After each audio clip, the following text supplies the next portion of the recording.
I le nganga whaalolo mātou te fia te o wholofa ma whaatalo whatu Sāmoa le atunu pele le tai fau.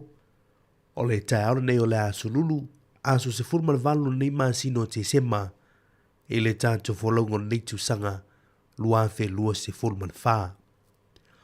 O le tautua nea si ufongo lo mui Wellington le Sāmoa Capital Radio, o tua mataliana tautua māsani nei aso. Alo mai o le tātou mo mui le tua le tātou sauni ngā lotu whale ainga. Taitai e le sunga le whaafenga inga pasta sione le asi, o le kālesia whaaputonga le tua Sāmoa, i Johnsonville usi maia le whaafafonga.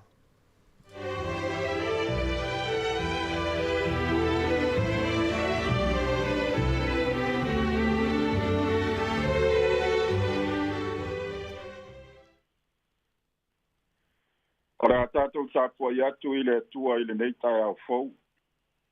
Ma le ifua maia i le nei tai au manuia Sāmoa. Se o tātou atu whatasi mau i luma o le nofo arima manu o le tātou atua. E ala i le tātou tāpua inga whale a inga i le nei aso fau. I le swafa ma manu o le atua le tamā, le alo, ma le anganga pa ia. Tātou te amata ina i le nei tāpua inga. Pauta i lau au auna, o te tau fia o ia i lunga. O le na u filifilia ua fia i ai lo loto. O autu i nātu lo ua nganga i ona lunga. Na te abatua le whaamisinonga monu ese. Na te le alanga, na te le leo tele. E le langona fo i lona leo i le ala. Ala tātou te talo. Lo mātou ta mai o i le langi, ia pa ia pēa lo suafa, ia o mai lo malo, ia whaia lo fina ngalo i le lalo langi i whapeo na whaia i le langi. E moni lava, a whaia au o i ova mai mātou, o ai se whaasanga tau mai, a lea ua tino mai ta mā, ina ua e toi whafangu lau whanau i lo mana whaiwa venga. O mātou ala whai fia mai le oli, ma le file mua o lau o fio. Ia whamanu ina lo suafa ma malu, o lo vi inga e le whai tia lea. E o lava ona vi ia ma wha ne ina lo suafa pa ia. Mai lava i le vavau, e o atu i le wha vavau. Fia mai anga pa ia i le menei, ina ia pa ia ma malu ai le mātou tāpua inga o le a whaia nei. Pamenuia e lau upo le a mātou whalongo longo i ai. Ona o lau suafa i Jesu ke viso wa mātou te tālo tuai nei. Amene. Se tusi filfilia i le nei aso e tai lai nai fo i tātou. Ma wa mai le tusi a ngān wenga i lona mtau pua iwa. Si fai tau ina le fai upo e sifuma le tolu e whapau mai le fai upo e sifuma le ono. A fonga ia fionga pa ia alo tātou watua. Ana tali atu leo ana nia, lea li ie. O whalongo i tangata e toa tele i le nā tangata. I mea le anga i tele wana whaia i au tangata pa ia i Jerusalema. E ana fo i le pule mai le au whai taulanga sili. E fusi umalava i e ua wala au i lo suafa i nei. Aua whetalai mai le li i a te ia, i nā alu ia, awa o le ipu lava o ia ua filifilia maa. E ma moli lo ingoa i luma onu ese, ma tupu, ma le whanaunga Israelu. Awa o te whailo atu i a te ia me tele tusa o na tinga ai o ia, ona o lo ingoa. O re au tua ni mafau whaunga o le nei aso. Filifili le lei. Ma filifili tatau. Sau mea lofa mo Jesu. O vai tau whape nei o le tau sanga. E masani o tātou talinga e whaalongo pēa i le fuaitau le nei. O le asau mea lofa mo le pepe o le kirisimasi. Ai mana tua. O Jesu e le o toi pepe. Wa toi fo yatu i lona bambalu e pei o na sama sani ai. A o le ilu tino tangata o ia. Taru ai ona ua tātou masani i lea ngangana. Ai au te taofi. e le a whaina lea mo i tātou o tangata kerisiano. Ona e whaavae se manatu. E pei ua tātou le whai mea lofa i le pepe o le kirisimasi. Ai ua veo se vai tau e whai mea lofa i le tasi. A whatino fo i lau mea lofa mo le isi tangata. E te mawhau lo loto ma whiri toa. O le asa mea lofa e tala whea ngai ma ono mea mo lea tangata. E te mawhau i ai, ma fua i ai. O le tātou au tū mo le nei aso, whiri le lei, ma whiri tatau, sau mea lofa mo Yesu. O le tātou tūsi whiri e peo na sa whaita uina. E tau au mai ai se whe au tā ua maleo ngā. I le tu ainga mea lofa e tatau, ona e whiri le lei ai. E aona e whai mea lofa ai mo Yesu. O se tasi o toa longolongo ao le whianga inga fau.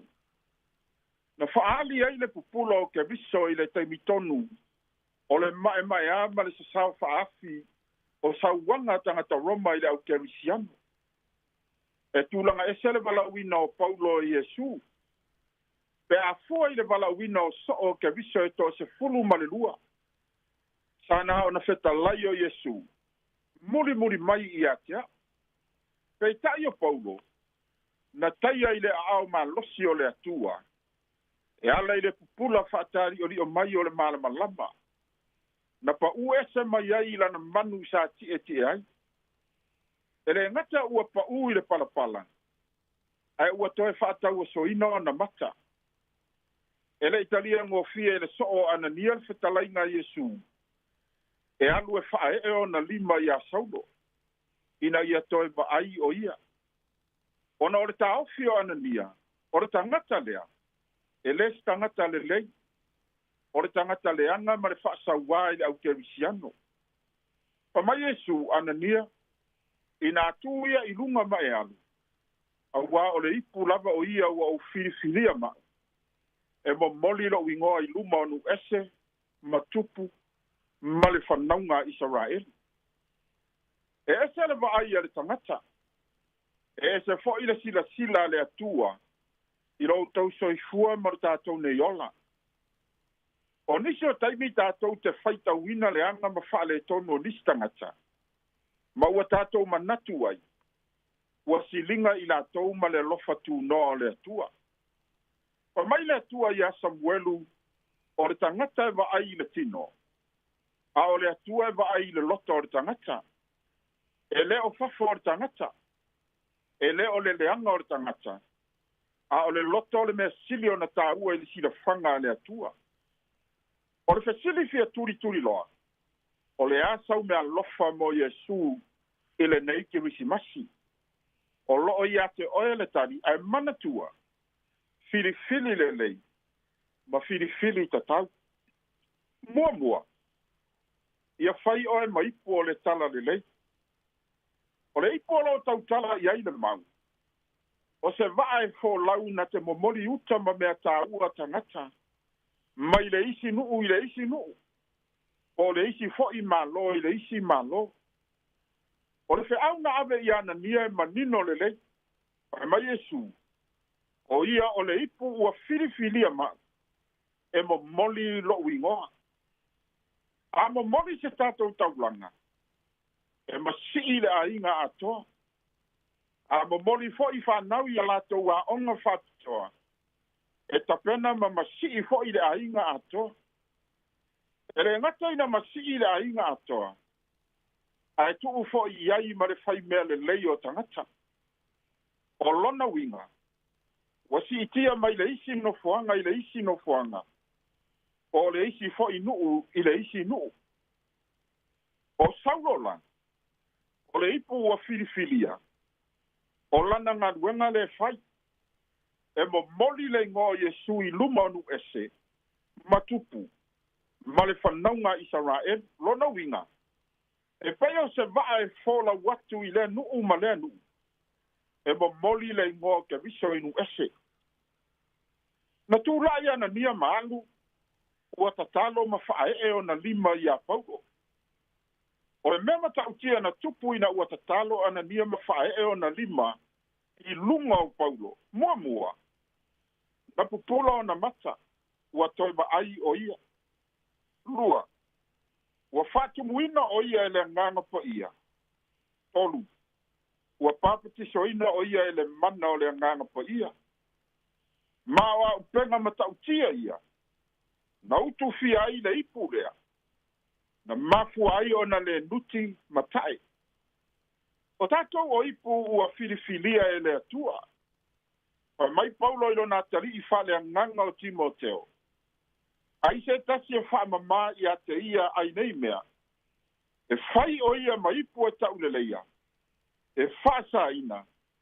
E ao ngā fo i mole ali.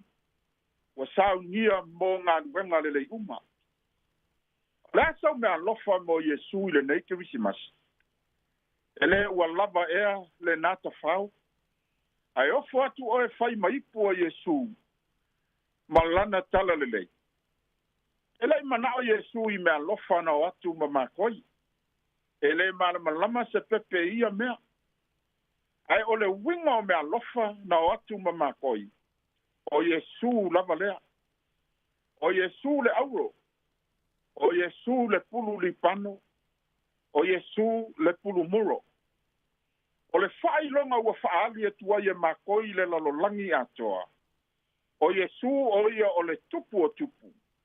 O ia o le osi taulanga sirisiri. O ia o le tamai ma moya le atua na fasia. Mo anga sala le lalolangi. O le whai o tā ua maipu filifilia mo Yesu. O le tāti ute wha wau lea e ao o na whai. O le momori atu o le auro. O le pulu lipano. Ma le pulu muro i luma onu ese. Luma o tupu. Ma luma o le whanaunga Israel. Filifili le lei. Ma filifili tatau sau mea lofa mo Yesu. A whai ua manatu o lau mea lofa tā ua lea. O le ave o e whai maipu. E mo moli le si wafa o Yesu i le lalulangi. Ia vi ia le ali. Lua. Ia whai o e mamaturo o le tala le lei. Ia whai upa suma le ono. Wa whai tawina whapea. A wa o te whailo atu i a te ia me tele. E tusa o na tinga ai o ia ona o loo ingoa. Wa le ngata ina whai mai Yesu o le ipu o filifilia. E na te momoli lo ingoa. Ai toe ti ngai me tele ona o lo ingoa. O le ti ngai me tele. O le tangata ua alu mauti noa. E oti ona o le mau i a Yesu ke viso. E leto iai se pala ai po se fefe. Leto iai se solo muli po se wha vai vai. Ai ua sauni e inu malia i ti ngā ma puapua ngā. O le a la feta iai. Se ia o lava i le oti. Ioe, na tino lava nei mea uma i a Paulo. Se ia o lava i lona oti whamaturo. Ina ua babae pe tipi e se ina lona ugu. Whamai ana toi upu i a Timoteo. Ao oe, ia e whautauta i mea uma lava. Ia e ono sai mea e tingai. Ia e whaile ngaluenga a le fola le tala le lei. Ia e matua whai uina lau whaiba. A ua ua whaamaringi na nei lo toto. Ua lata o na pou te alu ai. Ua au tau le tau ale lei. Ua i ui a te au le tau sine onga. Ua au ta ofi le upu o le whaatua tua. O le asau mea lofa mo Yesu i le nei ke wisimasi. Ua e fili le lei ea. Ma fili tatau e ave lo wola e te au nai mo lo wali o Yesu. Ma fili tatau i o ane le papetiso. Le ulua i maturo o le whenga inga fau. Ma fili le lei ma fili tatau. Le au apostole e toa se fulu maritas. La tau te oti wha maturo mo Yesu. Ma lana tala le lei. Ai ata ua. Sāmoa. E i titi so tātu nuu o Sāmoa i le lalolangi atoa. ai ua ilonga o na tala a ave i le tala le lei i a Iesu. Ona o ana tama whanau, ua feoti, ma mali liu wha maturo i atunu ese. Ona o le mau i a ke riso Iesu. E le wha vavau ona whinau o le anganga o le atua matangata. O tātou ua nā o se fuefu mase le fulefu. Ai a ona wha sifo le sila sila, ma le tō whama mau.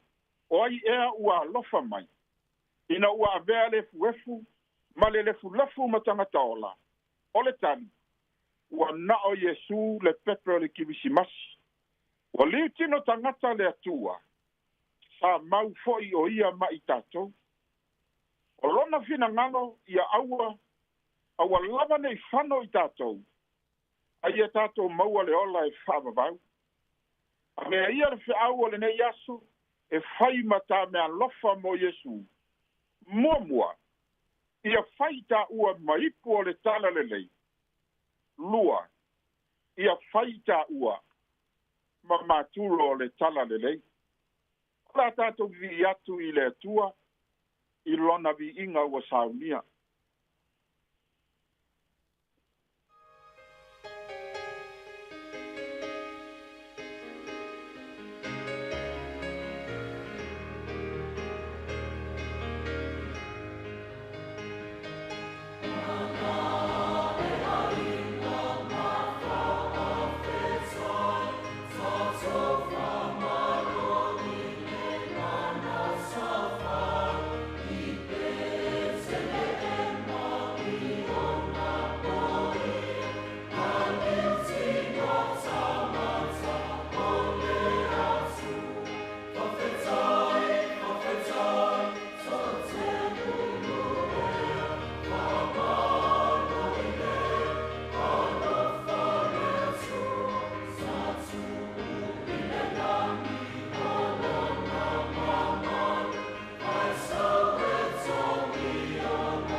Ora tātou whai u le te talo. Ia vai le atua alofa, o le atua o le langi ma le lalo langi. Sa ea sa mātou upu e tali atu ai, i lo walofa na ua ma lo walofa tele. O nā o le alofa, nā o le loto whaftai lava mātou te whape ifo ai. Ia whamanuina, ma whapaleina oe le tupu o tupu ma le li o li. Whaftai le nei asu foua e au mai, e whaupopo i le soifua ma le ola o lau whanau. E whauawina i peo mātou whaivalo filima i le ola nei. O whe au fo i matiute ma sani, I le aso ma le aso. Afta I le ola ma le malosi. Ai mai se o lau whaasoa, wa e fōa I mai e tausi ai lo mātou wola I le tino le nei. Ai ua sili ai o mātou wanganga. Afta I ta mā o na ua fionga pa ia, mātou te whalongolongo pēr I ai. Whangaina I pēr o mātou wanganga. Ina ia mātou I lona filifili le lei, ma filifili tatau. I mea lofa tā ua ma le au ngā, mātou te whai mea lofa atu ai I a Yesu le pepe le kirisimasi. Aftai mo lau whaamalo longa I o mātou nei tino. E ala I le pai mai o ua ao la mea I le aso ma le aso. Ai mai se o au whaamanu yanga I se o mātou atu nu o Sāmoa. Le ngata I leo le nei atu nu o ni sila ua mātou no nofo ma au mawai. Mai lava I e mātutua se I a o I nai whana witi. After tele mo lau whaola tanga ta mā, e ala I lo walo Yesu ke viso. I lona soi fua pa ia na ofa fua ina mai mo le lalo langi anga sala. E ala I lona maliu I lunga o le sa tauro I kale varia. O le ngata ina ma ngalo ai a mātou anga sala. Aua mātou le lei ai malaua fio. Ai ua maua ai lo mātou wabanoa. Mātou te uru fale atu ai le mea sili o na pa ia. O le langi wa e saunia mo I mātou. Mātou whātou ese atu le ali ie. Mātou lava tangata leanga ma le angasala. E le lilo foi o mātou tangata I lau sila whanga pa ia mai le langi. O le ala leo le mātou tangi atu ma le loto wha maulalo tama. Wha mole wha ngalo Sāmoa lo watu nuu. O lo mātou wola le taritonu pēr I ate oe, I mea mana ma wābenga e te whaia pēr I o mātou tangata I le aso, ma le aso. A ua atili ai o na pongi sāo mātou mata whaale anganga. A whai foi wa mātou whata mala I o mātou tiute whata I tai. I le tau sia ino a inga, o nuu ma le atu nuu, ai maise o lau e kale sia. Ma fa mole fa ma ngalo mai I mātou o lau whanau. Mātou te talo atu le nei tae ao ta mā. Ta lia mai ala mātou te talo. Ma ia sau wina I mātou uma. I le toto pa ia o lo walo Yesu ke viso na whaamalingi fuaina. Ina ia mātou wola ma sao loto ai. Lawe ai mai o a o lofa I lunga ia te I mātou uma le nei aso. Malutia pēr I mātou ele mana lawe ai o lo wanganga pa ia. Anga lei mai lau a fio ta mai fe au mga duenga. O lava singa uma le a whenga iai mau tangata I le nei aso. Tai ma tausi mai lau a fio mo I mātou. Tai nane le tapua inga malu I ta māma tina mātua. I to tono ma ota malawa. Lau au whai ngā ruenga ngā lulua le tala le lei. Iau au na whai fe au I le fata whai taulanga ma le fata whai taulanga. I la lato ngā ruenga ta talo ma le tapua inga. Ina ia manuia au tangata. Ia wha manuia mai lau a fio. Alofangia lau wha malo longa mana I se o mai ma mapatia I le tino le nei. I to tono ma ota malawa. Fale o tausi ai nei ta māma tina mātutua. Ai maise o to tonu o fale mai taitasi. Ia pa iatu iai le mana o lau wha malo longa lofa. E ala I le suwafa Yesu ke viso le ali o le ola. Amnuia I se o mātou atunu pele o Sāmoa. Ai maise fo I le nei atunu o ni sila wa mātou whai malo ai. Ia iai lo manuia ma lo file mu. Mātou ta talo ta mā ia e whamanuia I le nei o fisa whasala lau. Le li pule ma le au whai ngā nuenga. Ia manuia ngā nuenga le lei uma o lātou whaia pēa. A wale tau tuaina o mātou tangata Sāmoa I ni sila nei. Ma le lalo langi atoa. Tuma mai o mātou runga o malava le manuia ma le file mua oe le atua le tamā. Le lofa siri eso Yesu ke viso lo mātou walii ma lo mātou whaola. Ma ia mafutaina pēa I mātou I le mafutanga vāvala lata ma oea ngānu pa ia. Nei tae ao, maso umalava e o I le whaavavau. E whaavavau lava. Amene.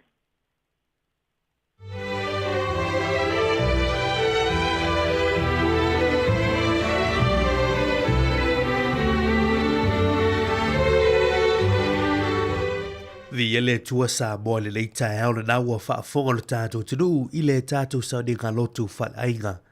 Taita ia le sunga le whaafengainga pasta sione lasi o le kalesia whaaputputonga le tua Sāmoa i Johnsonville. Velo leo whaatau wae whai ma whokatau mon moli o le paio le tātou tunu e mole atuela nganga whaafatai i lau sunga i le whaafengainga sione o no le leita e aona le tātou saudi ngā lotu whalainga. Le uto matawina ile whaafonga Sāmoa alon upo le tua. Ia mei se foi talo sanga molia wan na yaso man whaamoe moe. O ngā ruenga matiu te whai o le awhia ngai mo le tātou tunu. Mātou talo whaatumpe le tua la utu. Ia wale teite ino le ngā ruenga le tua le nai tua tovine. Amonuia le tua i lau sunga le whanatua no whalo. Teinane le tāpo inga le kalesia. O la vinga o le tua mai le kalesia metu tisi Wesleyana Wellingtone. Ina o whai le leo leo ngā leite mo le tai au tutariu mai, por kalame o le ata o le tai au.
O le tautua le si ufafonga o le laumua o lo iai fo i le langolango a le New Zealand On Air.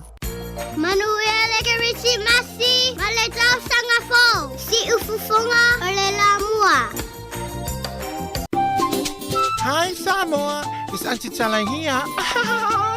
Instead of fifi whaalong i le ata o le tai au. Laugh of the morning. Amata mai le apple feet to the vave au, si ufonga laumua, ata o le tai au.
Ia, whaatalo whatu Sāmoa le atunu pele le nei tae au malo le sui fomanuia, ia malo fo le tauatai.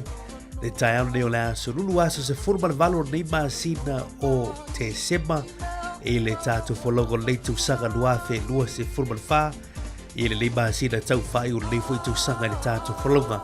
Ia, le ua toe fitu aso, ia o le tātu tu vailea, e le whamlatuina o le Krismasi, o le nei fui tausanga nuafe lua se furma le wha. Ia le tautua maa le au naka le si ufonga le mua le Sāmoa Capital Radio le ua tautua atu mo oi le nei tae au ma lo le ala usu fo i te au mga nuenga le malo le tātu tunu e meise le tātu au whaafonga o le ua mau me le tātu tautua fea lava se vai ponoa ia o Aotearoa New Zealand nei se tafalo kilope o lo mwhaio le mau me le tātu tautua ia ma tautua folo fatu ma whaatalo fatu le nei tae au ia o le asu rulu i le tātu polo klame o le ato le tae au e ve lea waloa mātou te whātu awa tuai whātu lima foi e le whāwhonganga o le tātou tunu i le tāpo inga whioi o le tala lei e o lo whawhale malu i le whāta whaitaulanga ma le whāta whaitaulanga whitai tunga ni tau suine o li puwai o leola e wale sui fo whale nganga o tātou tangata lo whātu ina lo whāsea pātele manitua ngā sāma lolo sui fumanuia le te au whawhatai ia le te talo mo Sāmoa ia le vai tau o fai ugo le tu sako tatu yai ia le tua e lo tu sui fo tu ia tie bolo le fila kalo e le whakaru ina fo tapo inga malo leo tatu tu a si de sino ta mam si na ba tua ia le umo fai ona ba futa mai le tae au ia la balatu o auto talo saka boli le aso o lo manu ia i fai ma tute o lo fea ngai bolo tatu tu fa talo fa tuai ina i uta mama tina ba tua le yaso ba lo sui fo manuia ia le uba futa mai le leita good morning atalo fatu ya te utou abitua le fatalo fa leita le fionga le matua soli ia masanga ma le whanatua ia polo tātou tamba fo i o Sāmoa i New Zealand nei ia le fionga le komisina ma ulogo Sāmoa ia malo le ofisa leita ma lolo sui fumanuia atalo fatu fo i konsulo Sāmoa i Aotearoa nei i lolo ofisa i o kilani ni falo Sāmoa ma lolo sui fumanuia atalo fatu i tau ofisa i le tau ma lor tautua aturu tautua leo tātu takata Sāmoa i hao au maua i Aotearoa New Zealand nei ia o i lewa lo maua mai tātu tautua i Australia ia o tātu paanga i Sāmoa Amerika ia e vuiniso tātu paanga i Afrika i Saute o lo whao ngā mai lunga o tātu Facebook ma le YouTube ia whatalo whatu atu o le tau i la toi lunga o tātu api whalongolongo lunga o tātu penga te whailangi www.samoacapitalradio.co.nz ia mātou te whaatalo whātu malanganga whaaloalo ia te utou ni lei tae au ia lewa lamalatu ia ana lei utou ia lei fwis tau tua masa ua unanga ni si ufonga lo mua mātou te taratara loa toa la mātou ia i le aso ma le aso ia evi ia le tua tātou ia i le whai unga o ngā luenga whai o lei tu sanga nisi foi ia o le ua tātou o mai ia i le teime mālolo wai me ngā luenga leo mālolo whanau nisi o whanau telo whanau e mā ele so ia po le aso atea mālolo mai ia o ongon le tu sanga ia mālolo tau ar telefo ia whanau le te mafuta mai le whale le teime ia mālolo tau le tu sanga ia nau mau se mālolo o omi ia mafuta i fwoi mātua ma ainga fai fwoi se nau fia au fwoi i tono na ainga ia fi sosoane i fwoi ia mama dad ia whatalo fatu le tae au ia in malatu tātou mafuta i polo kalaman ato le tae au se teime ia ola tau rumai fwoi leo tu fine ia ana fa solo ba to lua tu foi le lu tu ia balu tu balu se pa ia foi li tu lai lua ia oli o le so la ta tu ba futa lava se pa ia li tu lai lua tu tu ba si fo lo mo woni tone ba tu tu fa ta lo fa tu later good morning ta lo fa lava ba lo le se fo ba ia la ta tu ia tu si fa fianga nei tu te li bai ia report il talo tau tala o le tai ia wa fo ia fu fo ko le ia so lulu ia tatu fa lo fo i bele tupu le ia so tal fa so pito la langi ava lo fo fa dia ko si fo ba so fa nau so tu be tatu tala bisa bo be tatu telefon tatu e veva be tatu tatu tatu ba futa tatu fa so ia au tatu tu la tatu ai i le fa u le tu sanga Christmas to fitu aso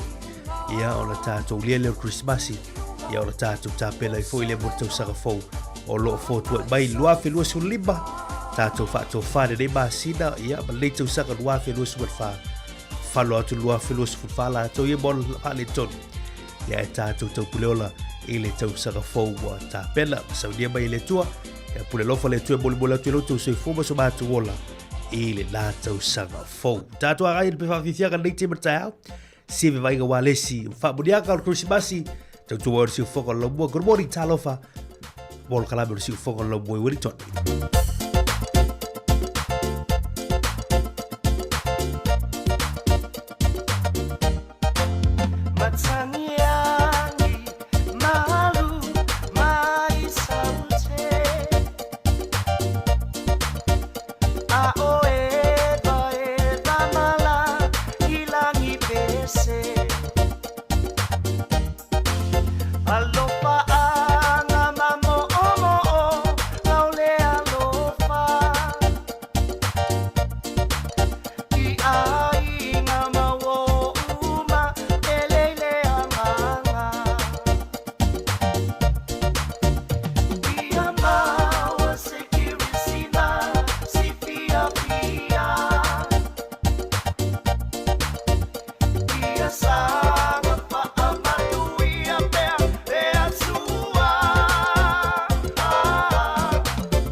Toe whaatalo whātu lei teime o le tau, sina wainga le talo le tau, ia whapefo le talo le tai wau fufuanga whai o le aso lulu.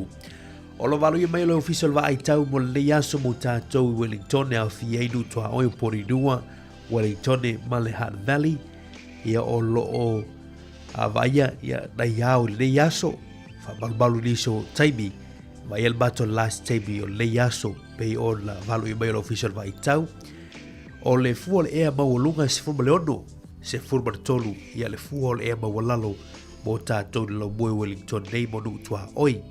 Se vega ila soa tae ala stofi lea, va vai atu ia, vai asina wha malu wingo tau lo walu ila soa tae au, te ulu foi ti munga, ia va solo lea so tofi lea tae au, ia o tātou wanga tua le whai ungo le vai aso. O le auto lego au te New Zealand le aso au kilani lagi lele tau mo utou, va pena foi Hamilton, tau ranga kai taia le pito i lungo le motu nei, ia o lo batua batu o file sulo lai le yaso, le iba seawe va aia i le langi. Whangarei, ia whapena foi wha solo mai ai nā, ia o lo langi le foi tau mo utonu le yaso, se waka la Gisborne tau po Napier, ia to olo e ti munga le yaso wha malu ingon tau, whapena foi Rotorua ma New Plymouth.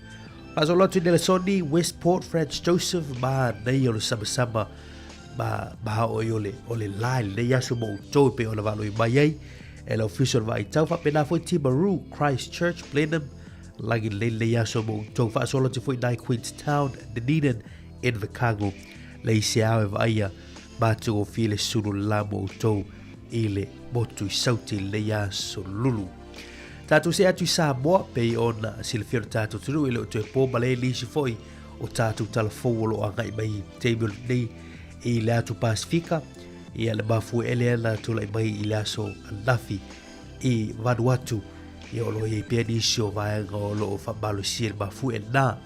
Talo le tau mo Sāmoa o au susu o savili o lai to e lau, savili mai mātu i sifo, o lo ufitia i pia Sāmoa mai au mai au, ia au mai ai au mana i timu e a fia i le atunu i niso taimi, e peitai o se vaenga o fitai e inga, ia o savili mati munga i mātu o loo whea ngai.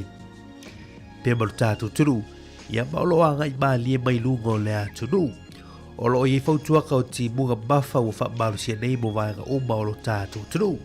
Mo upolo ma sa vai, e ufitia se vaenga o le langi ao, ma timu i ta ape solo ai, e o lo mafa foi, ia ai pupu o wha pea nai wila ma whai tili, ma tua o wha leanga aina le lapta inga le sa iei mo tūlango o tsunami ia ma pena ia ono le mafu ile sa tula mai Vanuatu ile aso nafi ia vi ele tua ile istulanga tula mai pena o tsunami ma stula va pena ia tatu talo poe mo le o tatu usu i Vanuatu ia o fea ngai i bale tulanga ia o le malana o le mafu e tatu tatalo i stebo mo mua ia o si vainga nei le talo le tau ia mo tatu i Wellington New Zealand e gata fo ile aso tatu tulu i Sāmoa. O le talo le taimu i lātou fo tāpele whangotina gata i whale o tātou lau mua nei Wellington ia o le o toi nei minute o le sua leo le tai toi valu minute li tu lai valu le tau nei o sua le tai Wellington o fua e pe i le afo li tu lai lua i le a wuli nei ia o na toi sua lea i le afo le valu le fiafia na nei mo tātou i mana pori rua o lo pe le tai le nei teimi fua e sua i le toe kwata i li tu lai tasi le awori nei, ia o la toe pea lea i le afo li tu lai ono i le fiafi o le so. Tala lau tau, whapena fwere tala lau taima na tua saunga le mui lunga o ngā sami mo ngā mai, ia pea whaianga ia tui lunga o ngā sami le nei teimi o le aso ai meise fwoi ngā whai ngā whaiva, ia o se whautuanga whalau i tele fwoi i le aga atua i Christmasi ma le tausanga faufa aftai. Swigo le tupe le yaso, ia mo i lātou la fuina fo ia tau se leli nei o tātou ainga i Sāmoa whaftai langa lei, whaftai lau sao i mea whai ainga, ia a o lau sao fo i mea whai anu, a fio anga, ia le ngante leo e kāle sia i Sāmoa. Tāsiri tāla New Zealand le yaso, na o le tāla lima surusene Sāmoa e mawai, tūsam whamumonga le whantupe le ANZ, tāla lima surusene Sāmoa e mawai tāla New Zealand. Lima sulfitu sene Amerika le tupe Amerika e mau tala New Zealand tasita la New Zealand ma wele lima sulfetu sene Amerika. Ia o ta la New Zealand ma wele valu suluiva sene Australia. Valu iva sene Australia mo Sāmoa la via le aso e tusa ma whaamaunga ANZ tasita la New Zealand ma wele ta la lima sulsene. Ia maratua ma nei lava lo wasiasi ni so faritupe ia o lo lafo e seleni ia pe te haka i peiluga online ia masaili nisi fo i o nanga ma nei la te rate lafo e tatu seleni e Sāmoa whaafitai laga lei manui lafo i lau tu seleni le yaso whaafitai.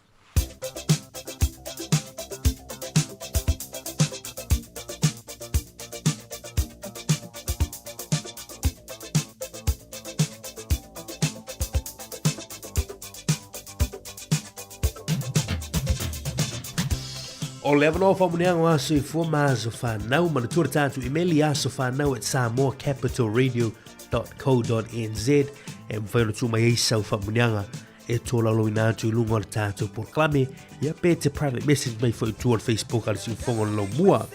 Aula mauni me le fionga pia le tua mo mai le lau tusi ia a efeso lo mata po fa au lona fo po lua se furman fa fa pelo fa tawina.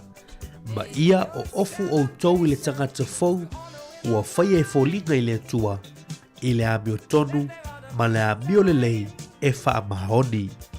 Ma ia o ofu o tau I le tangata fau ua whaia e fōlinga I le atua I le amio tonu ma le amio le lei e wha mahoni. Ia ma le ira nā mau a tātou ofu tātou tangata fau na whaia e fōlinga I le atua e le fōlinga I seisi tangata o fōlinga vai o le tua. Ia o le a fōlinga vai o le tua o le a mio tonu ma le a mio le lei e wha maori. Manui e tele le yaso pe speciato Peace Chapel moutou tonu I pele tua ni stau sanga si tele I loutou suifua ma so mātou o le happy birthday manui au tau a suifua.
Whatala whatu le tunu usi mai el whaafonga le wawa ile le tala whaasole pito le langi o tala mena tupu ile so le aso sfurma le valu o le masina o te sema. O le solta usanga e tasiono whaas fururua e whapeo le urua i wheiloa inga lea i le vao tangata Europa ma tangata Maori ia o le au malanga le tangata leo April Testament ia e whapea sa fōlau atu ia e le vaenga le ta o le farewell spit e le Golden Bay ni usila sa fai e le whelo inga le tausanga tasiono fast furulua le sol tausanga tasio a tasi valu ono lima na wha leo ngā ina i lalo le wha vai o le malo Amerika whainga wha polonga o le teuteunga lo na furu tolu leo le wha vai na whai e le sol tausanga tasi valu onos furu ma le lima le tu eni whainga wha polonga. O le tausanga tasiva tasilima o autu whaatasi e New Zealand ma Australia i le nuu leo Calipoli ea sa whapea nao na manuia la tu tau mawhainga i le so i le amtalia o le taua le nā. E pete iane, e si lia mal se fulu afe so i fua fita ma New Zealand na afia i le vaenga le nei i le taimi le o le taua mua le langi. O le tausanga tasiva tasiono o le taua ta o le Battle of Verdun na tauina i le taua mua langi e mai ane e whapeo le taua umilea po le whetauinga umilea i le taua mua langi. E umane, siria male afa miliona fita falani ma sia mani na mau iso i fua i le aso le nei. Ia e mai se e siria fo i male afa miliona i la tau fita nei malo e lua na manunu ai fo. O le so i le tausanga e tasi iwa lima sifuru ono na ofia tua ia apani i lalo le wha malo au whaatasi. O le aso nei i le tausanga tasi iwa fitu sifuru ma le lua na wha ina i le tala noanga le file mu. Na whapena lona amata tu i pomu e Amerika le tu i matu o Vietnam. O le tausanga tasi iwa valu sifuru ma le valu na ave ai i le fi naunga le nei a tama i ta i e fia wa iwa alele ni usila le e ni usila. E fi nau i le tribunal i le lefe taui o le mau o le promotion ia po o le anga inga i lunga o tūlanga o le tūpā o li i le company a e le maua e tamaitai na ave la i le whaamasinonga ia e tamaitai i ngā lue lunga wa le le sol tausanga tasiva valu sifuru valu ia e mai e le whaiunga e ta tau mau no mea le maua o le si itanga o tūlanga matutongi o le tūpā fu i tamaitai e pe una whaia i ali. O le sol tausanga rua fes fulfa o le vaenga i salama e ta o le Boko Haram. Na la tau wha amalusia na ave ni ta maiti whawhine manite ni ti se lau valus fulima i le so i le tu i matu i sasa e o Nigeria. O le aso ni tausanga e tasi fitu o fitu na whana ua tangata leo Charles Wesley. O ia lesi sa po le co-founder lea o le Kalesia Methodisi po le Methodist Movement.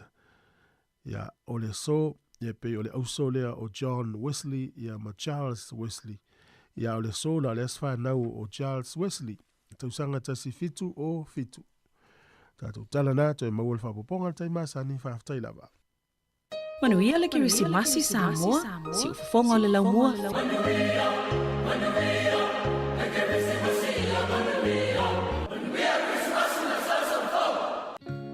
Wa mai le taimi o whai ngā mea alofa o le Kirisimasi, ma ua saunia le DigiCell se whaapitoa e mawhai ai ona e manu malo i se holiday package e o atu i le tolu afe tā lano na tau. Po o se telefoni fau o le Samsung S24 Ultra i le ngata hoi lea e mawhai ona laki i le afe tā la cash. O nei mea alofa e mawhai ona wha amanui nai o e pe a laki i se i le DigiCell. Pe a lafo sau topa ape luas furu tā la pe sili atu fo i ainga i Sāmoa po so se atunu o le Pasifika. E te anga wa fo i pe a lafo sau se len i le mai cash i Sāmoa e whaonga i le ClickX. O le a whaia le se i whaapitoa Kirisimasi le aso luas furuwalu o te semba. E ia inga o le nei whaapitoa. Manuia tele le Kirisimasi Sāmoa alo whaanga mai le DigiCell.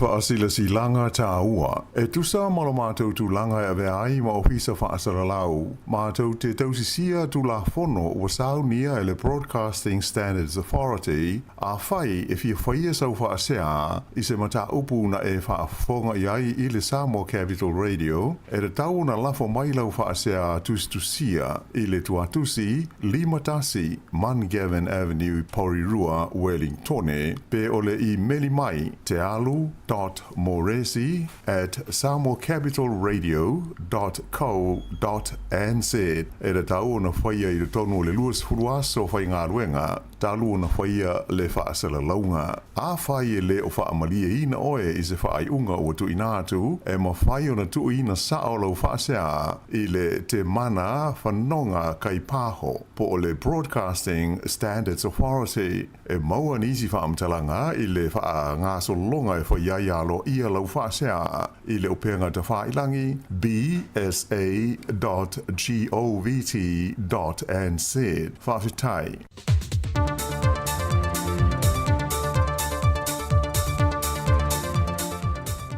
Whatala whatu telefon mai Sāmoa lona whaopoponga ili o ngā tatono nei wa iaso o se mai ele whaafonga. Ele I mai asu esu e ngā malu le malo lo whaatino. Ele whaalavilaventu lai mai no wa mai elefon tanga le paale mene le aso ana nafi.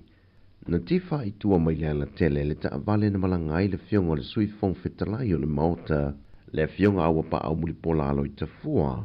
Mai na tau fia I le aso ana nafi le maota ngase motong fitinga masiaki wha le sui fo malo luina. Wha I lori komisino mtanga luenga leo leo. O lo masalo mia le sao le ta avale na afuai o no so ese ma le awa le tele ma feto ai ma le pomo li o lo I taftafa le whanolo le whamachoi e pia. O le ta avale li tu ai ngona Fort Ranger lo whangaina le na fionga mai na whaalia awa pa au e le o iei ni morianga wa whaatino le teimile nei se ia vanga na ua mai asu esu enga. Whatu a mau se hawa noe tali mai ei le fionga e le minister o whaamsinonga le fionga matamua se umanu wa santi pulu whana e whaate tau le mata o polo a nginga I lunga o penga te whaailangi ma watu fsilingi hai foe le autu stala le fionga le fong fetalai o le paale mene e na sau no le fionga le minister. Nga le fsili mai a Paule nga mo se te toa le se nga markana ka le sau koe arua fia e tau ai njokte kuhu whakasi a markana se whako. O lo te ene le fionga le minister tua inga whaasanga I a te ia whaatasi ma le mafuanga na malangai I New Zealand o se wala aulia e ala I le whaau unga le fionga le fongfitalai o le maota ma ina pasi e fo I le kāpeneta ma o mui le whaka le na malanga whaatasi ai le sao lātou malanga whaatasi ai ma le ofisa o le fono a o siaki mo le saonga le mui mlaiva lele na whailua le fionga matamua Langa maoso le VIP our normal process o se whaanoa le fionga le tamaita I minister e manatu ia o inei Sāmoa le amata mei tu o inga a o New Zealand no lātou whaatino ina siaki ia mai mlaiva lele ma o lona manatu e leo malama lama le li tangata Sāmoa I le mea tonu na tupo e la lātou malanga. Wa te tala loa I le vai aso nei le no whanga fau le whale su e toto e le whale mai te li unu totua whaafsanga I ma le vaenga sa iei le whale tala vai mo mua. O le polo ke te fau o whao popo atu iei mata vale vans fau e tolu e fsoswani iei I le ngā wenga o se vaenga o fsoswani whala popitonga mo Sāmoa le watu inatu mo le soifua malo loina. Sa no le fionga le minister le soifua malo loina le fionga valasi lua pitu whanua tā fitu sele e te tala loa ino le fo I vae o toe whaale le o le soifua malo loina o le auwa autu ia si tia ele au unanga lau tele mo tangata o lo tātou tuno. Ua whaalia manino le ofisa siri o le soifua malo loina le fionga ai ono Dr. Alec Eke Roma e nā tele I saini ina e nā tele silufi ina foi le whaatisilanga na tuina I lunga o pengta whailangi soifua malo loina I teimi o whaatulanga e whaia I siaki mo ngā se ngase tau sa vali e mai le valu I le tae au I le valu I le pō. O tu atu o iei tu la o le a whaase ea ne ai ngase uma, e whia siaki le vai ngai uto wa i ngase tinga ina. O le finangalo le fionga al Pursili, o se whaasile sila ngai fua ilunga le uti o le au whainga alue ngai fō mai, ma le tau whaasoa ina o lātou tiute, e nei pā leni ma so lātou teimie malolo ai, ma sa ili malosi ei fō mai e whaawa wina o le tau tua. Peita e leo le finangalo le fionga le ministan tanga luenga, na ia whaalia se tasi o na launga te tālalo i no poloketi mo le soi fua malolo ina. O loto tele lava fō mai ma le au whainga luenga, ai ua waia le amata o na ave o lātou aso malolo. O le toita wau fianga o le fono o le parliament le vai aso nei, na whafonga ina i le fionga i le whongfitalai o le maota, le fionga papali li o te euma se pau, le whaaftai tele whai masui o le malo, i le tautua matavela a se tasi o te mali o le atunuu, le fionga le mamea ropati i le tufinga, o le sui iao o le malo. O le fionga le mamea sa e tawaweina lea tofinga, o le sui o le fono o le sui tofia, ma amta mai le tausanga le wafes funmaleono, se ia o mai le whai unga o le nei tausanga. E tele tofinga sa tautua ma au na ile nei tamali o le atunuu, le foisa ave masui o le parlemene, i le partia le Sāmoa National Development Party, fa pe foi le HRPP. O lona timi foia o vea ma minister wa onga ta longa maanga nuu, le na amata fausi ei nei li Universite o Sāmoa, ile o mai ile so. E le la mfonutanga le parlemene, na fafonga nai mai lanto e tolu mo lea to finga.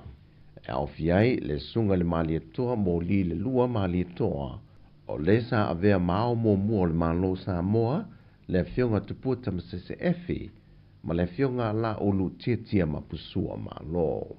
Ma o ia to finga fau, o le a amata wha maluina e le tausanga fau iaian, wari. O tala fau ia mo le nei fo iaso, wha manuia le toi fo whangala iaiso tātou tanu, wha soi fo ia.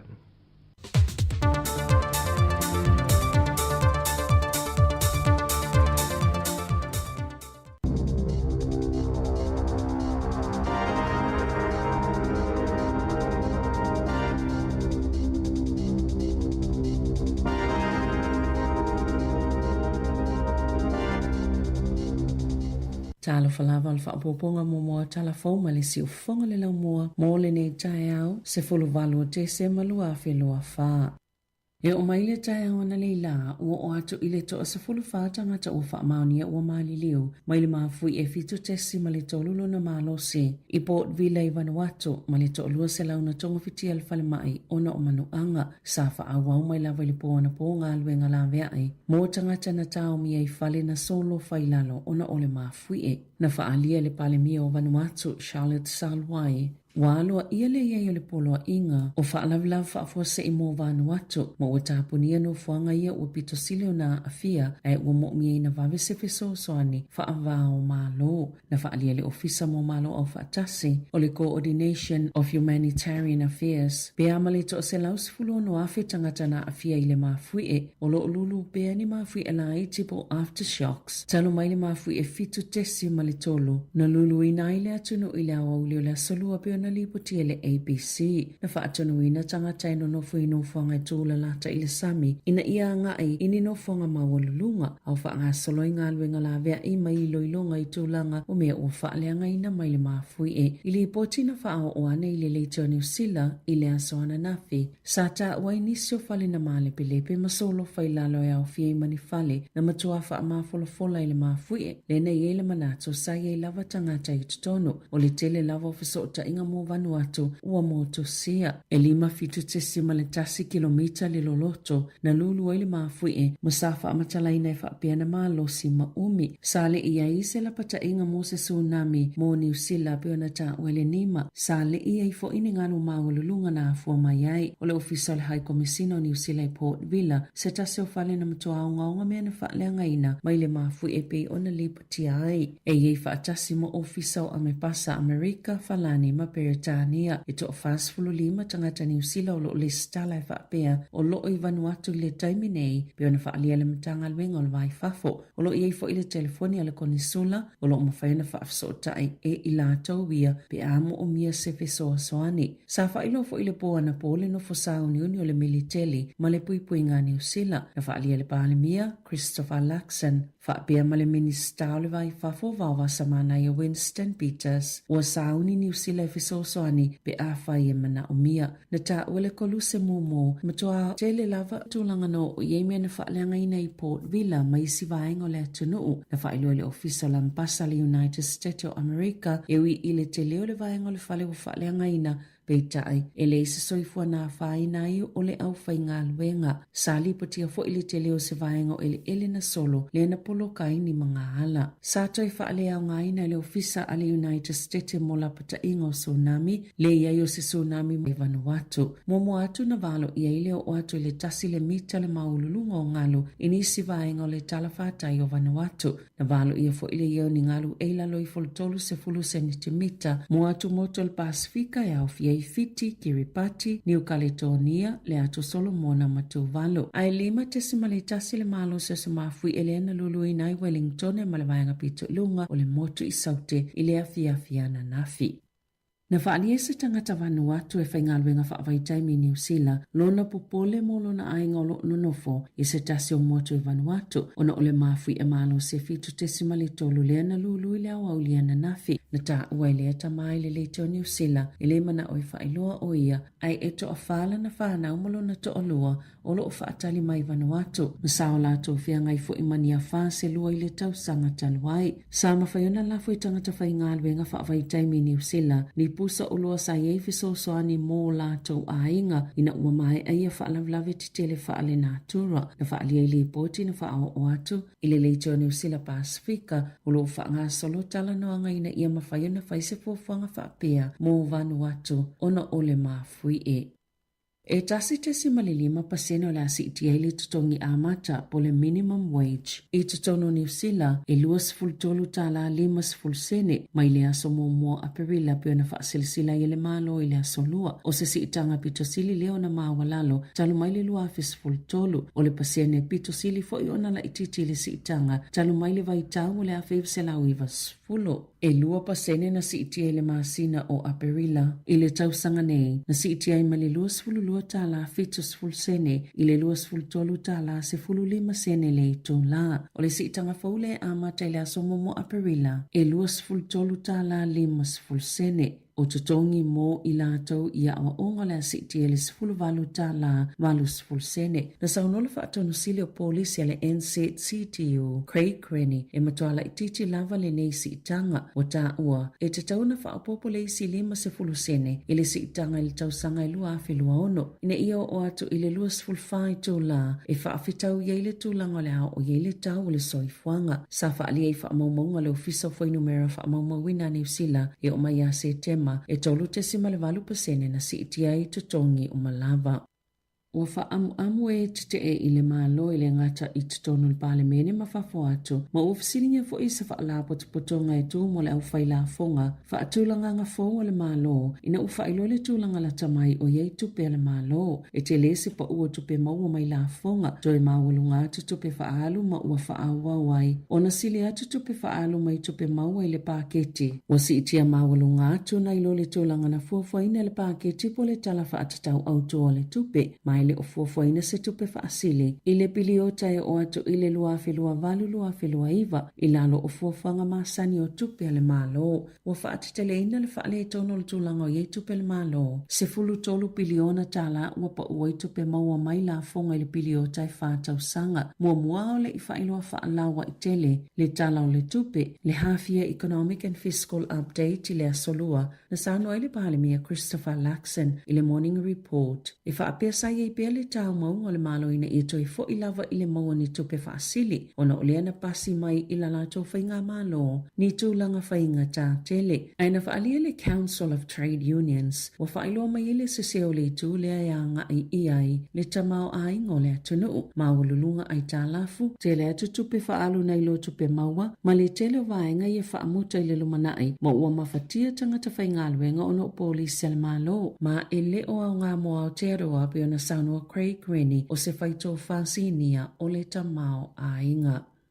Ua pāsia le whaitaunga whaatolo po le whaitaunga mule o le pili i le pālemene le whaanatina tieni polo ke tia le malo o le ato la fono le ana te le aile ngungulu mai lawa i le taimina ulua i fola si ai ua whaamoe whaavave ai pe mita mo ngā luenga titele o whale māti nae le whaitia ina le ito ngaini polo ke tisa se lau whaase fuluiva o au fia i le apili whaape ma le malo si angai suia i pui ngā mole si o manga whaape ma le whea ngai waitangi na whaalia le minister o le Resource Management Act Reform o Chris Bishop o le nei pili o la afsosani Italia i whaafitauli o lo opoloka pe whaavaitu i eili o lol tamau ainga le ana manino i le li potel tulanga o tupe male tamau ainga i le asoana nafi o nisi o whaasea o na ufina ngalo whaalia na fola sia i le pili po submissions na whaatapula ai ala i le whainga o se pālota sa ese fo i fina ngalo le fonga fitalai ma le Clark i le lisa polo ke te fia whaanatina te whaapea i le ini whaamnia ngai mawai ma o se la sanga e se ase au na whai e se fofonga fetalai. Na whaalia e le leipa, o nisi polo ke te mtoa whaina i lava le si o se o manga na fola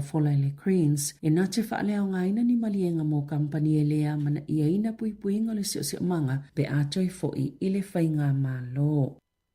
O loo whaanga solo se enga le maliu se tau le ana o sa whaina i porirua i le amatanga o te sema sa o atu au nanga mō ngā luenga lawea i Kotuku Street i Elston i le waweao lea somo mō te sema mō Sean Remnant whaatolu tau sanga le matua na manu atinga ai na peitai na maliu mulimuli ane le whale mai. Mō mua sa masalumia lawa le maliu o le tau le a peitai o le asolua lea na whaeloa i leo o le ua amataloa ia le enga i le i whaieni mō liango stanga po o nisi fo i le taimi nei, ai o loo talo sanga ina ni tangata o sila fia ni wha amtalanga i lea mata upo ina ia wha afsota i atu lo lato ofisa. I alonga, o le ale whaatanga ina tangata fusele ni wha amauringa mai fō mai o ni manuanga o na toi whaipele i le lumanai, pe o na i polo kalame o alonga i fiti. Na wha alia le taita i whono le komisi o fusu anga fiti, Arina Ryan, e te tauna o lato wha amauti noa le wha amamafa o tuunga mo le saunga le mo tangata whaipele, au wha awawa i su enga le komisi su na wha atoina le matanga luenga o alonga i suva, i le mafu anga le maliu se tasina vea masiampini a fiti, you buy it haida, i le masi no Novema na pa ule tama fusu ina ua mai ala na fusu anga marun kisu inandi le masino o kitopa mai le toi manuia mai lawe seta o tonga na whaia na ta wena Ryan le autostala o le au lato whaatonu ina le wha o ato ni pepa mai a mata atu nei ma a whaia le a toa se lau paseno le malosi o se tangata fusu o le ale whaatanga ina o na whaipele na mtoa whaitio ina lawa le komisi talo mai le maliu o le atama fusu. Tala fawia malisi ufonga le lau moa mo le nei tae ao.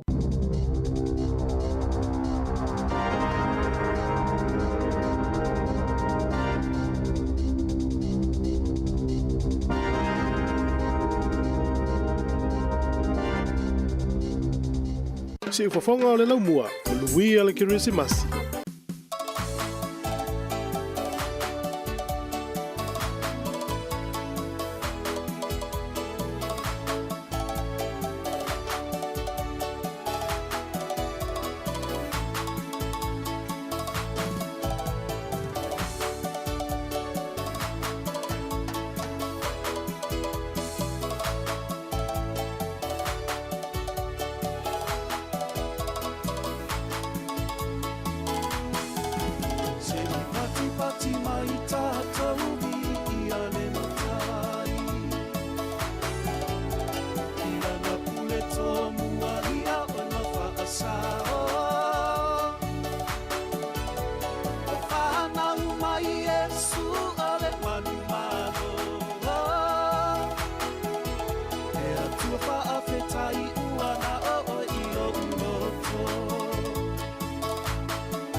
se tasi.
Si ufonga mātungo fio leone o ni sina band ia mana whaawiwhianga o whaingoina e le nei teimo le tae o sau mea lofa mo ia e na ua tōlai mani tātou teimo urua sul minuti o te aneli tu lai valu tau tuara si ufonga lau mua whiwhia le o maa whaatasi atu mara tau whine ia ana whaasolo e le tau lunga o tātou tala mai Sāmoa ma tātou tala fau ia Aotearoa New Sydney ia ilona whaapoponga mo mua nei tā o tā lofa kuna morning ana maa lolo soifua. Talofa malol soifua le toangani Maria fa talofa fo il tato au fa fonga nei tai au fo matango fie fo ile tawi a tato e mo ila va olo pe uto sa il malu so le ora bia bodi arda wa matuto e fulu bia ana of ma fan so ona pola to ye malu yo sa vidi fo ila tu so pe ele sabar bia sa ole le pe wo o fesuia inga leo le tau pe a matai na toi mamai tulo mawar fulu ia leo tau se mai tau pe wo pe toi ofu mawhana tulo ia ai whaftai o leo watoa mai le timu tua aso leo tua na isa mawhafo i timu ngai a tātou Wellington Ioe ia vi ele tu le aso wa popo foi le so fo malolo foi o tātou ngata mo tātou tunu ia mai le ni tai au to fine an to fitu aso ia o tātou o le foi le Christmas Moni le toangane Maria wa tato mo le van tato faitau masina faitau vai aso i le tato faitau aso ona tato tu va tu lo le ile famana tuina o le soifo mai o tato li faola telefoia ia e kalesio o fai fo telefoia sauninga e fai ile ne foi vai taimi Ioi ia telefoi fa la fa potonga ai ne fai la to reunions fai poiponga to telefoi la to yo Sāmoa Ioi ia watu foi la to e foi le uso ya tu foi le ua la wole le tu foi e lungo o hao de nei te mo tai hao anga ia tu foi so tatu tu ni Sāmoa io tamana la woe e malo lo ma ta fa fao ma fia io tatu i finga lu o sai pe on sai ai e sa o leia o te mini o lua mata malanga to te lo tatu to ngatianga i Sāmoa Australia ta fa fao ia ai le fai to telefone i tato ai ngai fai malanga mai Sāmoa ia le fai mai la tunu e fai malanga mai e tele la fa mo fai malanga mai asi ai nga a peo nei il tina ma tama matua ia e o isi mafuanga na le na malanga mai nei tato ai nga mai Sāmoa fai poiponga ia o fa la o maliu Ioi e sa o leia a le ni me o fa la ma ele vuri le feo ai nei tatu tangata mo nei tatu ai e o tatu ye pe e ala no feo ai o fa la ia e taru si e mo se malo longa manuia wa le utu tere ni so ai nga le malo lo mai tangata fa nga luenga la tau ia fa yo le o sa ia e tauru as for really fa tu e malo lo le so really on sai e inisio a onga le fatu a umele so e pola so atai au ia au nisi foi o whana ua leva na malo lo isi a onga ia e malo lo sa i le tai au te whatalo fatuai i le tautuma na unanga nere si ufonga lo mui Wellington fato tonga tu fin ana tātou por kalame le tai au e le tātou whatanoanga whapitoa i le kuata te elitu la iwa tau nei i mai au tātou telefou ma se tasi fo yo tamali sua faya Rob Hewitt o le sui o le Water Safety New Zealand ia pola o nanga le ngafa ma le puipuinga ilunga o vai ia o ngā sami foi swimming pool wa umatulanga i se vai tu roto i toro New Zealand ia ono nisi foi o whaala velave to fini ana e whano noe foi sa tatu tatano stemi o momua tatu tatano e fini tau nisi foi o whaala velave tau vai ia mese rua tatu anga tule malolonga umi ia tele au ta whaunga e whai o matawhanga tele foi la tu fio i vai tu roto ma pena ta wola mai o se fe au i le teimi fai ngore tu sanga wa ia il whaunga ino o vai nei moni le mari pe waro foi nei vai aso mal vai aso talu ai o sau la vai tatu talafou ele o misi la vai ana ia long whanau e mali lemo ia o tai le pakalea eveloni le sa vatu foi talafou la whianga la wano ele foi sama lemo foi si tamititila 5 tausanga pe ole tausanga la vale mari tele na fie oi i vai e fai ta alo le vai ia mana ia la tatu fata no na ile tu lai te ole iva tau nei o nei misiel tatu fata no na ile ngana fa pretani ola mo foi ona fa liwa tu le mortatu tu no fa fo mai ai le tu fini ana male tatu mo tatu wa telefone na mai live ta le na amata fa le tu fu tu langa le we ia si tatu tu ale tatu su van watu fitu te simar tolu ia le malosio mafu ele ana tu la imele so na fi ti ai tu la tasi atoro nei ia le ufa mauni mai pea mal sifur fa tanga tau ma le liu le ma ufa maunia ia au to tele la to ma lua ia ini tu langa fo ia le fa le tonu o fo te inga le temi van watu le temi ale fa mauni pena o le lima sifur ma le malu e tanga ta New Zealand lai le fa mauni mai le tanga no con vai fa fo le tonu van watu temi nei ia a fa le fa lo mai o le ropo ini Sāmoa nga lue fo i tonu tanga no ngana vai fa fo ia bo ni si foi tato tu no ia tonu van watu o numero nalo ia le iva sorry o iva lua se fulu ia numero na fa le fiso sa ino fiso con su lai o kila le wa fiso swani tu la kana mana ia vai ngale io ile na tala mai saveline tatu tala fo ia o le la volo tau sa ili la vai sta to tele au manunu ma lo si tele ia o le na saya le sa o so si mafu ia tato an la fil ni mate si mal ni man la file Wellington ni ila fiafi pero aftershocks ia mai le lulu tele mafu ina lulu van watu ia ole sa ole mo lava mal tape na pena mari le masani ona la patai mai tato ele ofiso fa lava fo se ia lava tape na ia mai fa yo me ai awai o le ala vai fai foi lava mo so ia mafu e lulu mafu e tato i New Zealand nei ioi e tato mai mate tu longo lo i mafu e livan watu sole si fu mal fau ma liu mai tau ia e to tele la to ile o lopo o fiele mela ye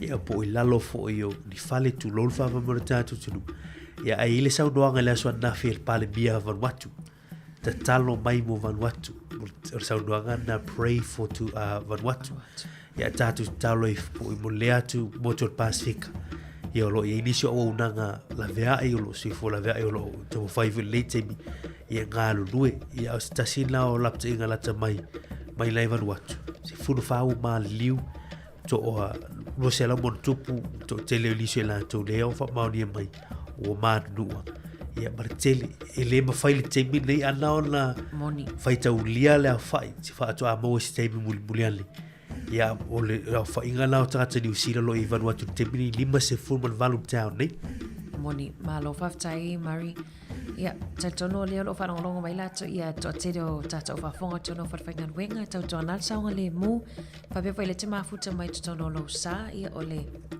fa to nga masani la va to si fonga lo mu va il saunga le mu fa peles te anga ia Mario taimini o fanga party fo e fa fangan wenga ioi fa il to party le so po las faraile ia to na ia lau afta avali ioi ia pifangale upa sa ole ia mortua ia avertina la inga ia pe avertina ma la inga ei la compagnia fa sa na tu ia tina la Soli. Iyo kapanila na una. Tele fata wai na mato. Ave warning alor tinal ai ngai ave foi o ya va pertina ave tama era mete musu ave tama o me na e tau na ave o e fia ai ya mai sanga le mu manel fautuanga ma tu tama tira fata li men fale te no e te mine lo ta fa ya chali tamale fa pele ave fa pe fine e fa lo ya ai buta tolo ngalo lu pe ya on sai malo on sai fa tu amo wa malo lo o te foi me ngalu e wo e malo on sai e mo lo foi or vai aso ni tele na umbai tele o singa right ya malo lo foi le pole lu le tolu vai aso ya tato ya ile letio ya fa wow tatu tata nomu tatu ma futa malo lo sa lete mo tatu tata nom tatu fa so ina minuto mo mo tu mo si fongolo mo tatu fa bien al Christmas lete mo tu si fongolo mo Wellington Manuel Gerici Masi, male tau sanga fo, si ufufonga ole la mua.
Sāmoa uma madela lolani.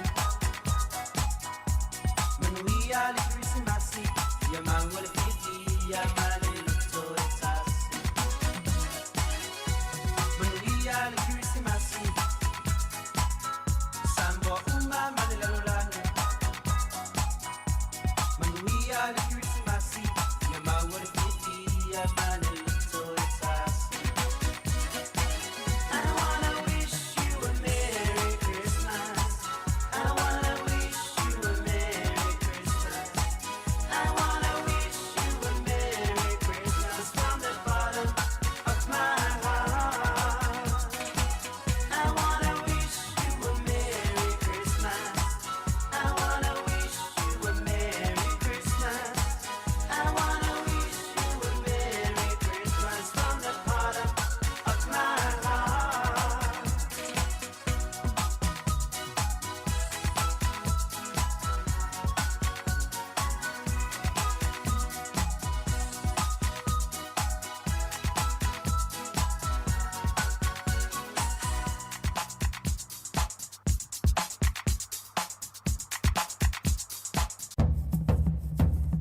Ia e toi whatalo whatule ua te alai titia a whale valu tautua si whonga lau mua po le Sāmoa Capital Radio i Wellington i lona ofisa whasana lau i pōrerua nei o lo manga lua ta o lua te pēr mai tuanga nei a Mari ia e whaawau fo i tautua si whonga lau mua nei vai aso le ua toi titi lawa tato tu wa atu fo i lea i lea so lua sifu limo te sema Mari Fitu aso te lo fo i wa tele fo i a inga Mari wa ta pena fo i mo po kalame le aso ai mana ia fo i o te lo wa tinga o te lo fa petanga tau tinga wai utu ai papa kiu mana fo ia fa se swinga nei la se swing Sanguisi. Sanguisi. Sanguisi. Okay. Sanguisi, Sanguisi. Mana ia? Ala leki fruits. Fruits. Fruits and vegetables. Sanguisi male fruit ya. Vai. Tuare ai mai orisi. Estakata. Mai ai ona sanguisi mo ana fruits. Man toi mai mo toi tau mata ia tato ia le tupe le tato tupe ia wa tau tale meat. Ai sao. Le la fa toi fa la iva sene. Fa tau ma le tuna fa il sanguis. Ia no le paka pepese le paka. Vai lei. Ia mo tu ele anno ia fa no tamana ta alo mai te mafa. Tamana toi fa ngo fia wa ave so si fa pela fia ave se meat paka. So si male peri. Vai. Uma Christmas na tu. Mai listo ina. Wana me ai fa pena ile tau sa. O tātou lau waloa. Tu ia tamiti. Ia pe o le vanga matua tātou lau matua pe te le manao i tūlanga nā papakiu ma. Io lava tūlanga. Ia manatua. Tau tua na wane ngalo ni fuala au. Wane ngalo ni fuala au. Pe lanu luli uma mai a fo lele. Papakiu ma. Wane yalu ni mea mata fo i ma. Masi tomato ma. Pe uma na kukama. Wane ngalo vayanga na warsu fo maruluina.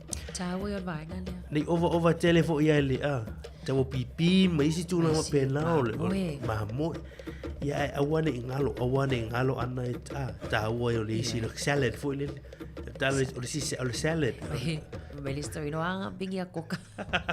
Pino tau e tu. Ai mana ia ole fo tuanga. Mana ia.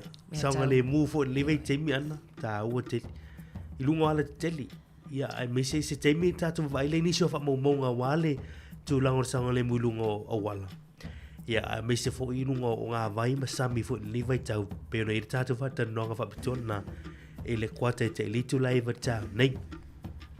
Tu fine ana le na mai tatu telefone le tu fine a savelina le futai. Se fo nga ma nei o te lo fo ilango ile malo tatu tinu. Ia mo la to e fia fai pele. Ia. Ta longa le fanga tama le fai pele. E mo o mia. Ia se li poti mo mo fo mai fa mauni ia. E lo ini manu anga o tanga ta le fia fai pele lumana. Mana ia. O te lo se fofonga leima. Pa te ingala se tūlanga fo le lo iloa. Mantua lai fa pe tanga ta alo ia lai leia lai o keia. Au se tūlanga ile ma fo le uru tūlo. Ia mampena mantua vai na fata noia to le tai teve tu ile tatu proclam visire tu fuili mantua te tu isolo le ulu tu lo ia ora la tala tai vo ia la mel tai fai tau tasianga il lungo los fulu spela no suafa po ilono ai mo ia ai o tu langa la ta o tele mo la to fi talonga le por fanga tamelo fai pili fai le lini siaki fa mau niemo ona o tele ia tu langa on mata pun cases yo o mali liu ni si tono talonga ia ono le lo ni si tu langa manu angala fi ngai mata tele fit alu tu ngal talonga le na fa ilo mai fo i savelina ma fo angon maliu o se tasina ave ma se un benefiti ia le ma sino november ia ai sa o mantua mata nei talonga le fai pele mari e talo le malolonga ia pe lo atwe e fo ia metoti al fai onga lai fai po siaki po ke ia le tangata le tal e timo lit to no mata to lo ia e me fai tau ai mana e o le fai mo ila to e fia ta alo fai pele lumana ioi ta o te mo to ioi tu lo vo ioi volta tu tu ia ta tu tal vo va nauni o fioi tu langa fanga tama le o fai pele tau fai mo siaki nei mai e se fa maninga mel fo mai ia wa ia le mai mau fu se fo le fo i tamali la we love tu longa ta longa i fiti la tu i san pini i fiti moni ia ai ono le io se siaki le me vole mana to tanga la malo si la ok ia la atoto ia o tu longa o malai le ngata la fai peli ia o si ta longa fo te mini fa malo si la kapi o o matulong le tatu jelo sina pa ia se mele o fo le lunga i fo o tau ia ave tu siaki fo mai concussion mo pena ia mate tu ina uma vanga na nei tem man tu mari type shot ta ila mata to walum fa na la kapi ia masani ona tal le masani la fa mana tu mai e alum fa na ai mese la vai la tu le la no mai lo futas I wha malolo fo ile pea ia e lua masina te malolo I wha sound toi ta alo. Ai lava isi alo whanau e o ta alo na nā fo ile o ilohe la to mātua. Ai ona o le wha tāua ina vaenga lea peo nei sau noa o awhianga I le ulu. E tāua I la le mata I tūua ia awa lava ni toi alo e ta alo. Tu sam e le mafua mai ona I tato mātua. Al upu fo ile ta o e tau ina mlo mātua mari o fio pota. Ai sa ole o mafua ona le sa ole le ustai ma fa longon me tona yai ya malo ya fa tai fo ile tu la fo no la ai fo ile ya le fo I fa ngata mo fai pele e o te lo fo lo la ai fo I si ta to ta longa wal pui ngo alo fa no ta tu nu le fa so mai se felina va o le ta ao o lana malur ta o ko lisa ya male su fai we vai le ya le vai mai ma fo Eric ta ma fo le nga fo le mur barbecue ya lo la lo toto ma lunga e we vai ko lisa male ko lisa ko pai male pa no le ve mai fa fo wina e su yele ta mo tango le Christmas Ai le fa pe mai se felina sa o le mana ia mo le soifua maloloina le sui o le tau mafa le aso pe le aso le Marie tele ia tau mafa ia a tele foi la tau mafa pe o le au la ta ai tau mafa tu lo ia ai mana ia la afa pe la papa kiu le Christmas pe to sa fola ta to sa Luis we mani wo fo so ona faia wo me papa kiu o la papa faia papa kiu ana e peno le tolu ani meat don't ma moe o le moa ia mo so sisi wala fana ia wa mo tino ele uma pe a fai pe a tele fo ile le isi me ai ma le fai o le me fo ile le e loe uma ia ele le fo ta mana le fa tele fo ile ia to ai ele fia fitu to fo ile so e o te usanga fo la tau ma fa papa kiu na ver kuis masi ia ne lo pe fai papa kiu o isi ai fai papa kiu fai po masima fai ia ele ia e pulea tanga le wata watu o kaole o le kirisi basila to ia malo on sai ta pele ma o tatu ta no fia fu le e le tala fu le tata fu le au mai fu le saumale tu se saumale fai se ta ve saumale moa ia ai so ai ma mo ia mo we tau no mai tala na ia e sa mo ai sa aru mamu ai mamu fia to sa mamu e fata mo mamu o se aurna tu sa tatu ai ma na ia manuia fo ia ta penanga fo ia tautuan o sanga le mua mari ele ia se Christmas ele mau mai se tala to atele tato ai me se alum fa na we e mau soifua ia ai me se la vai o no vai ta ele te o te muli ai le channel le 7 News Australia mari tu sape fe o lo tato New Zealand I vai ngai o le male le mo fa na tu fa la fa na witi na lo Australia to titia vai so mai te vai to ai tamiti male le mo e foi stamana na o e alo la to tamai va ai tamai vai a pe le vai le I parmata e aru le sami na se o le onioni pe a pe le tai to aru le sami tamai vai na alo ai ana pa u le tamai titira pa u ese male va pa u ata fe alo e wo le sisi ai o le fautuanga fo le mo nai tato uma e matala I taimini o tafaonga fo I tafanga ma le fo tuanga tu fine ana sa o le fala u tele ta to bata puna I nei minuti o le tu live town ni ta tu ta no lo mo sur water safety New Zealand a mai ho tuanga mo ta tangata fo le tu fine ana te mari le sunga Rob Hewitt te lo po o mai tau ta tu nu lo afima le ono le sa inicio telefone lungo fo te lo na va fo lungo ta tu litio tangata le ana moa tali o la vo ile tolu aso na ope ai fu ile ngate falo Pururua la to off the coast of Pururua ia o tau fa aula ia o fa to ole tolu aso to vine ana o la e pe sami solo o stay umi ia ai fa le tua la vai mina mo muni ani ia ai te le tala ala ngor tanga tele Rob Hewitt o le uso o le tamale na le tamale vuri na ta alo le All Blacks Norm Hewitt yo lo uso la le ya Rob Hewitt le la fa no atu ngor ta te por klami te o le tu liver town ni ya in fautuanga fo e wa ya saunga le More Water Safety New Zealand no fa pu tonga le mo le puipuinga o mata pu tau le vai ya pu so vai masami tonu o te New Zealand nei ala vanta te programa spesial tu fin ana tu te mai favor ta te programa lenta malo fa vervela ne la ki koko malo viliaru ya man fa vianga Maria ma Josefa te mo Christmasi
So e fatala fatu tanto tulu nei temi o le tae ole ua toi se full minuto toi neon tale o li tu lai valu a iwa tali tu la iwa ia ona tau bina tulu fa popongo tanto telefoma tanto telemi Sāmoa ia mo le nei a tae ole a sululu ta pena foi leo tanto fata nova patoa ia ma le sunga ia Rob Hewitt mai le Water Safety New Zealand i le te aioli tu la iwa i le tae o nei ia le tua fine ana ia o nisi fo i o tanto proklame ia o leia sululu ia ua malolo uma proklama mo le lava ia lo lowi te lo nei o tatu wa vanoi ia ua maua ia o la mfaiona fa fogelo tatu tunu fa fifianga ma musical Christmas e foi nei tala pupu le la maton fa awa tu le soile ili tu la se fulu ia o nisi foi o tala pu e wingo fo o pese ia pese Christmas ia le asa fogaina fo ele para tua malolo pensione ia Frediete ia sa tatu alonga ia so ia o ia wingo pese o Holy Night le pompa ia amatala o Martina ia Fredi ia la vela tatu fa fonga fo in palonga il town li tu la sfulu ia ma tatu por kala me le wanga tu Christmas ma le fa ngol le fo tu songa mana ia vaenga le la toi fa fonga le tunu li tu la sfulu Mario wa to telefone nei tatu womba anga fo ia le pato ama futa mai fo ile tatu tautua ile vona ma futa mai ia mana fo fa longo fa fonga i talana pe ona fonga ina ile fa matalaina ile fa le tua malo lo manu malo ia Firini Mari to tele nei tatu wo ia ma futa mai lungo tatu Facebook fatalo fatule ia tirisa ini ia vai le fa mai ia tirisa mana fo le supo masina ia Aisha wa fatalo fatu ia ilato uma lava ma futa mai le falito ia fenga ia isila fatalo fatu Mary ta ateo ta po ito faiono se felina leolo fa pe mana ia sa le papa kiwa awana imisi sa laki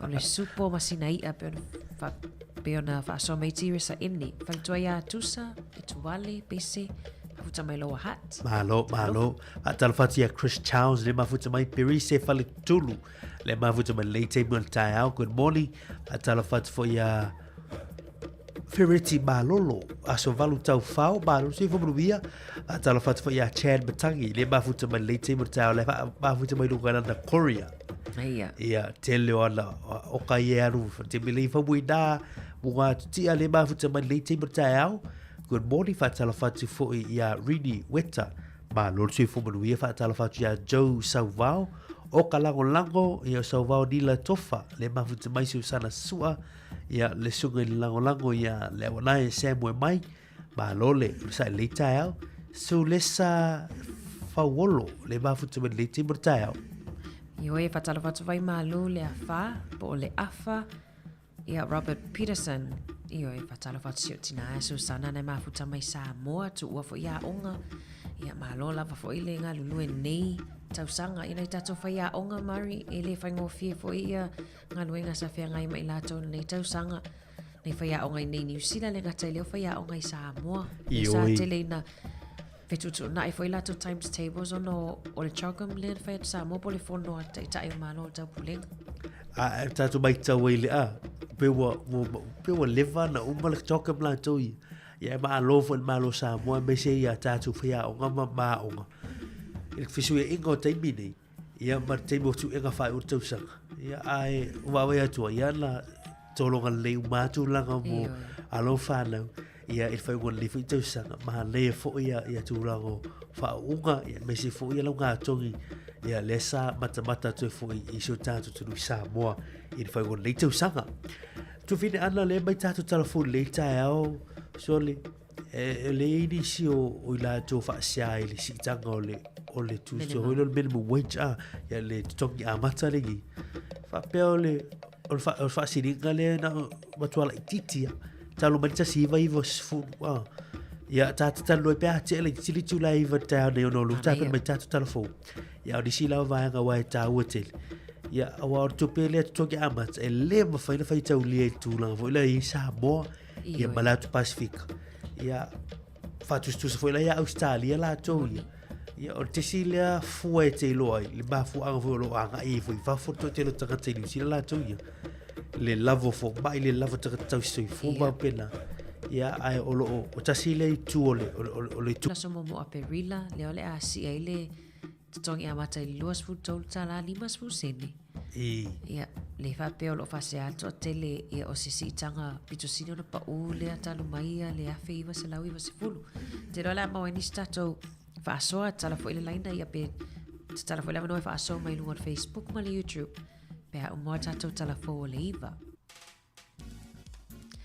Ma vai foi va vifianga ia on tali mai on tato o atu le whapuponga o tato telefon mai tato whaatala tala no ngana i le tu la o le 15 minute te ele iwa whawhatai.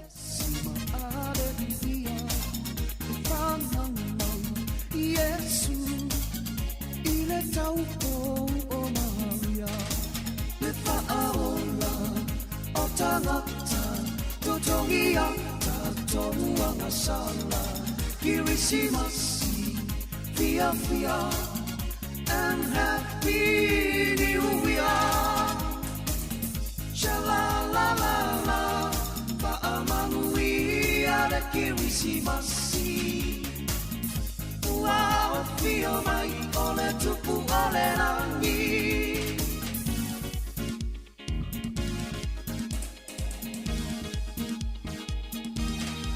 Be auma koi masa ibi o feel na waire ari.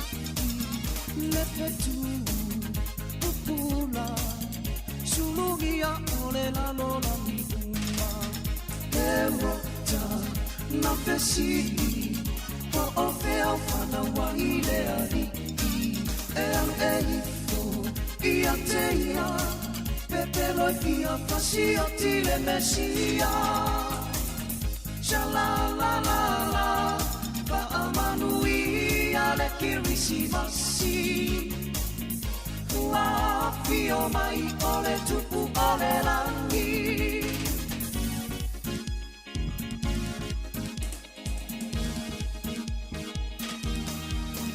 Fale popi, fana wai, Yesu ono tato matani, leala lea ole loto mawalalo, uai a faata ita iwai, olea ea sile alofa, o Yesu ilona sofana, umafua ile kirisimasi, mawa ole ola e whaavavau. Shala la la la, whaamanui ale kirisimasi. Ua fio mai ole tupu ole rangi. Shala la la la, whaamanui ana mai ile la loto. Whaapea le vision te uane long loto.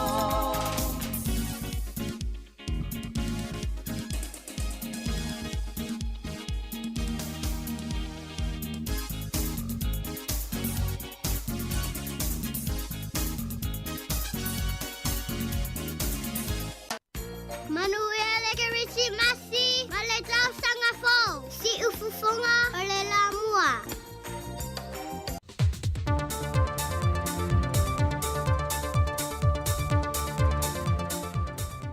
Whatala whatu telefon mai Sāmoa lo le wha o poponga ili o ngā tatono le wa yaso usimai el wha fonga. Ele I mai asu e ngā malu le malo o lo wha tino. Ele wha lavilaven tu lai mai no wa mai elefon tanga le pāle mene le aso ana nafi. Na tifa I tua mai le tele le ta avale na malangai le fionga le sui fong fitalai o le maota le fionga awa pa au mulipola alo I tafua. Mai na tau fia I le aso ana nafi le maota ngase motong fitinga masiaki wha le soi fo malo luina. Wha I lori komisino mtanga luenga o leo. O lo masalo mia le sao le ta avale na afuai o no so ese ma le awa le tele ma feto ai ma le pomo li o lo I taftafa le whanolo le whamachoi e pia. O le ta avale li tu ai ngā le Fort Ranger lo whangaina le na fionga mai na whaalie awa pa au e le o ieni morianga wa whaatino li teimile nei se ia vanga na ua mai asu enga.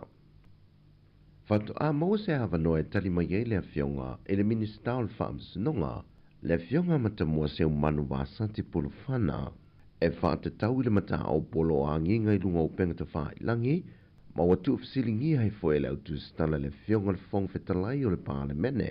Ai na sau no le fionga le minister. Nga le fsili mai a. Pau le nga, mo se sai te toa le se nga markana ka le sau koe arua whia. E tau ai tokte. Kuhu whakasia marpa se whako. O lo te ene le fionga le minister, tua inga whaasanga i a te ia, whatase ma le mafuanga na malanga i New Zealand. O se wala au lia e ala i le whaau unga le fionga le fongfitalai o le maota, ma ena pāsia fo e le kāpeneta, ma o mia le whaka, le na malanga whatase ai, le sao lātou malanga whatase ai ma le ofisa o le fono. A o siaki mo le saonga le mui mlewa lele, na whailoi le fionga matamua.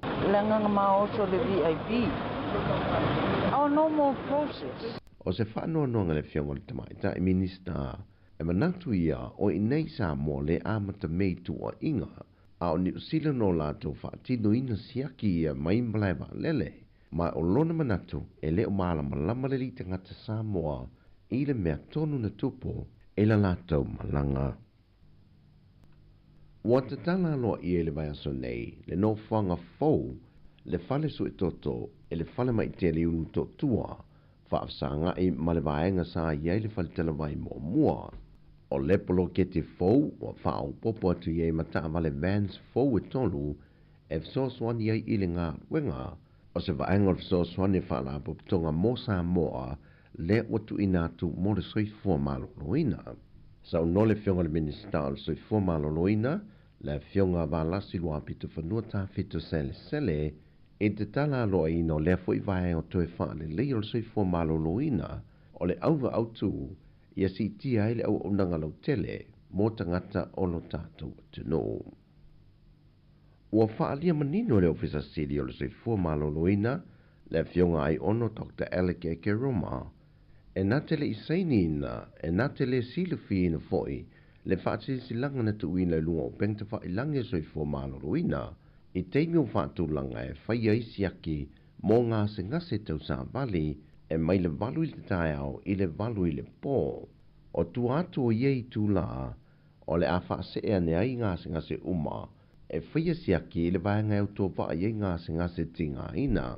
O le whina le fionga al Purasili, o se whaasila silanga e fua i lunga e le uti o le au whainga wenga i fō mai, ma le tau whaasoa ina o lātou tiute, e nei pā leni ma so lātou teimi e malolo ai, ma sa ili malosi e i fō mai e whaawa wina o le tau tua. Peita e leo le whina le fionga le minister tanga wenga, na ia whaali e se tasi o na launga te tālalo i no poloketi modeso i fō malolo ina, o loto tele lava fō mai ma le au whainga wenga, ai ua waia le amata o na ave o lātou aso malolo. O le toita wau fianga o le fono o le parlemene le vai aso nei, na whafonga ina i le fionga i le fongfitalai o le maota, le fionga papali ili o te euma se pau, le whaafti tele whai masui o le malo, i le tautua matavela a se tasi o te mali o le atunu, le fionga le mamea ropati i le tufinga, o le sui au o le malo. O le fionga le mamea sa e te waveina lea tofinga, o le sui o le fono o le sui tofia, ma amta mai le tausanga le wafes funmaleono, se ia o mai le whaai unga o le nei tausanga. E tele tofinga sa tautua ma au au nei le nei tamali o le atunu, le foisa ave masui o le parlemene, e le partia le Sāmoa National Development Party, fa pe foi le HRPP. O lona te mi foia o vea ma ministawa o ngata longa maanga nuu, lean a mata fausiei nei li Universitea o Sāmoa, ile o mai ile so. E lea lama whonutanga le parlemene, na whafonga nei mai lanto e tolu mō lea to whinga. E au fiai le sunga le mali atoa mō li le lua mali atoa, o le sa avea mao mō mua le malo Sāmoa, le fionga tupua tamasese efi, ma le fionga la o lu tia mapusua malo.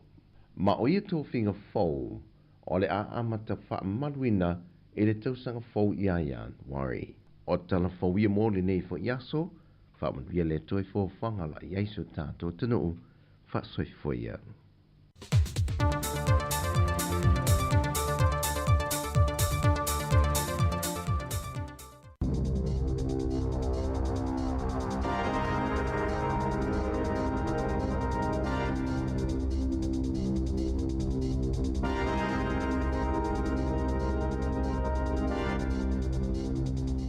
Talo falava al whaapoponga momoa talafou ma le si ufonga le lau mua mo le nei tae au se fuluvalu o te se malua a whelua wha.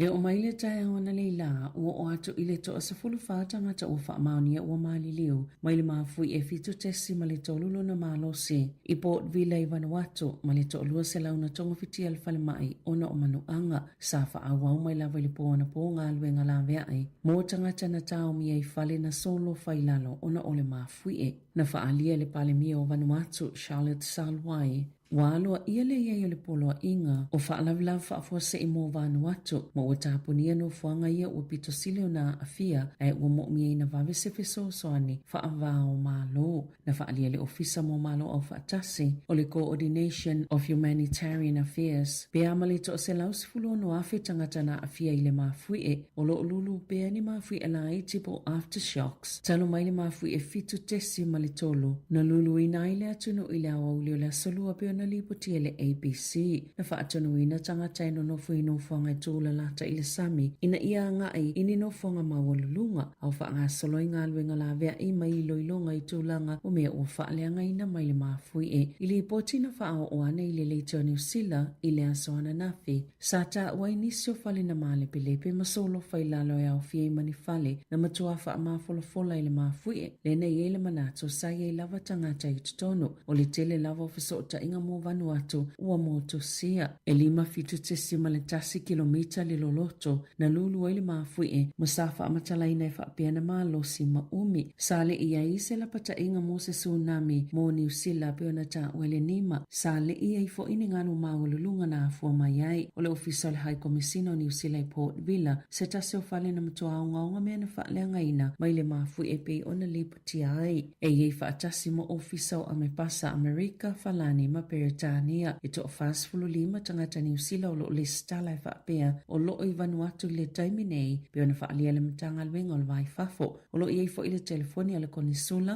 o lo mawhaina whaafso tai e i la tauia pe amo o mia se fesoa soani sa whailo fo i le poa na pole no fo sa unioni o le militeli ma le pui ngā New Sila na whaalia le pāle mia Christopher Luxon whaapea ma le minista o le vai fafo vawa samana i Winston Peters o sa uni New Sila e fesoa soani pe a whai e mana o mia na ta uele kolu se momo matua tele lava tūlanga no o iei na whaaleanga ina i Port Vila mai si vaenga o le atunuu na whailo le ofisa lampasa le United States of America ewi i le te leo le vaenga o le whale o whaaleanga ina peitai e le isa soifua na whaina i o le au whai ngā luenga sa lipotia fo ili te leo se vaenga o ele na solo le na polo kai ni mga hala sa toi whaale au ngā ina le ofisa ale United States mo la pata ingo tsunami le ia yo se tsunami mai Vanuatu momo atu na valo ia ile o atu le tasi le mita le maululunga o ngalo inisi vaenga o le talafata i o Vanuatu na valo ia fo ile ia ni ngalu eila loi foltolu se fulu sentimeter mo atu moto le Pasifika ya ofia Fiti, Kiribati, New Caledonia, le ato Solomona Matuvalo. Ai 5 le malo se mafui Elena Lulu inai Wellington e malavaanga pito lunga o le motu i saute i le afia na nafi.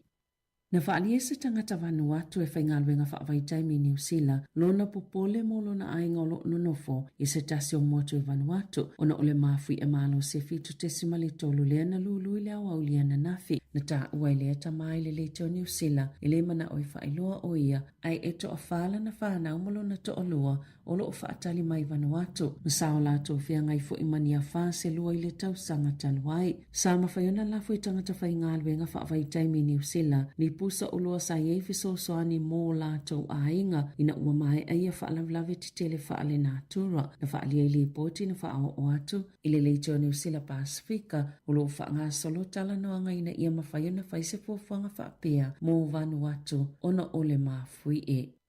E tasi tesi malilima paseno la si itiaili tutongi amata po le minimum wage. I tutono New Sila e 2 tala 5 sene mai le aso mo aperila pio na whaasilsila i le malo i le aso lua. O se si itanga pitosili leo na mawalalo talu mai le 2 o le pasene pitosili fo i ona la ititi le si itanga talu mai le vaitau le afeivsela uivas fulo. E lua pasene na siitia le masina o Aperila. I le tausanga nei, na siitia ima le lua sfulu lua tala fitu sfulu sene, i le lua sfulu tolu tala se fulu lima sene le ito la. O le siitanga faule ama taile asomo mo Aperila. E lua sfulu tolu tala lima sfulu sene. O tutongi mo i lātou ia o onga le asitia le sifulu valu tala valu sifulu sene. Na saunola wha atonu sili o polisi ale NCTU, Craig Crenny, e matuala i titi lava le nei si itanga o ta ua. E te tauna wha apopo le isi lima sifulu sene, ile si itanga ili tausanga ilua afe lua ono. Ine ia o atu ile lua sifulu fai tō la, e wha awhitau yeile tūlanga le ao o yeile tau le soifuanga. Sa wha alia i wha amaumaunga le ofisa o whainumera wha amaumawina New Zealand, e o mai a se tema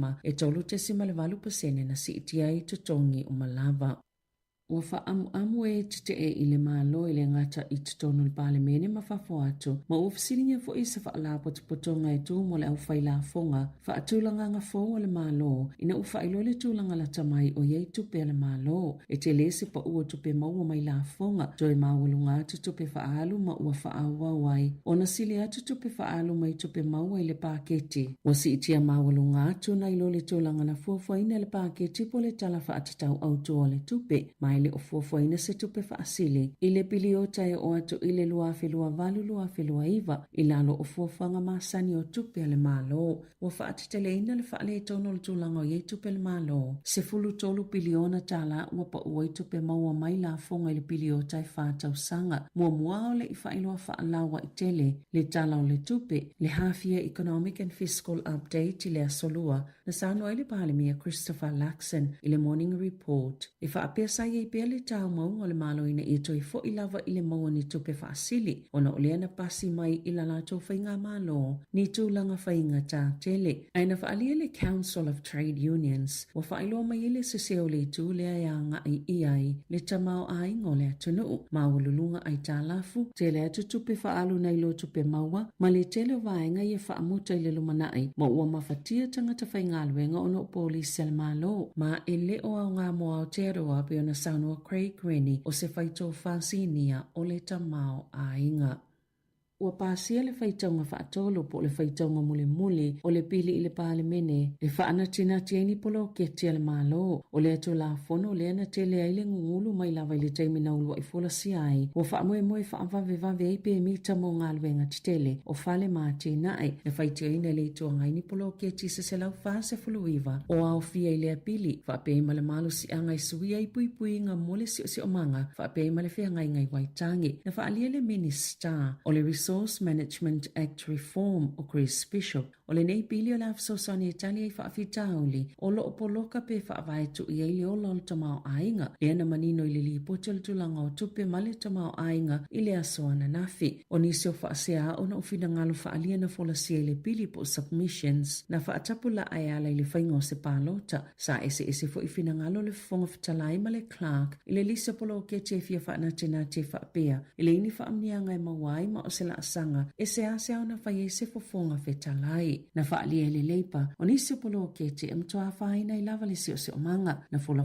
i le Greens. E na te whaalea o ngaina ni malienga mo kampani e lea mana ia ina pui puinga le si o manga. Pe atoi foi i le whainga malo.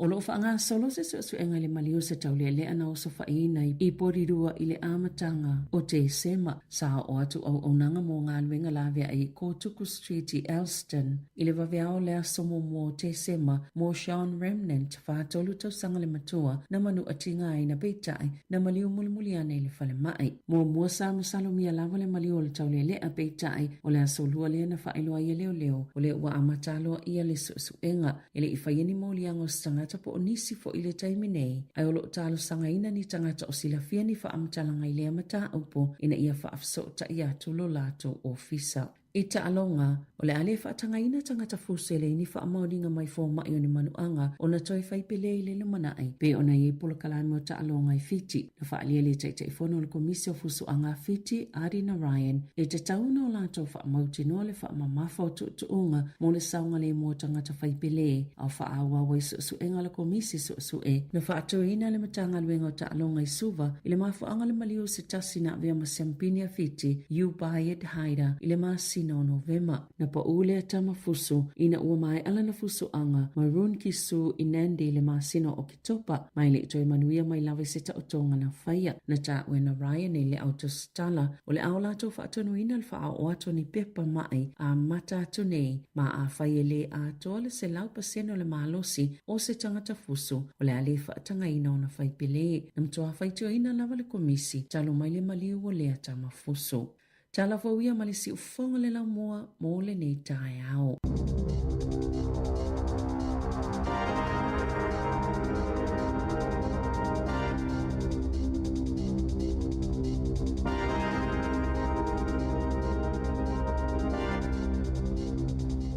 Si ufafonga o le lau mua, o luia le Kirisimasi. To e whaatala whantu le tātu tunu le teimi o le tae ao le usifuluolo minuti tēni li tu lai iwa na o tō runga atu le whaopoponga o tātu talafou ma tātu talamai Sāmoa lona whaopoponga lona lua. Fia le uma wale awa noe whaatana noa ai le sunga ya Rob Hewitt o le Sui o le Water Safety New Zealand o se tasi fo o tā male i longa e le nima tāng putau le puipuinga ia o tātu tangata i o ngā sami i o ngā vai o New Zealand. Talofa lava, good morning Rob. Thank you very much for your time for Sāmoa Capital Radio this morning.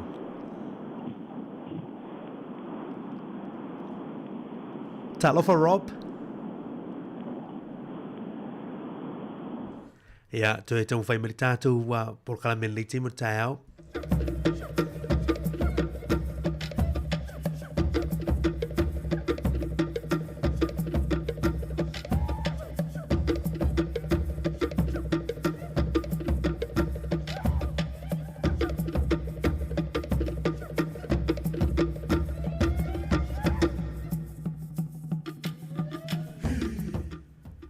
Yeah, le wil tātou fisotenga ma le sunga e Rob. Talofa lava, Rob. Can you hear me all right? You're not as clear as what you were before. You can hear me now?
Se fulma lima minuti te leili tu loa iwa lei teimo le tae au. Tomu whai atu tātu fisio te inga mo le sunga e Rob. Ala tomu whai pesi teimo le tae au. Ia ai o le whangasoro per tātu pula kala me lei teimi. Tue ma wasi whatanoanga mo le sunga e Rob i nei minuti o mo muasi teimo le leifo i aso. Ia le tue whaafonga le tātu tunu. Au le aunga le tātu whatanoanga i lei aso. Ia o le tūlanga o le saunga le muruto fine ana. Lisio whaamaunga la ta mailena a wila atu le tae au. I le vai aso aren te nei, ia i le whai unga vai aso le weekend, wha tangata iana e au whia i se tasi o alo li matau sanga na matua, ia lea na maliu, ia no wa malemu, i le vai lea i nai motu taua Avalon Park i le wahata. Moni le Mario o se tala whanau no le na maua nei vai aso. A si tamatiti le whatoa mu mai lava pe whatoa o mai New Zealand masiona a inga. Ia. E sa ini manuia mai fo i nei atono. O le whanau ngana na a. O le si takata le sa puna ese malwa a. I lai whakatani. Ia a le lana le mawhaina to e whaola. O le takata le stona tolu le sto lai ma tasi le sa o le stara tale le so to lai nai Hamilton le puga ese bale wa wala papa nai we katu ya lo tau sa ilia pelo no tino te bindi Yep. Tau te lilo e pola mena na puna ese a Mari. Ai mo tato lava e Wellington ia peo le tele lava nei taimi wa matafu ona i fa i whangotanga. ia le sila tu lang O si e tele lava na o ma ave whana witi. E me se lava ia e whirola pe ato atasi. O Stamali Australia le sa whaso ato ai Mari e toa wha le sian whana unanu ma ave. Sol. Aure la i titi lava pe lua e tau sanga o le tamiti pito sini o la i titi. E wa pa u e se neila tamiti mua mua. Ia wale mawhaina ona o le e tā ofia ia i tamiti lua le pa. Ma nei fwoi au e whangota ia tautona petu tamiti whale a me se lava na ia nong whanau la iti. Saunga le mua ta ue saunga le mu ia maltasi le sa o sale na o tato ni lua hat i e-sport E-sport, ia. Ina i le bata whakana ia le na bali we voice tasi ia whalawelawe tau le vai ia ta ua teli le tau whantato whantalonga il tau nei tu mau se temi mua buona mau le fiso ta inga na ai o le ua mai ni se whamau monga le Water Safety New Zealand o le ua a bata lo atu le ua la talata il fitu se fulu nai lalo i fona i le ufau sau noa le Water Safety New Zealand Chief ia Daniel Gerard ia tau sakal nei i cases aia bata putau ma lemo le wala talata il fitu se fulu montu i tau sakal nei o lo la talata iei ia taua te alu tapu lea le le numero ia me so le filo e fo ma numero whalau laiti ia taua te le mate i tua vaianga nei tau tua nā ia nei tatu walo whanau i le tatu wanga tua i le whai ungo le tau sanga me sia te alo ta whaonga fia e oi i bata whanga ma ia matula o whale au mua pena taua ia vai tu loto fui la tau ia whai ka tau vai tu loto i le ini lifeguards ia moni na o bata whaka e te le ia i la tu i ka halulue la vea ili soi fumelo ma tu la au i bata whaka i fu anai la i mal takata le no fu fale fu le lifeguard ia ta won mate tu no fu ngana wa song le bu moni le mari mana e foi le o man takata i lo au ta we vai ngale wa ile e ai lava ia ai ngai o ia ai mai foi le ma se lo au ai mana ia le mautino i takata foi le o la e poto e au o le vaenga foi le le ona fa malo sia foi le o mai lava ia o primary schools ia e o lava ia le ta o swimming lessons po o au mo tamaiti laiti ta o le vaenga le o nei mi se nei tatu fa na pe a o atu foi taimio ia onga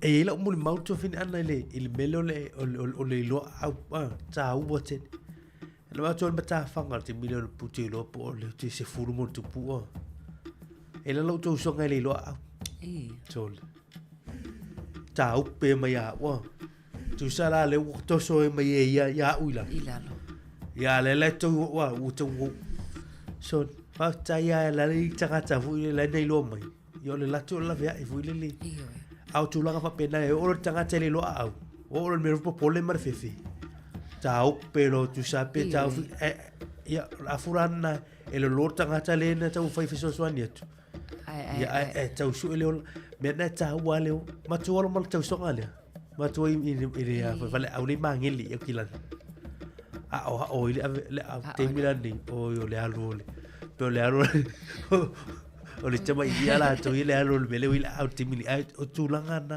pe pole nga foi ma tu a wo ave fa o ma ai tu lo ai taua ia wai o tele ia tamaiti laiti o poto tamaiti laiti au nei lo tatou le matutua o nei o le whape whainia o au Sāmoa Maria na leo a ta ele sami tu lo ia o nei e matua i whaile le ia o ngā alum whanau mai lawa i tamaiti laiti ia a wale a ngai i luma taua te lele whaasoa lea warsaunga le mu ia stable le aso ia leo neo le aso ata mo sista inga mo le sunga a Rob Hewitt Ai te tala tato re telefoni to fili ala. Tolu valu lima lu o fatasi pe fia fa so mai diso mata apu. O fata lo ile lita ya saunga le bulu o vai. Tato ta lo fo diso tu langa wa ya varu watu la tau ia bale bafu lo ye. O lo tu bau pele si fu barfao so i fu o bau. Ile le fa lave lave.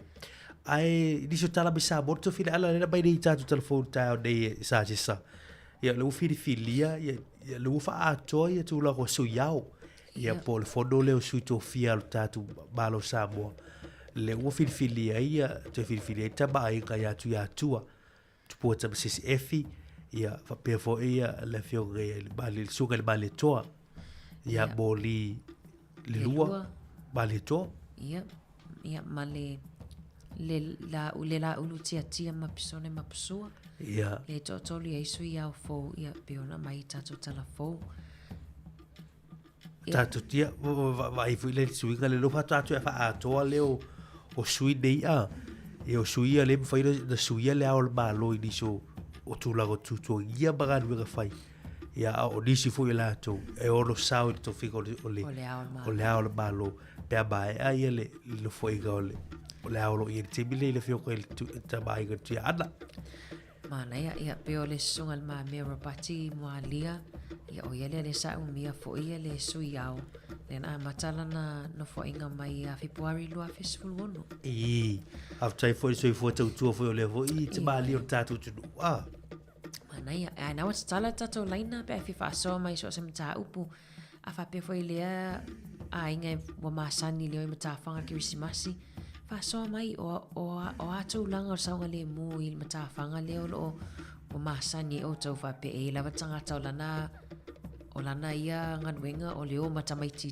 tai ele sami ia o ami to tia wa atono e o nga foi mo nisi o ainga wa tele tato ya to ai vala o matutua ia ai o tamai ti tai ele sami ia le o fa fonga mai to tele na ia lom fa na wie le wa mata ile ia mata Christmas le wa mata ona malelemo mana foi mosta se time fata no atu e Maria le ia le tato malo le na ia Rob Howard ia mo foi inisi manatu fo malo fa tai ala ele tala bali ele ia pe e bali fu ia tato ia ele bali si ile italo la kapile lo plexi sa ia sugale ia hika Elliot ia le la talo vol all blacks ia ola ofu talo all blacks fu ia jerseys fu ia soli gauia le Hawke's Bay o te bila la balanga le ta alo ko karate faf ao te liu mai lai diusila o tu Hawke's Bay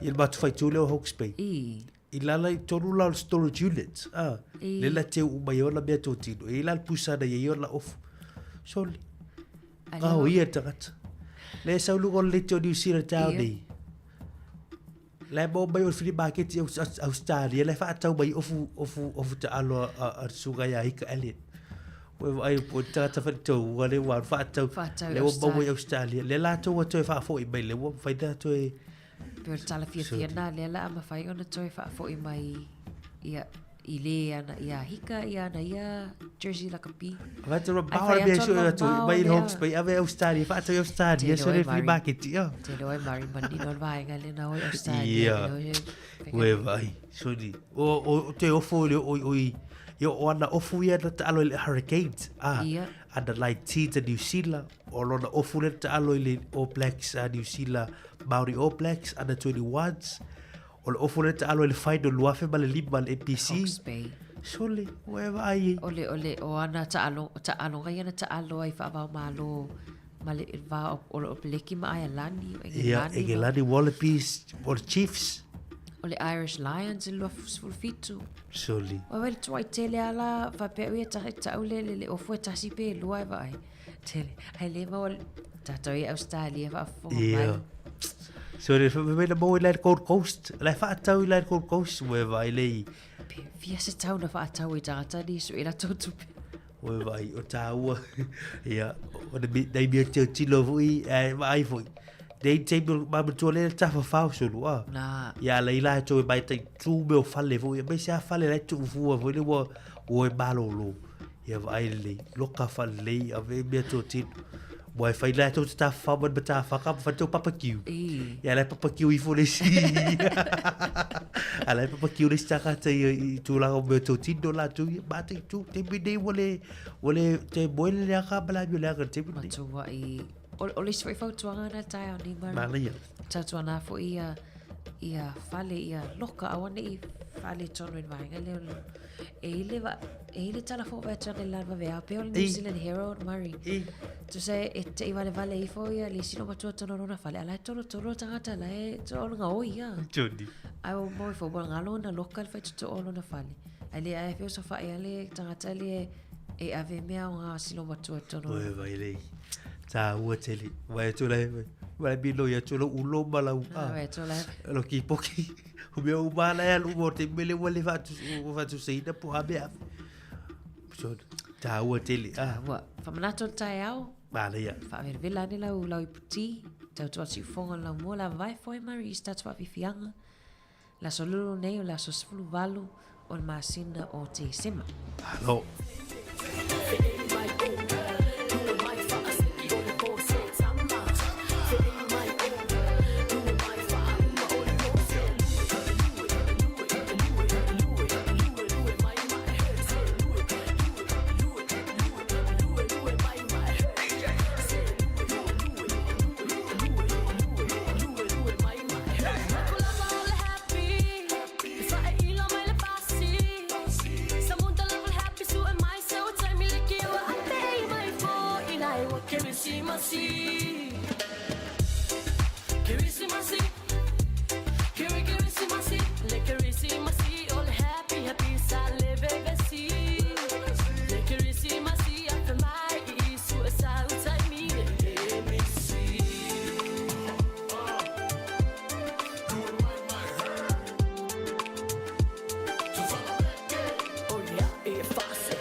Se vou bater o velo, soia Dave la faele ia, ma le tu finia ana. So le hono o pese mena. Tu whakabiki o so tiau ia. Ele tai do le tofa. Ia tu ai tai ia tu whakabiki le fui tai au. Ia o tātou kusimasi. E se mana ia o mali e o isi upor pese mari o tai au fa mai taimi fo ini ai ata tai lona ainga. Ai sa o le o lo wa e su be. A le va di fa so se feliz le tai au. O ko se le ba fo tanga tai ba fo sa o le ya se feliz la. Ia ai be alo vo le te papa kiwa vo ni ba to i disi. E buono e fa buono papa kiwa le so a e tala ni ba be alo fa. Moni. Ya o si o lever tala bris fulua. Ia. Ya a o to tele tu vo ni. De la sa o pe si a to Christmas la Christmas ba be alo fa le la Christmas. Ya o no le ba tala. E le te ya te mi de wa pe o vai atu. Mo le to ye le be vo le o te poi o le stanga tu lo fa mo tatu tu. Wa ave uba be au ga la ingala tu. Oi puma udo wa ave. Ia o la straight da o ia o tau te linga lo tua ia be uba la ave te mili. Matala. Fatalo fatu le usoi a Luis ai ono malole soi fua a Ricky Masoe malo lava.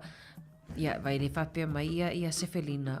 O Brisbane ma futa mai ia Sefelina. E mai le mana ia le matou tau i Brisbane Australia o timu tele.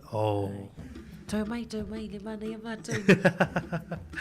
Talo fai. Ia balo fa tai le wata tu wanga tu le tu lata fo fa o le tu sa. Ia o le tebi fo le wa batao la ba fo li sta ta alla le tu sa fo.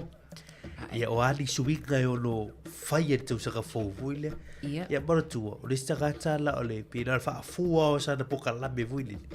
Ia fa tu ai lo ai le tu sa fo pe. Before your New Year's resolution, ba isi be fa pe la wa. Toi mai foi ma resolution. Soli. Ia te ba fa i fo pe wa o sia le bele. Le mala o tu sa ka dei. Sa o e mari e tangata wa au sia malo mo la to pat mai ai la to leo o toi o le resolution ale na fai mai le lua tau sangata luai e foi la to e fai foi lua fe lua li tu se pere on repeat e mana yo mena mari wai pini me moi mitinga fa moi moenga tau sanga fo ia o isi mana o ia o tu tasa fo lusi ni pauna ni pauka le masane fai tu foi matas ia o isi fa pe o tu tasa fo wa isi si fa spepa foi le mawai tu lo la ba le ia yo le si tanga ta foi le be a fo ia tu sa fo i be a tu foi fa tu aka e wala tu toi fo le si beliste ai o le tele au be vo ia ta bate tu fo i va gala sorry o mai fo ia ele ia fo le sta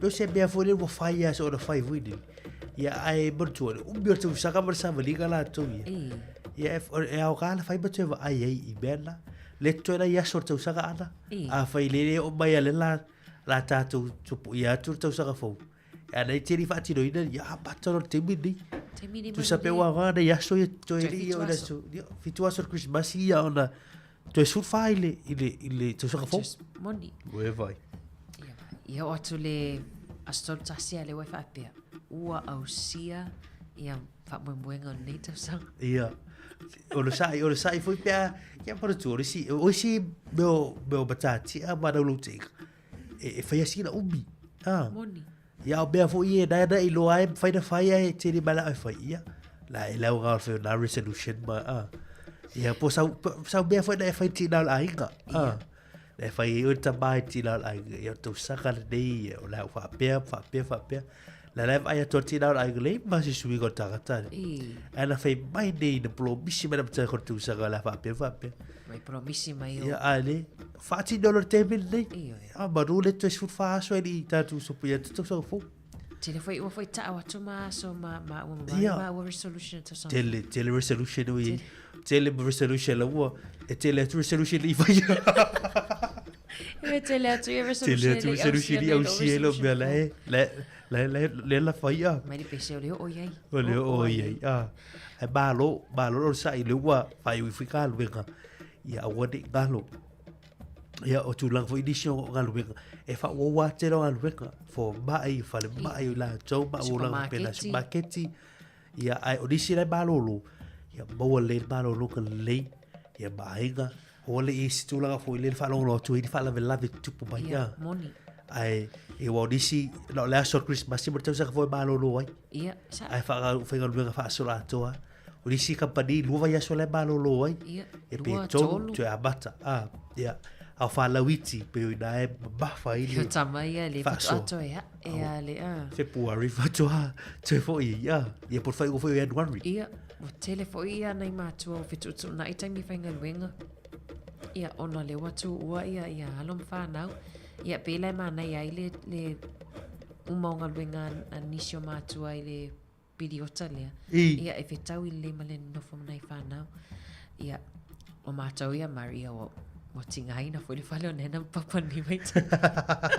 vai ama boli fa la yo Ora o fa matala tilo tinam lo tama bo mana fa ira fa na poka la men mata Christmas. I fa no longo melo tina fa mai fa. O le fa mai e o atu mala ato lava mo moe e na vai so. Ye telo o fifiaga fo ila o baba papa la to ia. Fatiga. Ai fia ya la to ye.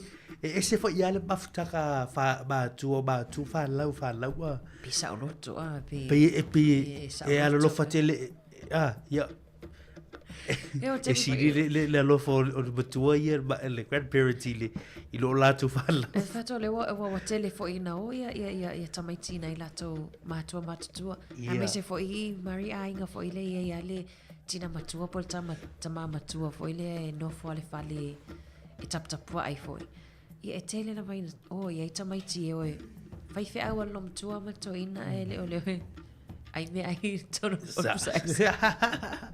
yo te video vai lobi vai ba to au to ina ma lom tua ia fai di fe awa nga ia o te mara tua i si te la ia vai wa fai lagi fo la go ti la ia vai au te ata pe afa batala leia mole atu foi tamiti ate ia ia o ulo ko alisa por ko pai bar tu ti la ia vai tabala fisira tu tas fia puka no bara o lesto iro Eric ia bela bar tu foi ti la ia vai dei vai te be se atu si ko fala ia pero vai fia ga foi da ia ba tu la tu ia bo si te bi bo la bala tu children ya balolo sa le table ta le la te vata tu proclame spesi tu te mai te urua le ta tu proclame ato ta fa o ta tu proclame le ba futu beluso ya tasi ba bere ba futu beluso ya tasi o la wo kapitir ta to tabari al o te ropo so di bere la fega lu bega se oli la fega lu bega la ya la gala ta wana ir to to al fail for bedi be por su bakako voi se o ata to elina mai boni sul ta to lui i la va tama il bo sorry bo ga va ta to tu sa o la mo va o isi ala e fai ale live tu so la ta o ta bale ai uli pore fa tele wind o ya ti comment ali si vai mai na le fa tele wind fa la me fa tele wind le fa ti so fili ma lo ta si mon alo fa tu to le ba be da we o to ya lo fa tu lu sia tu fu lo balaka tu fo ia si alo awale fai ba tu mai i la higa le sanga o fiana tu mar le ya so tato tu te le mai te lugar proclame ato tao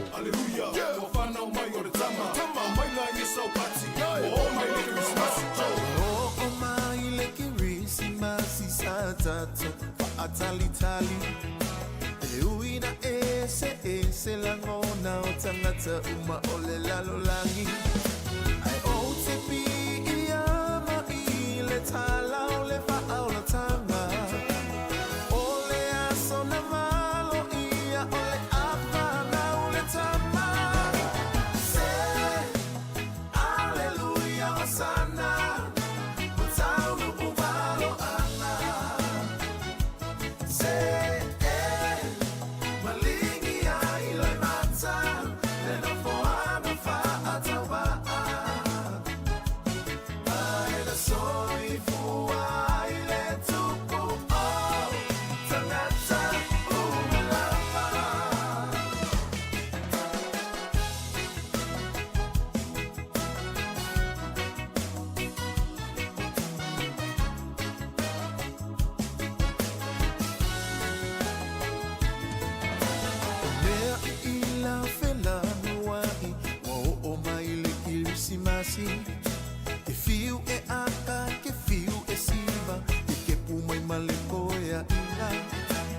ole au Gerisiano Fa'ama maluta pua ina O mafutanga ua mafana fana ua le otoya iseita Alleluia Hosanna Mutaunu umalo anga Malingi ai lai mata Nena fuana fa'atawa Aina sori fuai le tupu o Tangata umalama Janita, turn down Wanna wish you a Merry Christmas To all the best, to all the friends around Wanna wish you a Merry Christmas To celebrate, commemorate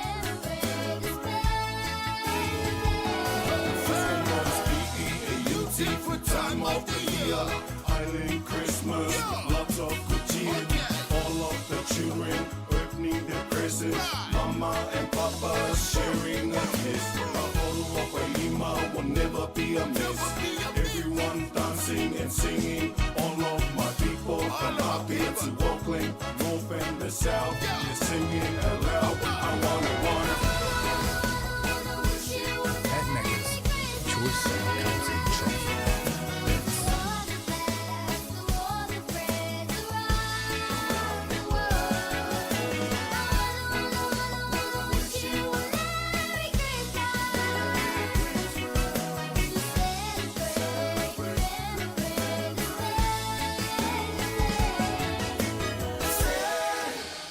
Alleluia, Hosanna, Mutaunu umalo anga. Malingi ai lai mata, nena foana fa'atawa. Aina sori fuai le tupu o tangata umalama. Alleluia, Hosanna, Mutaunu umalo anga. Malingi ai lai mata, nena foana fa'atawa. Aina sori fuai le tupu o tangata umalama. Toi fatala fatu toi sefulu minute tali tulai sefulu tali sefulu ia ona toi faafunga fo ile inisio por kalame mana e o atana e lungo le tato Facebook ma le YouTube pe fa pele te mai mo mai ai ia o atalo maketi Sāmoa ia na pe ona tuina mai le tato fainga luenga pe amalanga tu Sāmoa ia man tofu Sāmoa le tato studio ia por tato ofisa i Lalovaya leo mafuta melisonga tasesa manga loto loa tupea mantuanga ni ya Mari mali fo io mane fa eta ulunga tulta ta ata yao le tala na ilunga le Radio New Zealand e fa pea ole a no la ni ulangona pe fa pea walema na tua na tato matua ye ma wal dementia ia Christmas male fa afsilia ole e se foi le langona fai tau atu foi ina ia foi tangata e le tama fitus fulu ono tau sanga so fai a Tom ia wale mawhai ono toi mana tue ia po le ale Christmas ia o fasola atoa lilo ia ua ia nei tato matutua whapea body ia o isi foi ele i o matua le o fitus se fulu walu se fulu ai wa maua ile ngase le o dementia e mai tau I la sa o le ia tu fila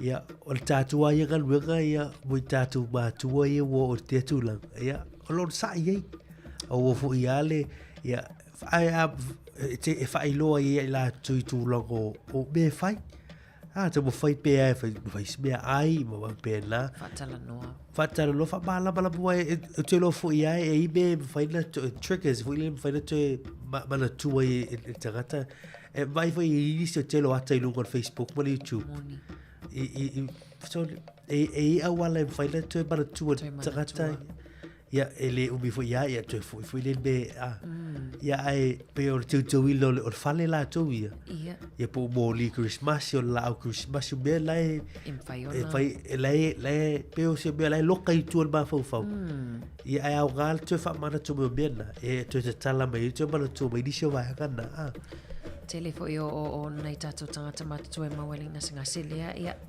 o ngā ia albums fo ia po Alabama o ata lo ai na wo e mana tua ia mantua mari tato Sāmoa ia i teleni au onga ilia mai tu sa pawale me na taula e tai Sāmoa fe mai e wale anga le ulu ngalo mea ai leo mai nei wa tele so enga ma tele au onga e mawhaiona o tau wina i tātou i le meta o la dementia o aunga o a foia me totia e mawhaiona whaonga mo nei tātou mātutua ia. E mawhaiona e sa ili ia o onga nei pe a whapeo o le walata i nau o ia ta mamatina mātutua e le o se me leanga fo ile e sue e ono tātou ia le mindset fo ile o le mawhauwhaunga whaasa mo mai e o matua wa me e wale anga le ulu ele manea i o le atala noa i nei aso o sau i luma le tomai te le fo ile tomai wa o ina ia i nei atunu malo le el fautuanga tu fine ana e o tau fo o ata mena au pimsile fa so ai ia e te mata i tu e la to ia mena ia aso ia mo bebena ia o pape vo maliuti na ai o tene na ia so ia ia ai me se fo ia mena ta fa e au nga va nga na tu mana tu i te lo me moni au ai o ata ia o nisina tala ona le foto le mai lunga le tato le tio New Zealand i le tai au nei ia te loa tawa lunga o i pele o il tato val au lunga laina ta lova ma no soifua ia tani mamai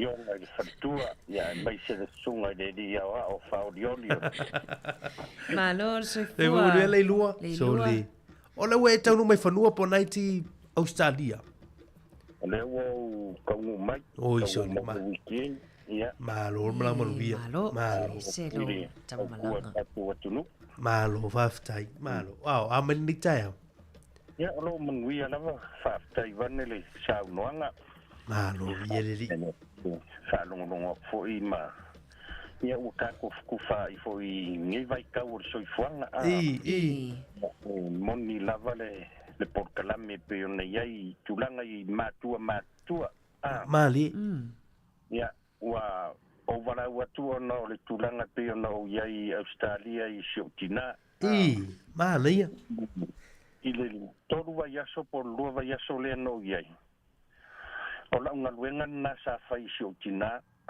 mali tango toi fatala noa ma toi fa fo ilo na ma fau i tulanga pe ona soifua ne i tutonu lo na ainga laia ma nei ar mata noanga fi fo tu fa longo iai o sili i matua ona matua mali ala tala mai Siotina ona lo aile o la vai matua o ke ia le mafau lua e atore tausanga le pe au dia le valu sutolu on tausanga eleli mali le nganga na te faftai au ia nei vai tau i Siotina ona o le soifuanga le o isi e tai fitus fulo mon ia tausanga mau le mele pe ona lo sa no mali ia o si toi ina la le sole o silo matua la ngalo meilo na mafau o pe o fale tonu na mafau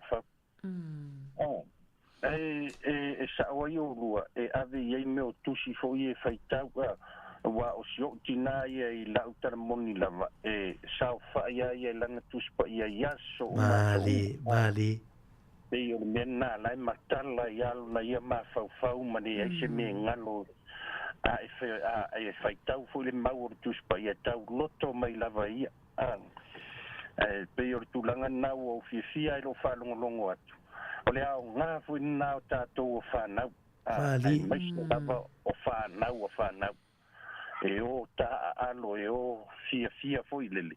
Ona fia ia leo ia. Wai pe o risi mel na ia lei ona pe fa pe na isi o tātou matua. O lele ai o ni tangata la tau te tala noa. Mali. Le tangata e fia ma iailo na loto. Mali. Na o la ua lunga le no walu mua ia o i whare mai si o tina. E vani i tonu lau potu. Toa whala tau ia ia e toa tolu na isi to ia o ia toa lua to ina i lesi tu ma lesi lo matua. A whai e tāle iwa usu whare mai i le aso ma le aso o te alu ese mai le whare mai po o le valu iwa e po. E te le tai e wa ai ini tangata o nai o ia a inga o sia to o nai e to ia ina. Ia, o ina, o te sau le fale e malingi o e tangi lo te loto fo i le lota lofa iai. I le mātou maftanga masi o tina o le mau te o atu whaatala noa, whawhiawhia ia au ta oto i le wharimai.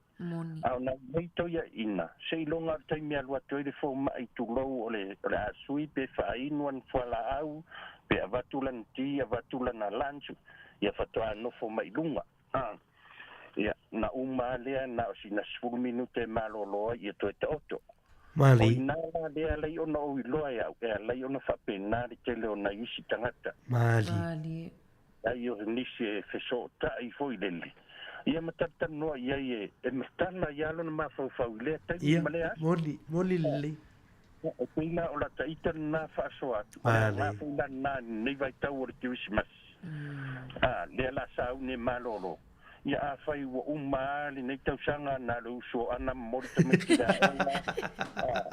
Ia, ma nawa, lei o stara whātai taifo lele. Ia, aguatu ana piti le whanau pe a ma nawa, tu ua le aonga, ia alu whai le kuka e whātari mai e tamau le ainga. Ai le o le lo matua ma le toina. Ia, o le ngala na o le taimene nei. Ia, moni. Ia ngā fo ina nai si toina ma si lo matua ai vai me e whapere toina e si o tā whawhine tua lewa nā rua la leo mai matamai. Meta mai te le se a fifi. Meta mai te a ai. Ia, i o le tūlanga nā e pe ona tātou tatanoa ai. Ia ona o le ai si toia ina o le uso o tina na maliu le tausanga te anei se lauma le lua tausanga ai maliu. Sole, i. Ona ai ana lua matamata i le lo matua le na wha interview me le tio sa TV Sāmoa Ia. Mali. Ai tupu lele. Ia, o le nalo matua e maliua e whaitau alantus pa ia au noa ma se vainga. Vai. Sole. No le malosi o lana lot. A matua te fwoi atu. Se tu uia nā whi au mana mea whamai. E le mwhai unau tu o le mawai lo malosi. Malosi, mieleli, moni. Ia alui whafo e whailang tonga la au. Ia ma se ai whafo ini le vau. A whamai o lai mawai lon fia mawai lon malosi. Ia, e kuto la taita nā tu whātu tātou porkalami a whaifo i e le tau malua whafong. Ia, whamatu rua. Mana ia lau whaasoa. Mali, se lau pasiri whaasoa. Ole lau ngā whai o whaasoa nā luma sile. Sole, mana ia, nā e whesile ali i lo matua pe na e whape i oi i aso ia. I oi. I, pe na e tama lei, pula aso na mara i. Melta la sio kina. Oi, ata me tiki sili no sta io la ufana. Ui. Ue, mana ia. Mali whaasoa no i lua. Levo na o i loa uma i lo tupu ai. I. I le whainga wa usa whaia i alo tina. Ia, mana ia. Ti whaalongo. Mana ia, mali whaasoa no i lua. A whai a whamisi o tina. Ia. So ia toi whaia o mea sa whai la aso. Manuia tele le yaso, le lua, manuia le yaso. Alofa te lea tu mo lua, ma lo le on sa, ia tātou toi whai loa i fo. I loa, i le iwa Christmas, manuia le yaso, fo ia, le lua. Aftai, ma nei whaasoa le sunga le lua ana. Tua vai tau sanga o Sion tua ai le mane o lo ma losi la fo. Sen mane o le whaasoa le lua le tāu o le tala noa. Tāu. Whaasoa am tala noa i mātua ma awane i o ni fati tala noa nei tatou mātua ia. Au fwoi ni fati va pe ofisi so. Ioi. Malo whaftai ana ono tātou teimilu tātou no litu lai sifuru. Moli whaftai ma whamalo tātou tiru. Tātou mawhtanga le proklama le ato tāo le nei a surulu. Ia o la tātou mafuta tua. La soa tāo fwoi ia ma whatasi mo lusi a tasi. Ia o tātou on tua leia vai aso ia agai atu fwoi. I le Christmas ma tau sanga fwou. Ia tātou e whenua e marasunga leo e atu fwoi. Vai ua Januari. Papeo yo mati. Sasuri. Tau sanga fwou. Ia malo whaftai tu whina ana tātou proklama le tai au. Malo whaftai mari ia. Whamangalo fo le ma tau tual atau tai au le nei tai au. Pe au hese upua le longa maa le lau whafonga e manu ia tele lau fwofanga. Oni suela ki whalongonongo lau le tio ma lau Facebook ma le YouTube. E il tatou proklama le awina toi le te au se fulu. Ai mo le taimi nei ia manu ia tele lau fwofanga am tiu tim whaiva. A loto ai siu tatou atunu whaftai. Manuia le kirisi masi Sāmoa, si ufafonga le lau mua.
so maua fia fia o le me Kirisimasi.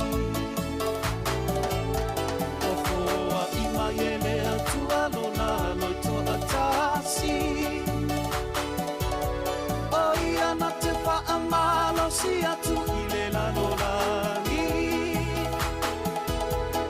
Tu ulele anga awa lavane I whano se tasi. Anga awa lavane I whano se tasi.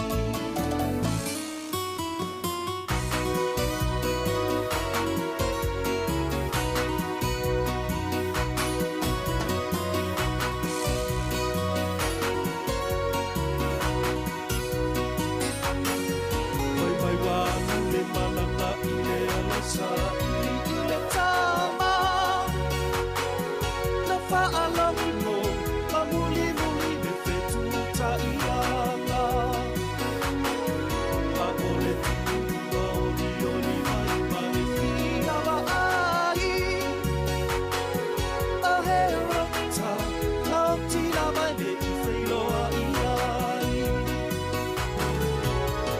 Sāmoa si I le whaapetai.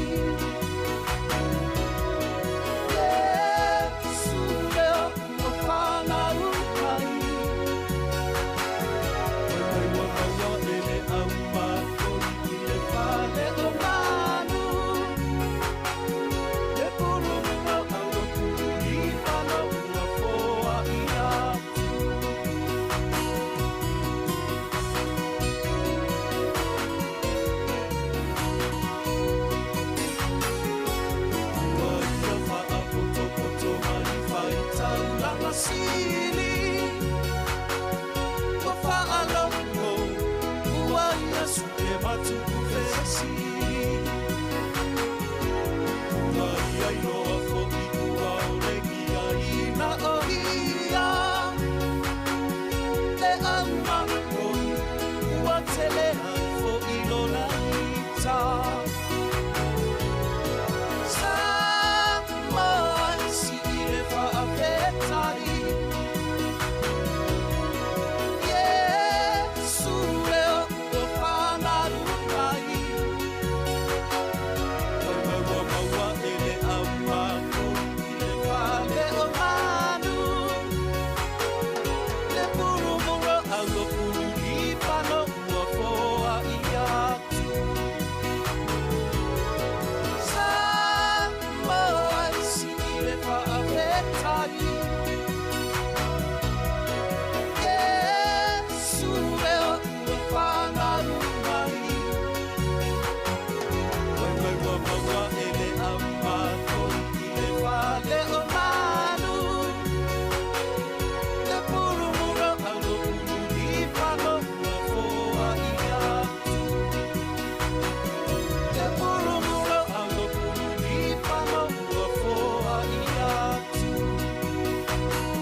se po tu vai titi e ua whaatanga I lewa ai ngā atangata a o mātua ia ua whaama whana a o mātua ia ua whaama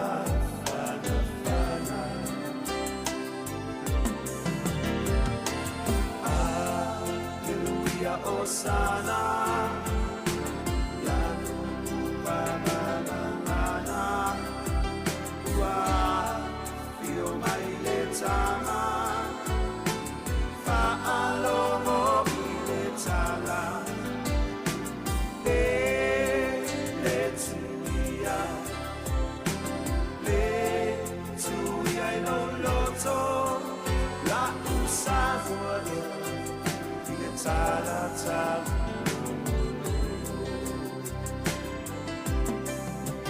La Usavoa Ta-da-ta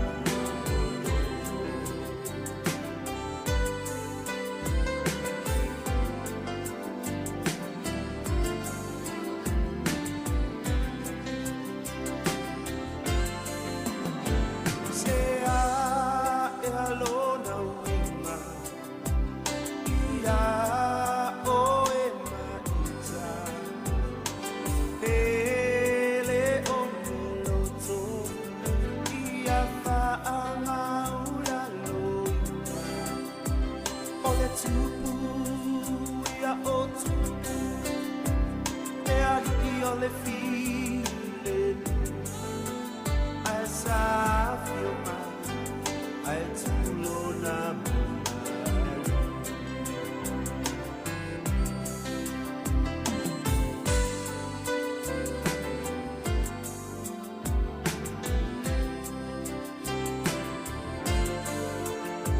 say I alone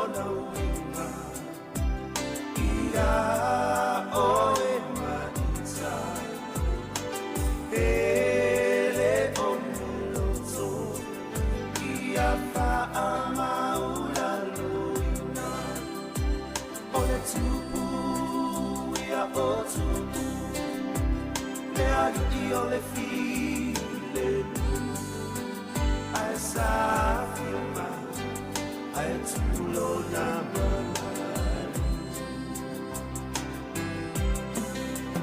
as I feel my eyes full on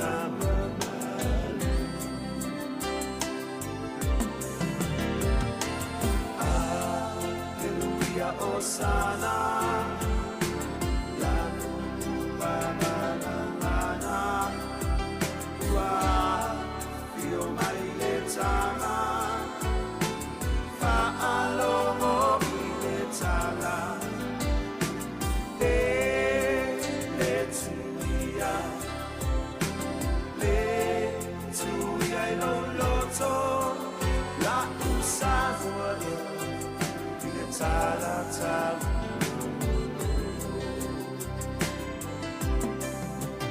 La Sāmoa Ina Tālata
Ole po e pa ia, e na va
Ele ia mana ia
ngona mo le kirisi masi ole li tau sanga ave maota ona se me alo famoni so una na mo wale ita ua pa amanuia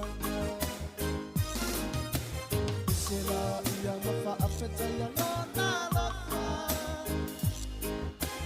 tua tato au lia le li tau sanga anuia le kirisi masi Sāmoa uma ole nalo nani Fia fia e pessima alleluia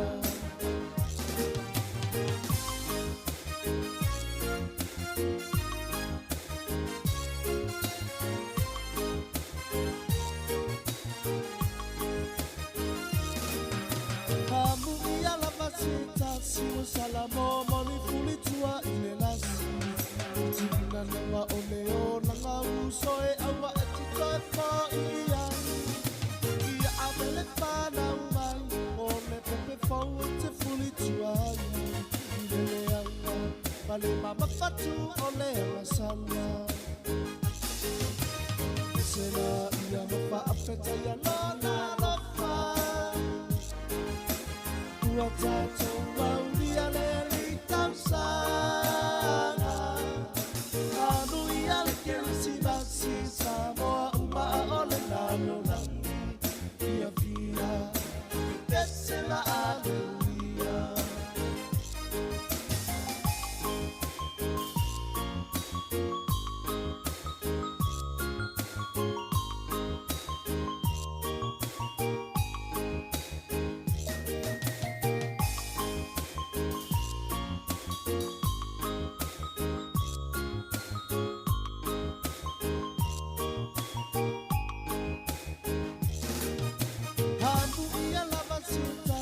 Salamo moni fuli tua ile lasi Tikina nanga ole o nanga uso e awa e tita fo ia Ia avele whana umai o le pepe fau e te fuli tua Ile leanga a le mama fatu o le masana E tera ia maka apeta ia lona lofa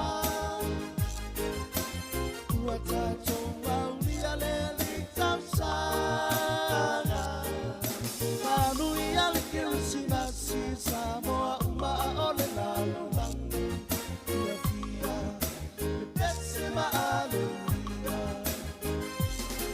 Fia fia e pessima alleluia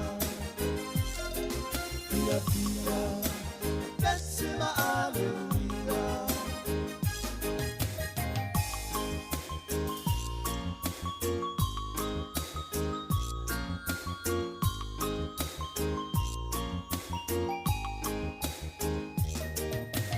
No fact when times of name and my beauty song I used to free the one to call us right Ori aki se masi ma tau sa fo me se fo la rangi ato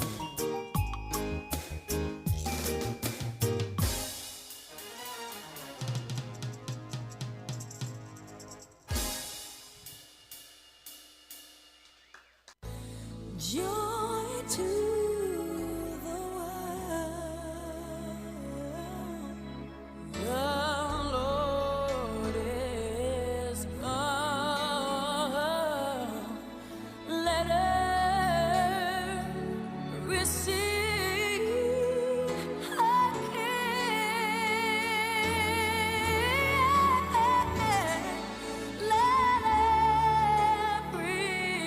heart, yeah.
tau sama o tatali pei o le mai o le nai tulang Sāmoa ele nei wa au mai faali ali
Tele tau sama o tatali pei o le vai o le nai tulang Sāmoa ele nei wau mai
E fai o le nei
hia hia. Kohina mohina, kohina hika vela.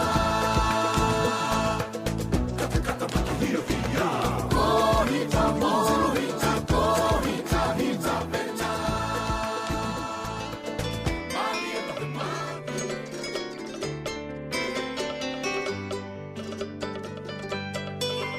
Lei tu malo tano fa, sa fa pe mo mo na, e usi o ola, mole ne ya wa ona, ne e fa pe o sola, o uai ai se pona, musu e I pona, tafia maua se sa o lotonga.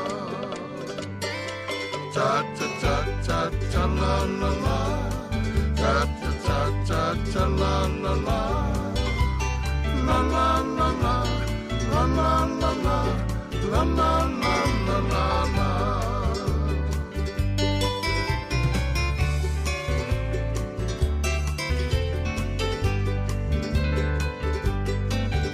Asele atu yama, osa uanga sana, ileva fenga yai, ma oto tupurana, ia la foi fongava, fasola ino onana, ai ai ia lo faanga, ia na tia I soleanga. A fai wai ai se dea, o te ale uai, fa a mole mole, ia malu mai le mai, I ana tia ita, I fatu ala vai, e poto le tautai, ai se lana vai. Saula upele tutaka, o te tulai mauloi mata, ele ngano lava oe, ilo unei angana, o te mana tua te a oe, ilo nei wha moe moe, sauia ta wha mawai, to whai na soifua oe. Ta ta ta ta ta la la la, ta ta ta ta ta la la la, la la la la, la la la la, la la la la la la, ta ta ta ta ta la la la, ta ta ta ta ta la la la, la la la la, la la la la, la la la la la.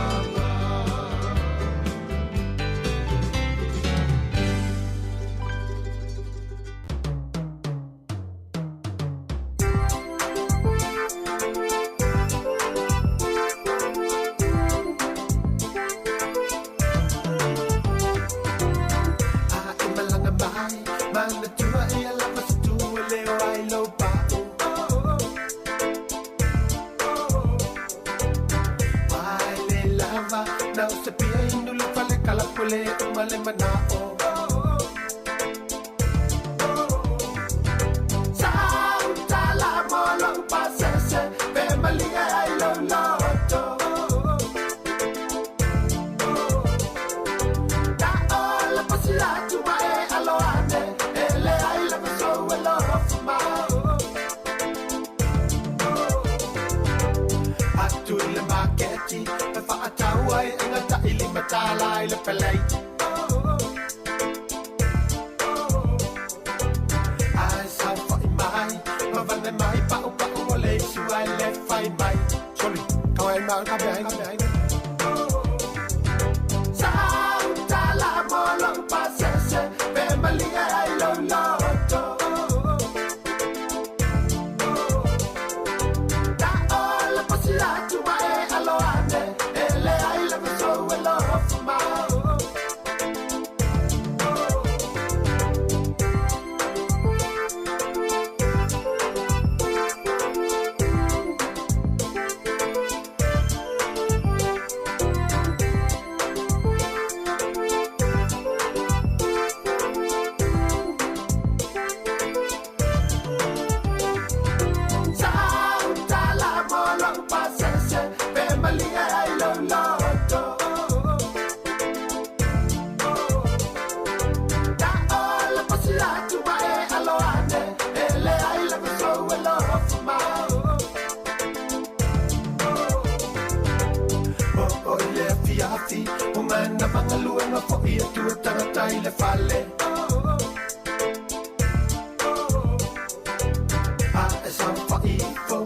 ua telefon i pei le tanga. Ai, ke wa kaho ko i ko ngai la sala ko ia.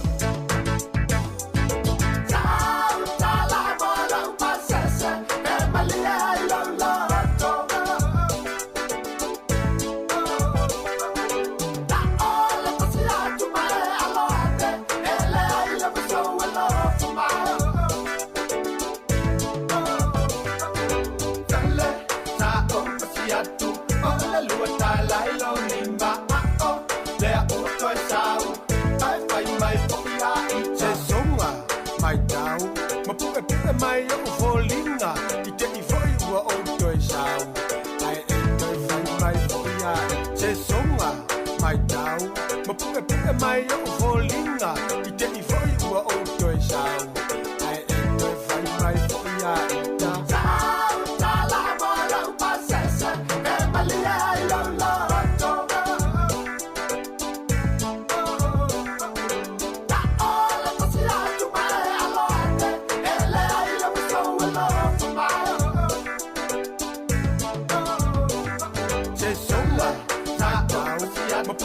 Mai lo sa la la I te I foi ua o te sau Ai e tai fai mai foia I te songa Ta au Ma punga punga mai lo sa la la I te I foi ua o te sau Ai e tai fai mai foia I ta kale Ta au Ma punga punga mai lo sa la la I te I foi ua o te sau Ai e tai fai mai foia I ta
makosi kama fa ia e ona malosi mai kupu kupu ave oila onga awangi polonga ngaunga uka ia e maua sarko apenga mangaku ia keu pelo fa lau kulo savangi ia mafai fadia ava ai fango ngoi kupu langa larva o lengal masias ngoi Sāmoa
Let's go. Sua maleta, sua maleta, sua maleta, boy. Sua maleta, sua maleta, sua maleta, boy. Sua maleta, sua maleta, sua maleta, boy. Sua maleta, sua maleta, sua maleta, boy.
Sua maleta, sua maleta, boy. Sua maleta, sua maleta, sua maleta, boy. Sua maleta, sua maleta, sua maleta, boy. Sua maleta, sua maleta, sua maleta, boy.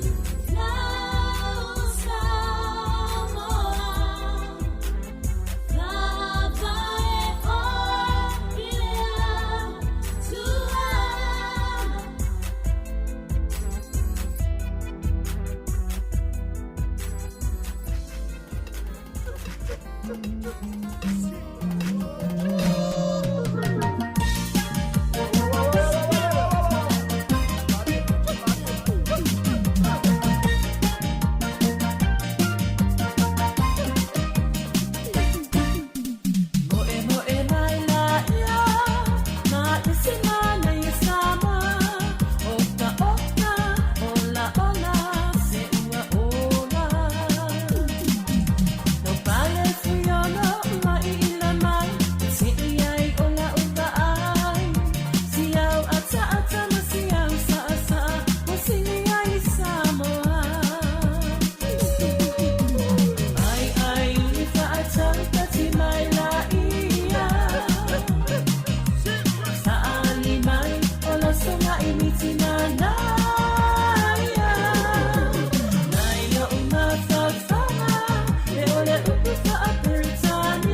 tino mai e te alofa e a pele ai ina ne io utawana unai no mafau ai le tau wane a ita I se fatatau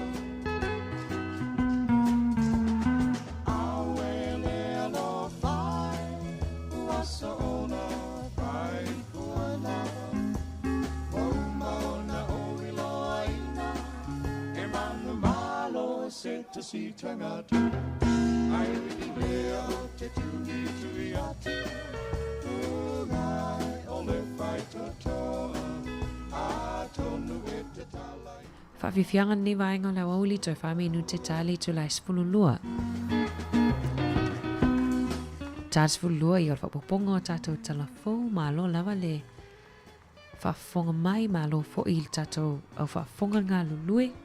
Tātua si whonga lau moi Wellingtone, tāls fulua tātou talafou, whamai al tātou tautua I lungo le tasi ono tesi mal tasi wha moi le itu lai tasi.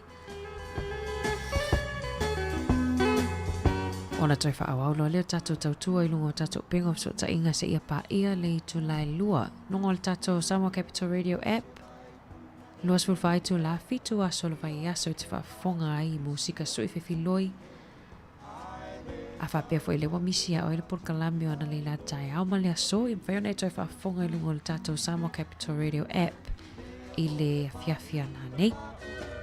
Palai ona o alu atu e te ina Samoa ni o alofa anga moa Auele alofai uasa ona fai fuana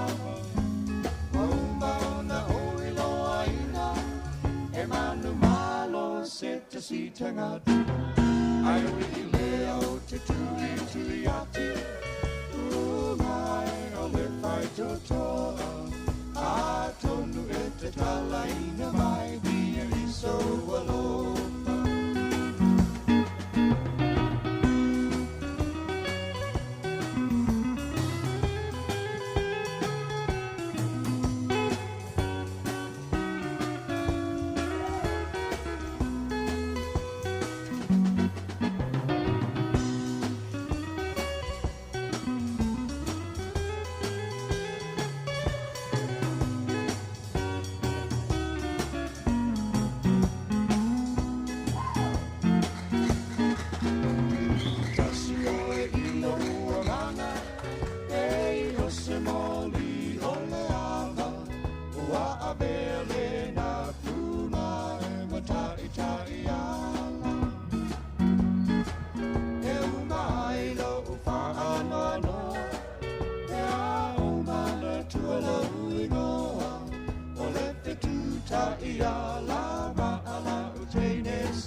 to see tangata ai wi leo te tui tui atu ngai ole fai toto a tonu e te talaina mai dia I so alofa a tonu e te talaina mai dia I so alofa a tonu e te talaina mai dia I so alofa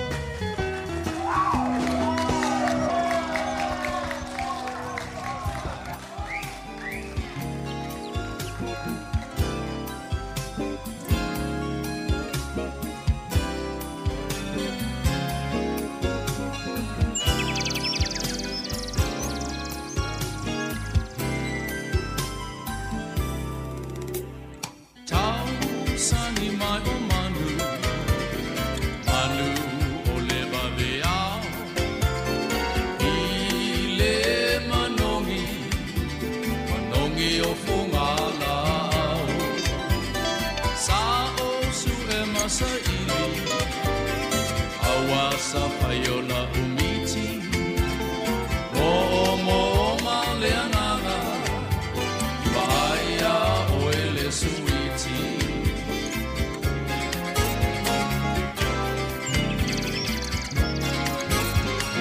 Tau sani mai o manu Manu o leva veao Ile manongi Manongi o fungala Sa o su e masaili Awasa payola umiti Mo ngau leanganga Baia oele tau sala Ua miti ia ilela Le sau avea mau Le malingi o loe mata Tau lava ina o te patu Susana mai o manu Ale mai o so manatu Mo ngau leanganga Baia oele tau sala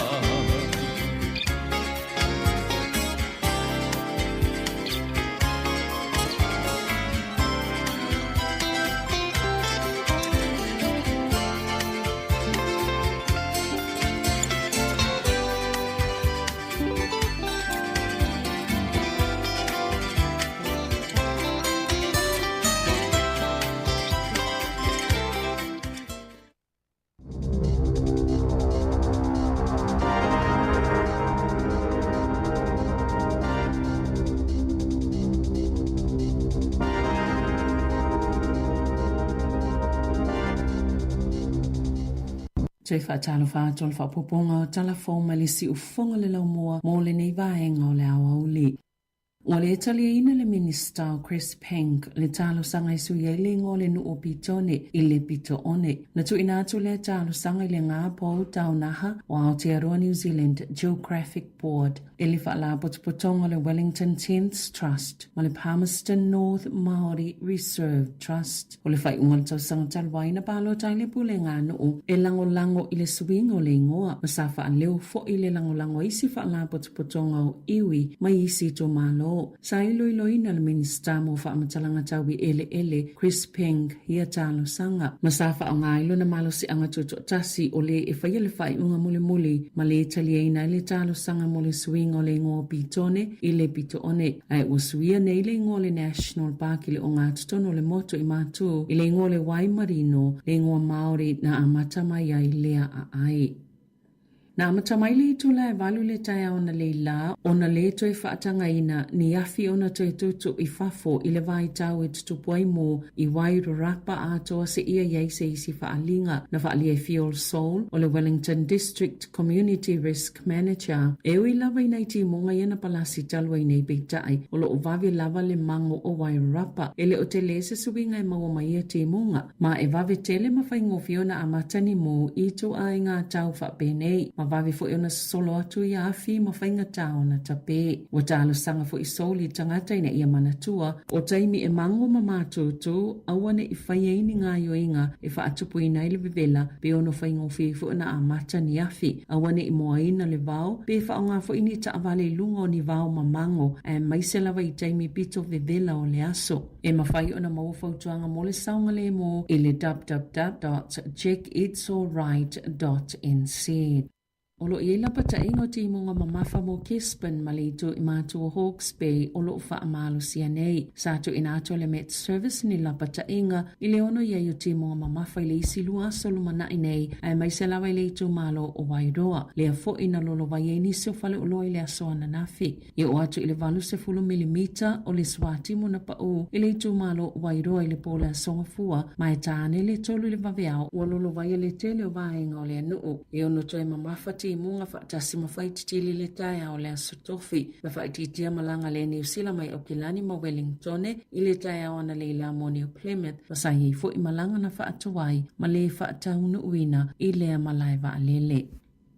E to olua le au whaingaluenga le official high commissioner ni usila i Vanuatu sa le ima whaiona mau i se whaamatalanga lea ua li potia ua maua maula o saunga le mo mai le mafui i se tustusinga i lunga le X na saunua le minister le vai fafo vava samana i Winston Peters o ia tangata whaingaluenga i to olua ua maua masatala noa fo i ai Port Villa sa li potia le ono whaapopoino le numero tangata maali liu ai o mai le tai ona le la o to asfulfa u whaamaunia ua mau soifua mai le mafui e fitu tesima le tolu le malo si leana lulu i nai Port Villa i le awauliana nafi ma le whaitau se lau o lo o manunua. Sa whaawau mai lawa le pōna pō ngā luenga la vea ai. Mō tangata na tau mi ai whale na solo whailalo ona o le mafui e. Na whaalia le pale mia o Vanuatu Charlotte Salwai. Wālua ia le iai o le poloa inga o whaalavlav whaafua se i mō Vanuatu ma ua tāpunia no whanga ia ua pito sile o nā awhia ai ua mo'mia ina vave se feso soani whaavao mālo na whaalia le ofisa mō mālo au whaatasi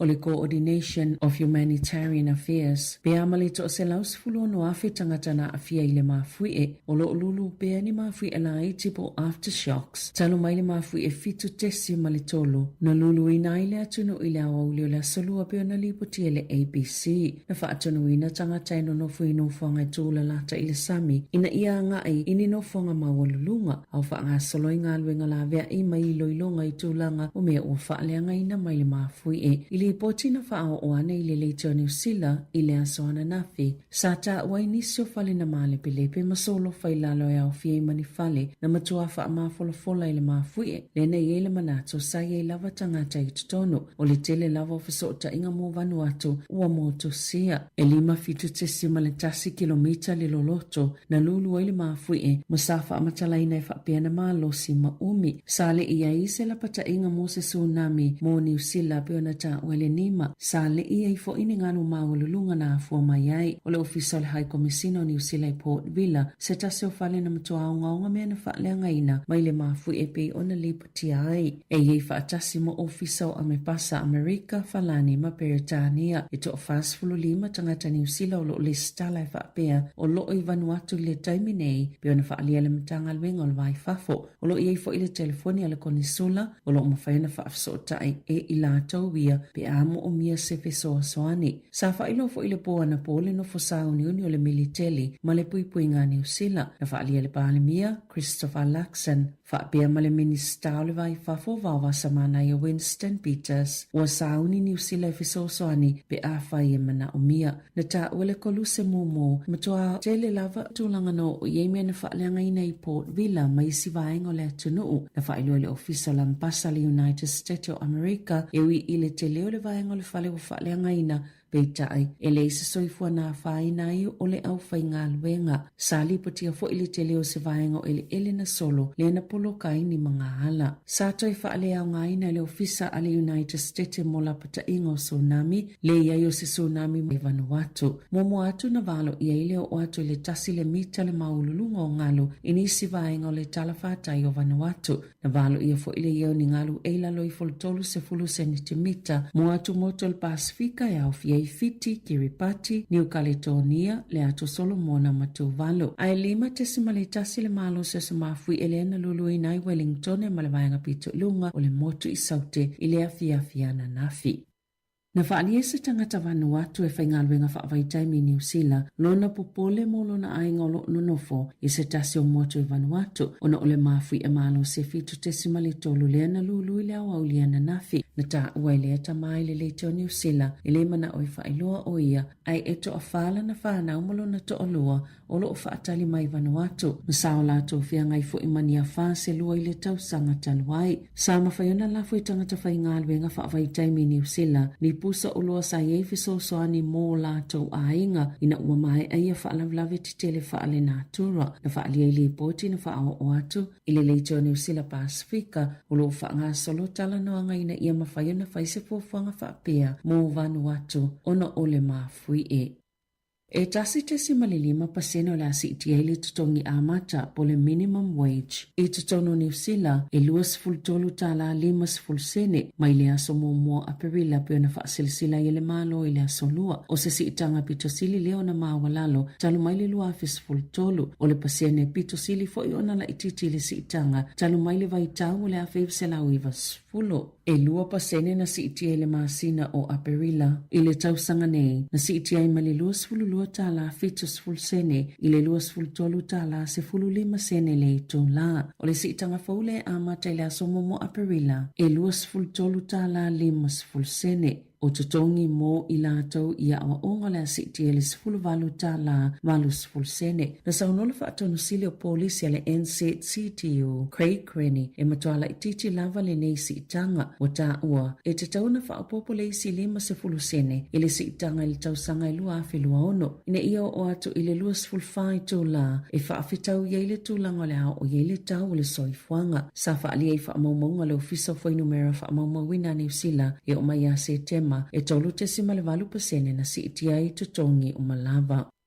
Ua wha e te ile malo ile ngata i tutono le pale mene mawhafo atu. Ma ufisilinga fo isa wha alapo te potonga e tu mo le au whaila fonga. Wha atulanga nga fo le malo. Ina ufa ilo le tulanga la tamai o yei tupe le malo. E te lese pa ua tupe maua mai la fonga. Toe mawalunga atu tupe wha alu ma ua wha awa wai. Ona sili atu tupe wha alu mai tupe maua ile paketi. Wa si itia mawalunga atu na ilo le tulanga na fuafua ina le paketi po le tala wha atatau autua le tupe. Mai le ofofo ina se tupe faasili ile piliota e o atu ile luafilua valu luafilua iva ilalo ofofanga masani o tupe ale malo wa faatitele ina le faale tono le tulanga o ye tupe le malo se fulu tolu piliona tala ua pa ua i tupe maua mai la fonga ile piliota e faatau sanga mua muao le ifailua faalawa itele le tala o le tupe le hafia Economic and Fiscal Update ile asolua na sano ile pahalimia Christopher Laxon ile Morning Report ifa apesa ye pele tau maunga le malo ina i toi fo ilava ile maua ni tupe faasili ona oleana pasi mai ila la tau whainga malo ni tūlanga whainga tā tele. Aina whaalia le Council of Trade Unions wa whailua mai ile se seo le tū lea ia ngai iai le tamau ai ngole atunu maululunga ai tā lafu tele atu tupe whaalu nei lo tupe maua ma le tele vaenga ia whaamuta ile lumanai ma ua mawhatia tangata whainga luenga ono polisi al malo ma ele o au ngā moa o te aroa pe ona Sāmoa Craig Rennie o se whaito whasinia o le tamau a inga.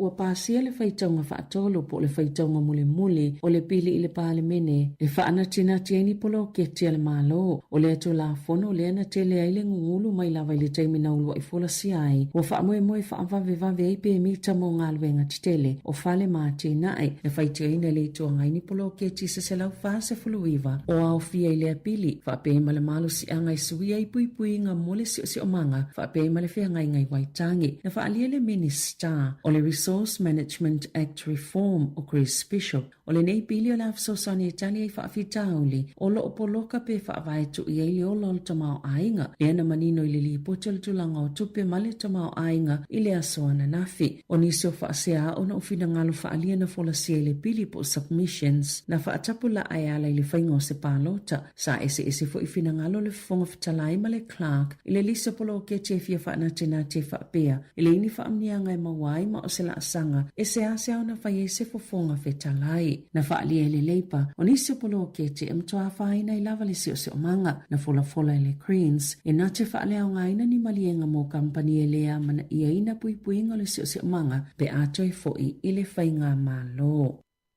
O lo whaanga solo se suenga le malio se taule le ana o so whaina i porirua i le amatanga o te sema sa o atu au onanga mo ngā luenga lawe ai ko Tuku Street i Elston i le waweao le asomo mo te sema mo Sean Remnant whaatolu tau sanga le matua na manu atinga ai na peitai na malio mulimuliana i le whale mai. Mo mua sa masalomia lawa le malio le taule le a peitai o le asolua le na whaeloa i leo o le ua amataloa ia le suenga i le iwhaieni mo liango stanga po o nisi fo i le taimi nei, ai o loo talo sanga ina ni tangata o sila fia ni wha amtalanga i lea mata upo ina ia wha afso ta ia tulo lato o fisa. E ta alonga, o le ale whaatangaina tangata fusele ni whaamauringa mai fō mai o ni manuanga o na toi whaipele i le manai. Pe o na ye pula kalami o ta alonga i Fiti. Na whaalia le tai whono le komisi o fusuanga Fiti, Arina Ryan, e te tauna o lato whaamauti no le whaamamafa o tuunga mo le saunga le mo tangata whaipele au whaawa wai su enga le komisi su e. Na whaatuina le matanga luenga o ta alonga i Suva, i le mafuanga le maliu se tasina vea masempini a Fiti, you buy it haida, i le masina o Novema. Na pa ule a tama fusu, ina ua mai ala na fusu anga, maroon ki su inande le masina o kitopa, mai le toi manuia mai lawe seta o tonga na whaia, na ta wena Ryan e le autostala, o le au lato whaatonuina le wha o ato ni pepa mai, a mata atu nei, ma a whaia le a toa le se lau paseno le malosi, o se tangata fusu, o le ale whaatanga ina o na whaipele, na mtoa whaitio ina lawa le komisi, talo mai le maliu o le a tama fusu. Tala fau ia malisi ufonga le lau mua, mole nei au au li.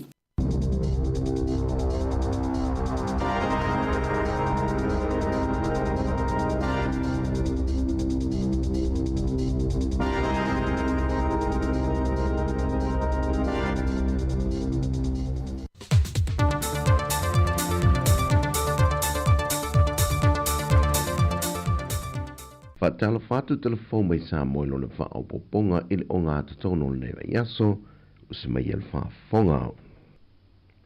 Ele I mai asu e ngā malu le malo lo whaatino ili whaalavilaventu lai mai no wa mai elefon tanga le pāle mene le aso ana nafi. Na tifa I tua mai le ala tele le ta avale na malangai le fionga le sui fong fitalai o le maota le fionga awa pa au mulipola alo I tafua. Mai na tau fia I le aso na fili mauta ngase motong fitinga masiaki wha le soifo malo luina. Wha I lor komisino mtanga luenga leo o lo masalo mia le sao le ta vale na afuai o no so ese male awa le tele ma feto ai male pomo li o lo I taftafa le whanolo le whamachoi e pia. O le ta vale li tu ai ngona Fort Ranger lo whangaina le na fionga mai na wha lie awa pa au e le o ieni morianga wa wha tino li teimile nei se ia vanga na ua mai asu enga. Fatu a mau se hawa noe tali mai e le fionga e le minister farms nonga le fionga mata mua se umanu wasati pulu whana e whaate tau le mata au polo a nginga I lunga o penga te wha langi ma watu fsilingi hai foe le autu stala le fionga le fong fetalai o le pāle mene e na sau no le fionga le minister. Nga le fsili mai a. Paule nga, mo se te toa le se nga markana ka le sau koe arwa whia. E tawa I tukte. Kuhu whakasi a markana se wha. O lo te ene le fionga le minister tua inga whaasanga I a te ia whaatasi ma le mafuanga na malangai I New Zealand o se wala aulia e ala I le wha au unga le fionga le fongfitalai o le maota ma ina pasi e fo I le kāpeneta ma o muia le whaka le na malanga whaatasi ai le sao lato malanga whaatasi ai ma le ofisa o le fono a o siaki mo le sao le mui mlewa lele na whailua le fionga matamua langa nga maoso le VIP our normal process o se whaanoa noa le fionga le tamaita e minister e manatu ia o inei Sāmoa le amata mei tua inga a o New Zealand no lato whaatino ina siaki ia mai mlewa lele ma o lona manatu e leo malama lama le li tangata Sāmoa I le mea tonu na tupo e la lato malanga. Wa te tala aloa I le vai aso nei le no whanga fau le fale su e toto e le fale mai te li unu totua whaafsanga I ma le vaenga sa iei le fale tala vai mua. O le polo ke te fau wa whao popo atu iei mata vale vans fau e tolu e fsoswani iei I le ngā wenga o se vaenga o fsoswani whala popitonga mo Sāmoa le watu inatu mo le soifua malo loina. Sa no le fionga le minister le soifua malo loina le fionga valasi lua pitu whanua ta fitu sele e te tala loa ino le fo I vae o toe wha le leo le soifua malo loina o le auwa autu ia si tia ele au unanga lau tele mo tangata o lo tātou tuno. Ua whaalia manino le ofisa siri o le soifua malo loina le fionga ai ono Dr. Alec Roma e nā tele I sainina e nā tele silufi ina foi le whaatisilanga na tuina lunga o pengta whailangi soifua malo loina I teimi o whaatulanga e whaia I siaki Mō ngā se ngase tau sa vali, e mai le valu i le tae au i le valu i le pō. O tu atu o iei tū la, o le a whaase e ane ai ngā se ngase uma, e whia siaki i le vaenga au tō wha iei ngā se ngase tinga ina. O le whina le fionga al purasili, o se whaasila silanga e fua i lunga e le uti o le au whainga wenga i fō mai, ma le tau whaasoa soa ina o lātou tiute, e nei e pāleni ma so lātou teimi e malolo ai, ma sa ili malosi e fō mai e whaawa wina o le tau tua. Peita e le o le whina le fionga le ministan tanga wenga, na ia whaali e se tasi o na launga te tālalo i no poloketi mo le soi fua malolo ina. O loto tele lava fō mai ma le au whainga wenga, ai ua waia le amata o na ave o lātou aso malolo. O le toita wau fianga o le fono le parliament e le vai aso nei, na whafonga ina i le fionga i le whongwhitalai o le maota, le fionga papali li o te euma se pau, le whaafti tele whai masui o le malo, i le tautua matavela a se tasi o te mali o le atunuu, le fionga le mamea ropati i le tufinga, o le sui au o le malo. O le fionga le mamea sa e te waweina lea tofinga, o le sui o le fono o le sui tofia, am tamai le tausanga le wafes funmaleono, se ia o mai le whai unga o le nei tausanga. E tele tofinga sa tautua ma au auna i le nei tamali o le atunuu, le foisa ave masui o le parlemene, i le partia le Sāmoa National Development Party, fa pe foi le HRPP. O lona te mi foia o vea ma minista o a onga ta longa maanga nuu, leana a mata fausi e nei li Universite o Sāmoa, ile o mai ile so. E le lam fontanga le parlemene, na fafonga nei mai lanto e tolu mo le to finga. E au fiai le sunga le mali toa mo li le lua mali toa. O le sa avea mao mo mua le malo Sāmoa, le fionga tuputa ma CCF, ma le fionga la o lu tia ma pusua malo. Ma o ia tō finga fau, o le a amata wha maluina e le tausanga fau iaian, wari. O tala fau ia mo le nei fo iaso, wha manuia le toi fo whanga la iaiso tātou tanu, wha soi fo ia.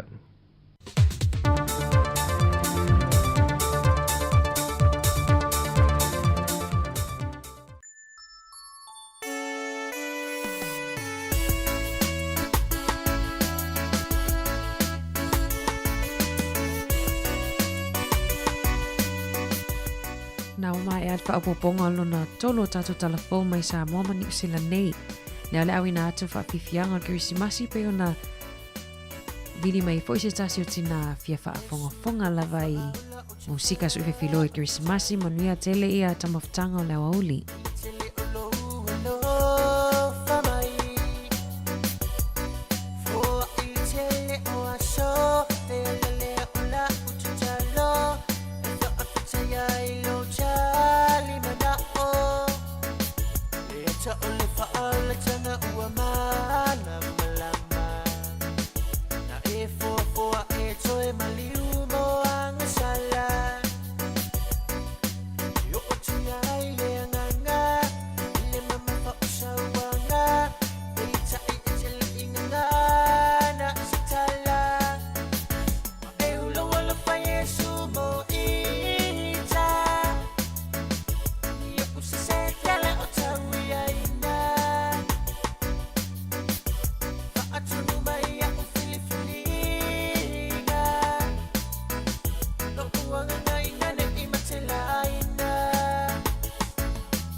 Sa o te tau ia tuai lau lofa Wana o lo uleo o te pese ai au e whaafonga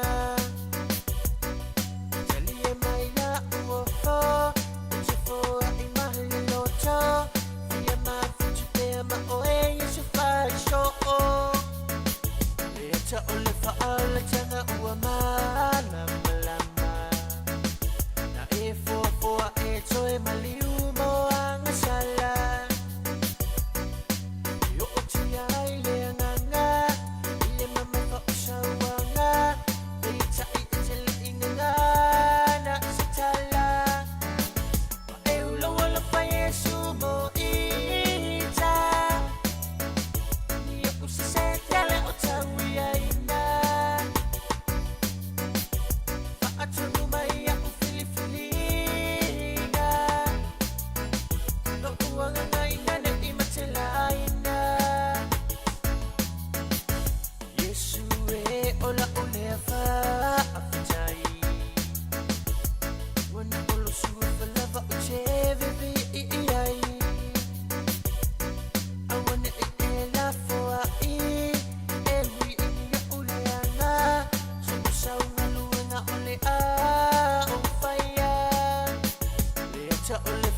Manuia le Kirisimasi Sāmoa, si ufofonga le laumua.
Hallelujah.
whawhiwhianga nea wauli ia o whawhiwhianga so i whiwhiloi lava mo le kirisimasi ia o tātou lata toi fo i whamanatu ina o soifo mai o le tātou li whaola. E wato e sfuru 5 minute tali tulai tasi ia ona whamai alo leo tātou tautua e lungo le tātou li tio po le frequency tasi ono tesimal tasi whaamo whaawawa tu pe tātou whawhiwhianga se i pa ia le tulai lua ia ona whamai alo le lungo le tātou Facebook ma le YouTube ai whaawawa tu pe lungo le Sāmoa Capital Radio app. Talo fatu nei tato boye mafuta mai Ron on Midland sa ole le beautiful Sāmoa. Talo fatu pali sina leo. Fai unga Vander Ryan. Talo fatu ya Takira Kopa. Fai unga o po lima lavea malo laval soifo manuia. Talo fatu se sina ya Lupe Malnoski mafuta mai Sunnybank Hills i Brisbane. Patalo fatu ya taua tu ai malo mai lato uma lavalo mafuta mai lunga o le tasi ono tesi mal tasi whamo tatu ya misiluki ma le whawhiwhianga he rota le tupuleanga.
O lo tau whaafonga mai whawhiwhianga mai lewa ewa band. Whawhiwhianga o Kirisimasi, moe oe le pepe, ia mole le whaftai, watu nea noe mole le nganga whaftai, ia ina i tatou wompa anga lava lo whafonga mai nunga le tasi ono te sima le tasi whaamo. Whaftai mo la o tau tapua inga, ma le whafonga mai foi. Pamangalo foi le leo, ia pole tautua foi le nei aso, peo ise upua, le longo maali lau whafonga anga mani a tele lau fofuanga matiu te whai o le nei aso. Toi whelo ai foi tai au a tai au, le tautua si ufonga lau moe a matalia le itu lai fitu le tai au. Whaawawai leo le tatou tautua e mo tatou lungo le tatou social media. Toa whamai a tatou tautua le itu lai lua ta le tasi toi whaafonga mai i tala fou. Whaftai.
Lola,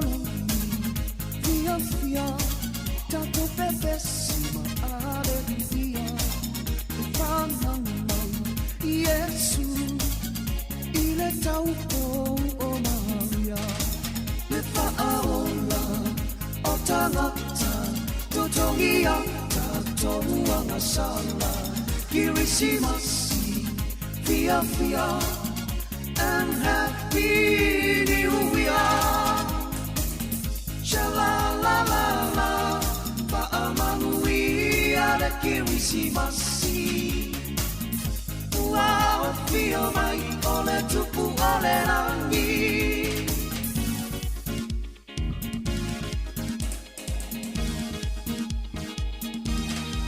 Le auma koi masa iti o feo na waire a le petu pupula sulugia ole la lola mi uma le rota na fesi o feo na waire a elifo ia teia pepelo ia fasio tile mesia Sha-la-la-la-la Pa'amanuia le Kirisimasi Ua fio mai o le tupu o le rangi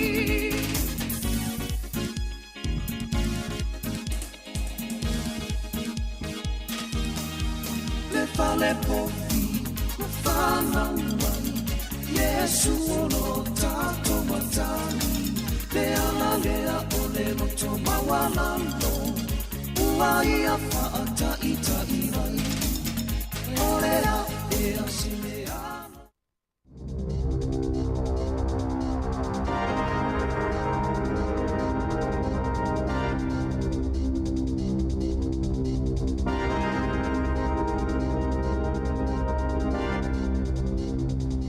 Te whaatalo whaatolo whapoponga o talafo ma le si ufonga le lau moa mo le nei vaenga o le awa uli.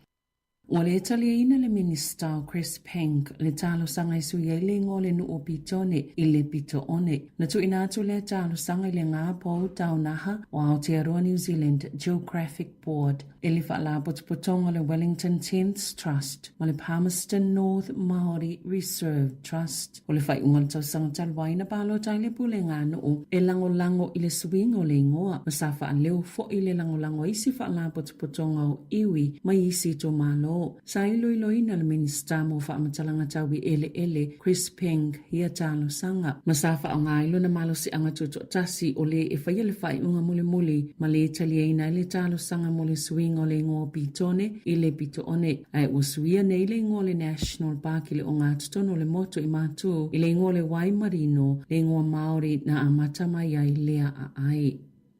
Na matamaili i tula e walu le tai au na le la o na le toi whaatanga ina ni afi o na toi tutu i fafo i le vai tau e tutupuai mo i wairu rapa atoa se ia iei se isi whaalinga na whaalia Fiol Soul o le Wellington District Community Risk Manager. E ui lava i nei ti monga iana palasi talua i nei beitai o lo uvavi lava le mango o wairu rapa e le o te lese suwinga e maua mai e ti monga ma e vave tele mawhai ngofiona a matani mo i tu ai ngā tau whapenei. Ma vavi fo iona solo atu i afi ma whainga tau na tape. Wa talo sanga fo i soli tangata ina ia manatua o taimi e mango ma mātutu awane i whaiaini ngā yoinga e whaatupu ina ile vivela pe ono whaingo fo na amata ni afi awane i moaina le vau pe whaonga fo ini ta avale lungo ni vau ma mango e maiselawa i taimi pito vivela o le aso. E mawhai ona mawafautuanga mo le saunga le mo i le www.checkitsallright.nz.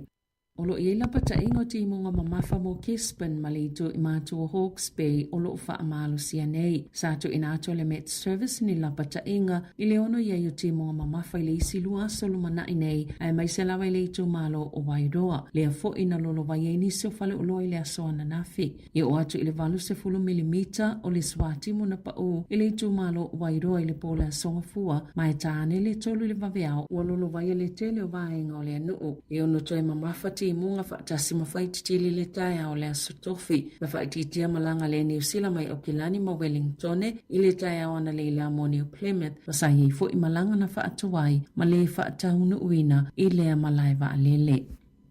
E to olua le au whaingaluenga le official high commissioner ni usila i Vanuatu sa le ima whaiona mau i se whaamatalanga lea ua lipotia ua maua maolo usaunga le mu mai le mafui i se tustusinga i lunga le X na saunua le minister le vai fafo vawa samana i Winston Peters o ia tangata whaingaluenga i to olua ua maua masatala noa fo i ai Port Villa sa lipotia le ono whaapopoino le numero tangata maali liu ai o mai le tai ona leila ua to asfulfa u whaamaunia ua mau soifua mai le mafui e fitu te simale tolu le malo sileana lulu i nai Port Villa i le awauliana nafi ma le whaitau se lau o lo o manunua. Sa whaawau mai lawa le pōna pō ngā luenga la vea ai. Mō tangata na tau mi ai whale na solo whailalo ona o le mafui e. Na whaalia le pale mia o Vanuatu Charlotte Salwai. Wālua ia le iai o le poloa inga o whaalavlav whaafose i mō Vanuatu ma ua tāpunia no whanga ia ua pito sile o nā awhia ai ua mo'mia i na vave sefe soani whaavao mālo. Na whaalia le ofisa mō mālo au whaatasi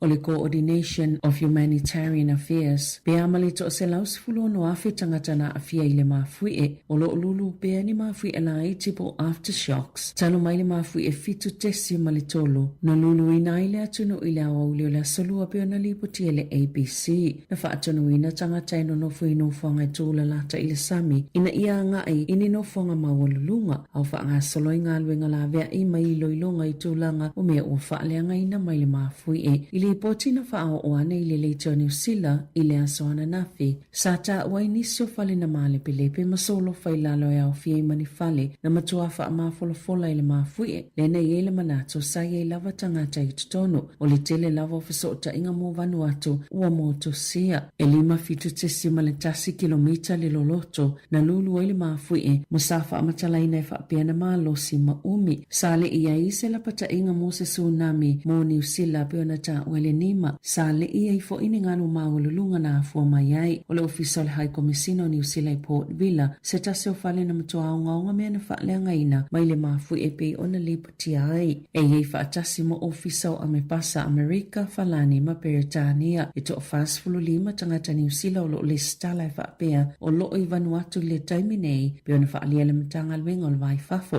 o lo iei fo i le telefoni ala konisula o lo mawhaina whaafsotai e i la tauia pe amo o mia sefe soani sa whailo fo i le poa na pole no fo sauni uni o le militeli ma le pui ngā New Zealand na whaalia le pāle mia Christopher Luxon whaapea ma le minista o le vai fafo vawa samana i Winston Peters o sauni New Zealand e soani pe a whai e mana o mia na ta wale koluse momo matua tele lava tūlanga no o iei mea na whaaleanga ina i Port Villa mai si vaenga o le atunuu na whailo le ofisa lampasa le United States of America e ui i le tele o le vaenga o le whale o whaaleanga ina peitai e le se soifua na whaina i o le au whai ngā luenga sa lipotia fo i le tele o se vaenga o ele na solo le na polo kai ni mga hala sa toi whaale au ngā ina le ofisa a le United States mo la pata inga o tsunami le iai o se tsunami mai Vanuatu momo atu na valo i aile o atu le tasi le mita le maululunga o ngalu inisi vaenga o le talawhatai o Vanuatu na valo ia fo i le iau ni ngalu eila loi foltolu se fulu sentimeter mo atu moto le Pasifika e au fiei Fiti, Kiribati, New Caledonia, le ato Solomona Matuvalo. Ai 5 le malo se samafui Elena Lulu i nai Wellington e malawanga pito lunga o le motu i saute i le afiafiana nafi. Na whaalia se tangata Vanuatu e whaingaluenga whaavaitai mi New Zealand, lona popole mo lona ainga o lo nonofo i se tasi o motu e Vanuatu, ona ole mafui e malo se fitu te simali tolu lea na lulu i le awaulia na nafi, na ta ua lea tamai le leiteo New Zealand, i le mana o i whailoa o ia, ai e to a whala na whanau malo na to alua, o lo o whaatali mai Vanuatu, masao la to fia ngai fo imani a wha se lua i le tau sanga taluai. Sa mawhaiona lafu i tangata whaingaluenga whaavaitai mi New Zealand, ni pusa o loa sa iei fisosoani mō lātou ainga ina ua mai aia whaalavlawe ti tele whaale nātura na whaalia ili poti na whaao o atu ile leitio New Zealand Pasifika o lo whaanga solo tala noanga ina ia mawhaiona whaise fōwhanga whaapea mō Vanuatu ona ole mafui e.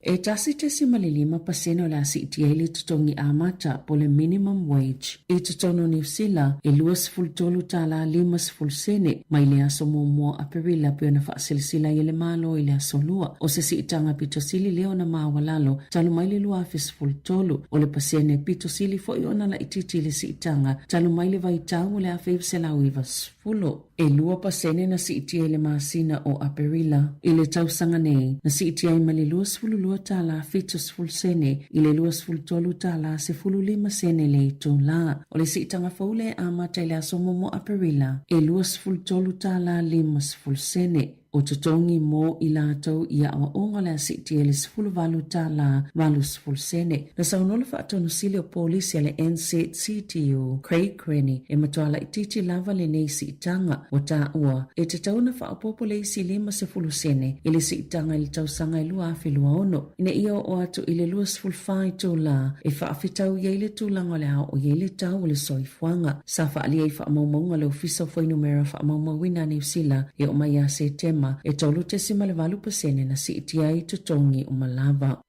Ua fa amu e te e ile malo ile ngata i tutono le pale mene mafafo atu. Ma ufisilinga fo isa fa ala potonga e tu mo le au faila fonga. Fa atulanga nga fonga le malo. Ina ufa ilo le tulanga la tamai o yei tupe le malo. E te lese pa ua tupe maua mai la fonga. Toe mawalunga atu tupe fa alu ma ua fa awa wai. Ona sili atu tupe fa alu mai tupe maua ile paketi. Wasi itia mawalunga atu na ilo le tulanga na fuafua ina le paketi po le tala fa atatau autua le tupe. Ile o fuafuaina se tupe faasili. Ile pilio tae o atu ile luafe lua valu luafe lua iwa. Ilalo o fuafanga masani o tupe ale malo. Wa faatiteleina le faale tono le tulanga o ye tupe le malo. Se fulu tolu piliona tala wapa uai tupe maua mai la fonga ile pilio tae faatau sanga. Mua muao le ifa ilua faalawa itele. Le tala o le tupe. Le half-year economic and fiscal update ile asolua. Na sano ile pahalimia Christopher Laxon ile morning report. Ifa apesa ye pele tau maunga le malo ina ito i fo ilava ile maua ni tupe faasili. Ona oleana pasi mai ila lato fainga malo. Ni tūlanga fainga tā tele. Aina faalia le Council of Trade Unions. Wa failo mai ile se seo le tu le ayanga i iai. Le tamao ai ngole atunu. Mawalulunga ai tā lafu. Tele atu tupe faalu na ilo tupe maua. Ma le tele vaenga ye faamuta ile lumanai. Ma ua mafatia tangata fainga aluenga ono polisi al malo. Ma ele o au ngā moa o teroa pe ona Sāmoa Craig Rennie o se faito fasinia o le tamao a inga.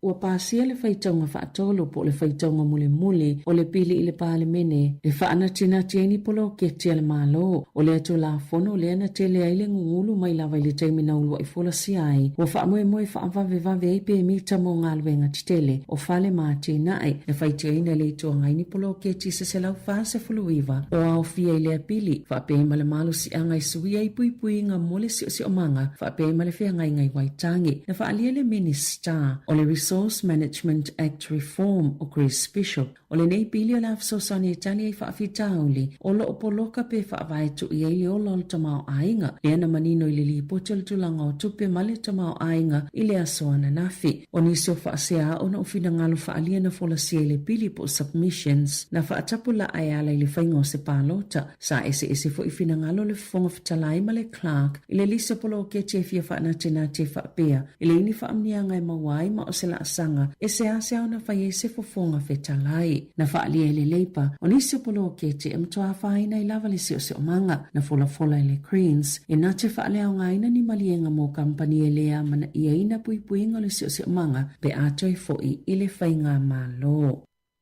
O lo faanga solo se suenga le maliu se taulele ana o sofaina i porirua i le amatanga o te sema sa o atu au onanga mo ngā luenga lawe ai Kotuku Street i Elston i le waweao le asomo mo te sema mo Sean Remnant whaatolu tau sanga le matua na manu atinga ai na peitai na maliu mulimuliane le fale mai. Mo mua sa masalumia lawa le maliu le taulele a peitai o le asolua le na whaeloa i leo o le ua amataloa ia le suenga i le ifayeni mo liango stanga po o nisi fo ile taimi nei. Ai olo talo sanga ina ni tangata o sila fia ni fa amtalanga ile amata upo ina ia fa afso ta ia tulo lato ofisa. I ta alonga, o le ale whaatangaina tangata fusele ni whaamauringa mai fō mai o ni manuanga o na toi whaipele i le manai. Pe o na e polo kalame o ta alonga i Fiti. Na whaalia le taitai whono le komisi o fusu anga Fiti, Ari na Ryan, e te tauna o lātou whaamauti noa le whaamamafa o tuunga mo le saunga le mo tangata whaipele. Au whaawa wai su enga le komisi su e. Na whaatoina le matanga luenga o ta alonga i suva, i le mafuanga le malio se tasi na vea masempini a Fiti, you buy it haida, i le masi no Novema. Na pa ule atama fusu, ina ua mai ala na fusu anga, maroon kisu inande le masino o kitopa, mai le ito manuia mai lawe seta o tonga na faya, na ta wena Ryan e le autostala, o le aulato whaatonu ina le wha o ato ni pepa mai, a mata atu nei, ma a faya le a toa se lau paseno le malosi, o se tangata fusu, o le ale whaatanga ina o na whaipele, na mtoa whaitua ina lawa le komisi, talo mai le maliu o le atama fusu. Tala fau ia malisi ufonga le lau mua, mo le nei au au li.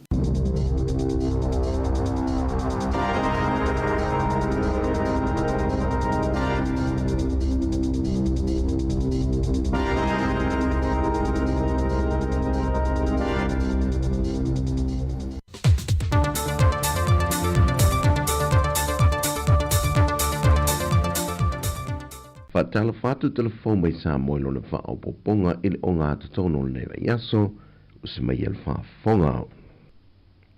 E le i mai asu e ngā malu le malo o lo wha tino. E le wha lavi tu lai mai no wa mai elefon tanga le pāle mene le aso ana nafi. Na tifa i tua mai le la tele le ta avale na malangai le fionga le sui fong fitalai o le mauta le fionga awa pa au muli pola alo i tafua. Mai na tau fia i le aso na nafi le mauta ngā se motong fitinga ma siaki wha le soi fo malo luina. Wha i lor komisino mtanga luenga leo leo. O lo msalo mia le sao le ta avale na afuai o no so ese ma le awa le tele ma feto ai ma le poumo li o lo i taftafa le whanolo le whamacho i e pia. O le ta avale li tu ai ngā le Fort Ranger lo whangaina le na fionga mai na wha alie awa pa au e le o ieni morianga wa wha atino li teimile nei se ia vanga na ua mai asu enga. Fatu a mau se hawa noe tali mai e le fionga e le minister farms nonga le fionga mata mua se umanu wa santi pulu whana e wha te tau le mata au polo a nginga i lunga upenga te wha langi ma watu fsilingi hai foe le autu stala le fionga le fong fetalai o le pāle mene e na sau no le fionga le minister. Nga le fsili mai a. Pau le nga mo se sai te toa le se nga markana ka le tau koe arua whia. E tau ai tokte. Kuhu whakasi a marpa se wha. O lo te ene le fionga le minister tua inga whaasanga i a te ia whatasi ma le mafuanga na malangai i New Zealand. O se wala aulia e ala i le whaau unga le fionga le fongfitalai o le mauta ma ina pasi e fo i le kāpeneta ma o muia le whaka le na malanga whatasi ai le sao lātou malanga whatasi ai ma le ofisa o le whono a o siaki mo le sao le mui mlewa lele na wha ilua le fionga matamua langa ma oso le VIP our normal process o se whanua noanga le fionga le tamaita i minister e manatu ia o inei Sāmoa le amata mei tua inga a o New Zealand no lātou whaatino ina siaki ia mai mlewa lele ma o lona manatu e leo malama lama le li tangata Sāmoa i le mea tonu na tupo e la lātou malanga. Wa te tala loa i e le vai aso nei, le no whanga fau, le fale su e toto e le fale mai te li unu totua, whaafsanga i ma le vaenga sa iei le fale tala vai mua. O le polo ke te fau, wa whao popo atu iei mata vale vans fau e tolu, e fsoswani iei i le ngā wenga, o se vaenga o fsoswani whala puputonga mo Sāmoa, le watu inatu mo le soifua malo loina. Sa no le fionga le minister le soifua malo loina, le fionga valasi lua pitu whanua ta fitu sele, e te tala loa ino le fo i vae o toe whaale le o le soifua malo loina, o le auwa autu, ia si tia ele au unanga lau tele, mo tangata o lo tātou tuno. Ua whaalia manino le ofisa siri o le soifua malo loina, le fionga ai ono Dr. Alec Eke Roma, e nā tele i seinina, e nā tele silufi ina foi, le whaatsi silanga na tuina lunga o pengta wha ilange soifua malo loina, i teingo whaatulanga e whaia isiaki Mō ngā se ngase tau sa vali, e mai le valu i le tae au i le valu i le pō. O tu atu o iei tu la, o le a whaase ea ne ai ngā se ngase uma, e whia siaki i le vaenga au tua wha iei ngā se ngase tinga ina. O le whinangalo le fionga al purasili, o se whaasile sila ngai fua i lunga e le uti uti o le au whinga alue ngai fō mai, ma le tau whaasoa soa ina o lātou tiute, e nei pā leni ma so lātou teimie mālolo ai, ma sa ili mālosi ei fō mai e whaawa wina o le tau tua. Peita e leo le whinangalo le fionga le ministan tanga luenga, na ia whaali e se tasi o na launga te tālalo i no poloketi mo le soi fua mālolo ina, o lo to tele lava fō mai ma le au whinga luenga, ai ua vai le amata o na aveo lātou aso mālolo. O le toita wau fianga o le fono o le parliament nei le vai aso nei, na whafonga ina i le fionga i le whongwhitalai o le maota, le fionga papali ili o te euma se pau, le whaafteite le whai masui o le malo, i le tautua matavela a se tasi o te mali o le atunu, le fionga le mamea ropati i le tufinga, o le sui iao o le malo. O le fionga le mamea sa e te waweina lea tofinga, o le sui o le fono o le sui tofia, ma amta mai le tausanga le wafes funmaleono, se ia o mai le whaai unga o le nei tausanga. E tele tofinga sa tautua ma au au nei le nei tamali o le atunu, le foisa ave masui o le parlemene, i le partia le Sāmoa National Development Party, fa pe foi le HRPP. O lona te mi foia o vea ma minister wa onga ta longa maanga nuu, lean a mata fausi ei nei li Universitea o Sāmoa, ile o mai ile so. E lea lama whontanga le parlemene, na whafonga nei mai lanto e tolu mō lea to finga. E au fiai le sunga le mali atoa mō li le lua mali atoa, o le sa avea mao mō mua le malo Sāmoa, le fionga tupua tamasese efi, ma le fionga la olu tia ma pusua malo. Ma o ia to finga fau, o le a amata wha maluina e le tausanga fau iaian, wari. O tala fau ia mō le nei fo iaso, wha manuia le toi fo whangala iaiso tātou tanu, wha soi fo ia.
tu ole sana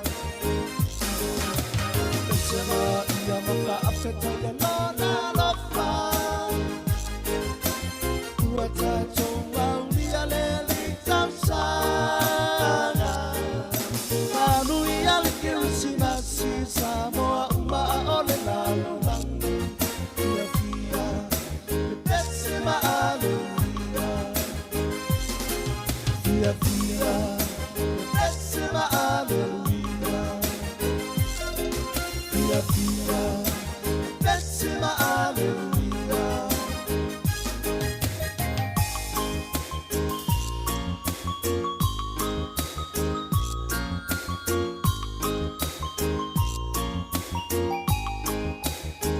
No fact what time to find name when you might be too song they used to free the one to come so right in or you can see my sim tell so phone this for the lot of long ya to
Sofia Mailelani, oh Yesu,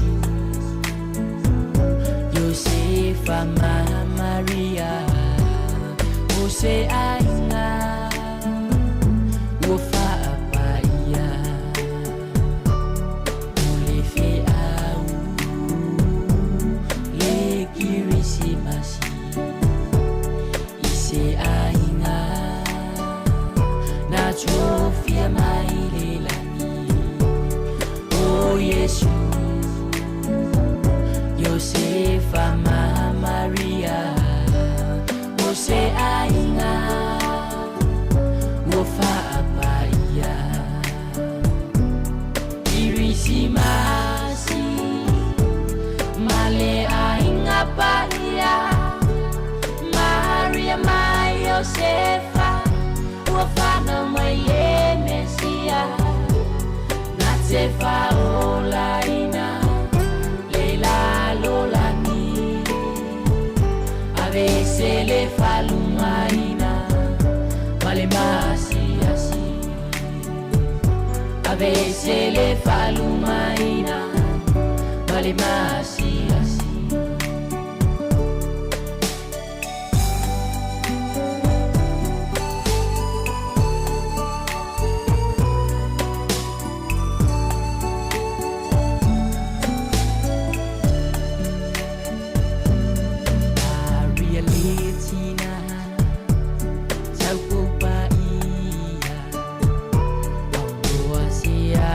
Salah, lau kala sia, alo fangia oe, ele achua, oe mo Josefa, sefa ufantua,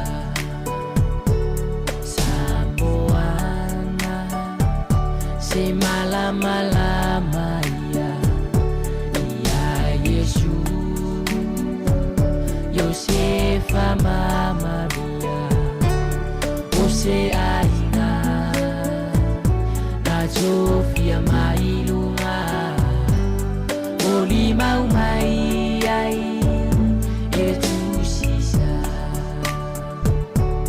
Kirisi Masi, Male Ainga Paia, Maria Mai Josefa, Wafana Maile Mesia, Natsefa Olaina, Leila Lolani,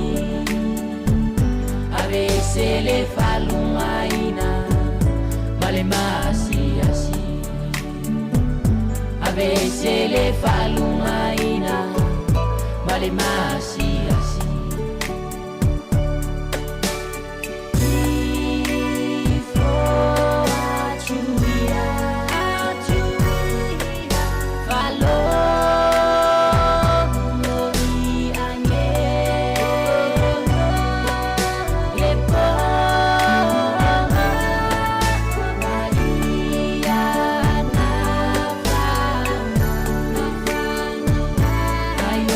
Yes.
ia te ai o te tautino atu ua loa lava ai ai lona whana ulai o mai e tali sapai pa amama ia lo loto e a fio ai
Tautino atu ua loa lava ai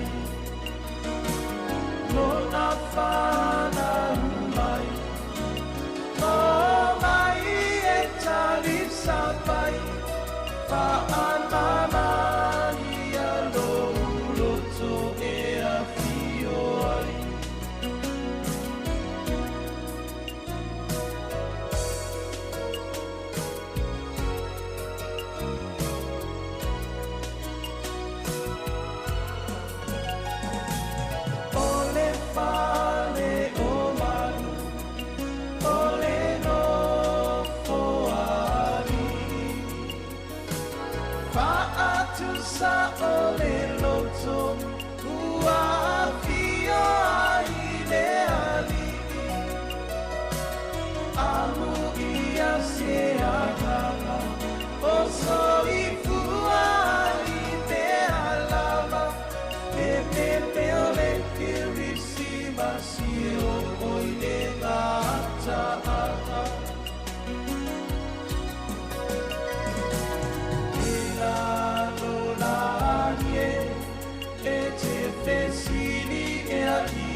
te tautino atu ua loa lava ai lona whana mai o mai e tali sapai pa amama ia lo loto e a fio ai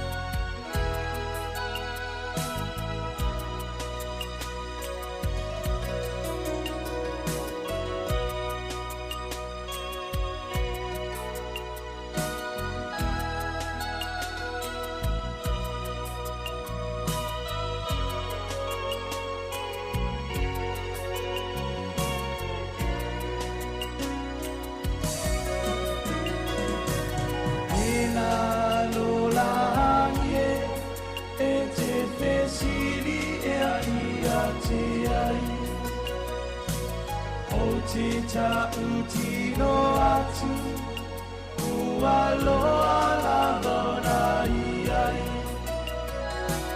lona whana mai o mai e tali sapai pa amama ia lo loto e a fio ai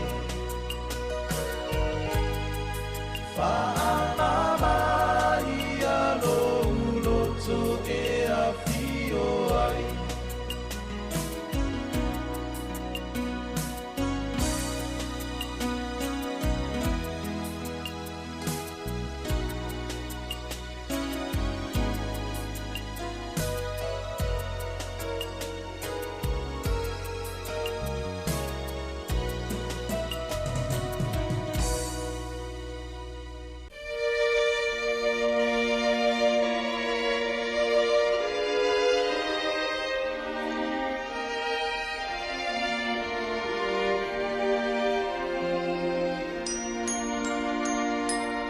O little town of Bethlehem, how still we see thee lie above thy deep and dreamless sleep. The silent stars go by.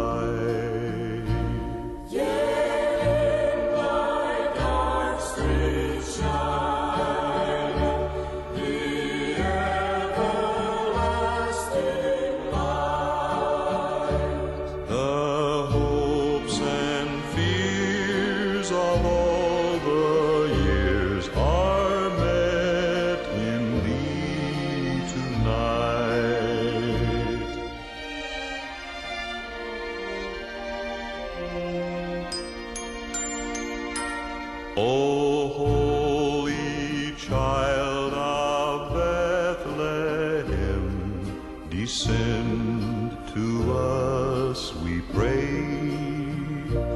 Cast out our sin and enter in.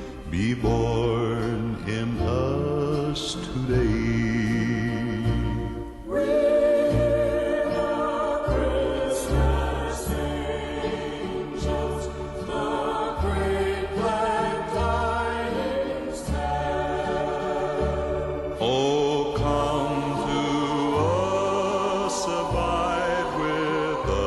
Our Lord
atu Se ale winga o nei me uma I lota hola Ele o ta ua ea e o foina E fai matame alofa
Feliz Navidad, maile au pese ale kapasa. Toi valu minute fa mai atato tau tua fa tai tele al mafuta mai le malo tato fa fonga. Tato toi felo ai foi tai au ile tu lai fitu tau tua tu ile tu ngane a mari a male songa ya tasi tu tolva. Ai molta minei me la fionga ile pule ma la fengaluenga ma to te fa to fa soi fuatu. Molinei aoli. Famanuia atuia te oe Famanuia atuia te oe Famanuia atuia te oe Mai leta eleo no fatu Feliz Navidad Feliz Navidad Feliz Navidad Prospero año de felicidad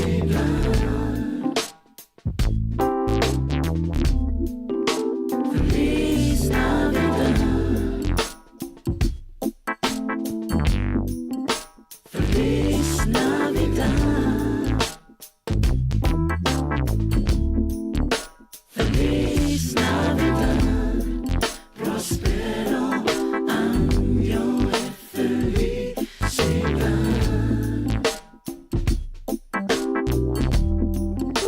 Feliz Navidad Feliz Navidad Feliz Navidad Prospero año de felicidad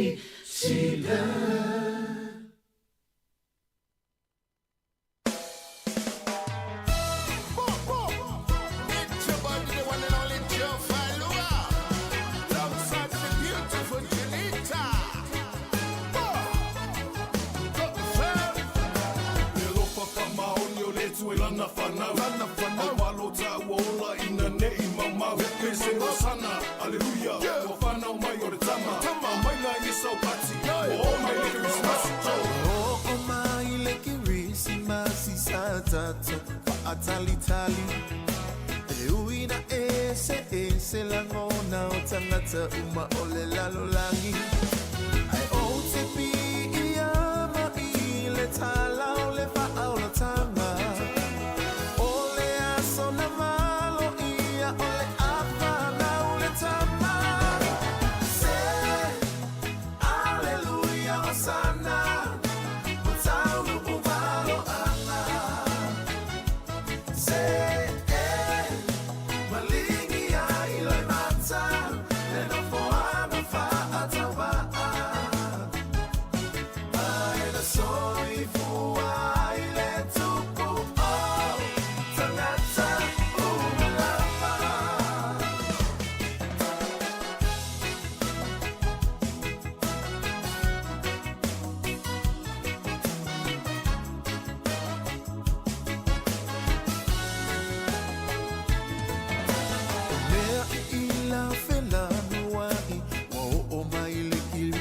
si ke fiu e aka ke fiu e siva ke pumai maleko ya ina a ole au ke risiano fa ama manu tapua ina o mafutanga ua mafana fana ua te oto ya iseita se aleluia wasana mutaunu ubalo ama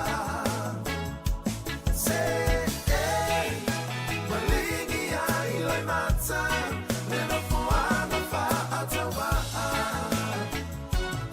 ai na sori fua ile tupu au tanata umalama Janita turn down wish you a Merry Christmas to all the best to all the friends around wish you a Merry Christmas to celebrate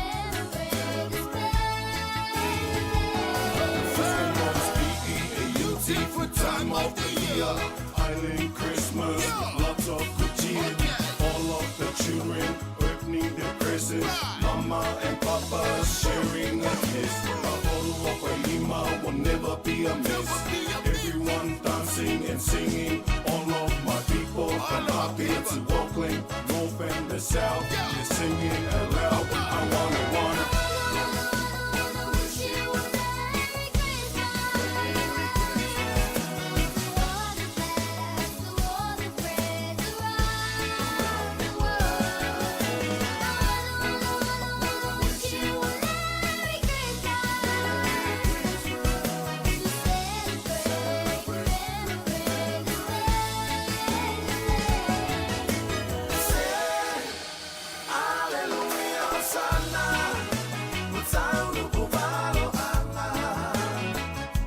Say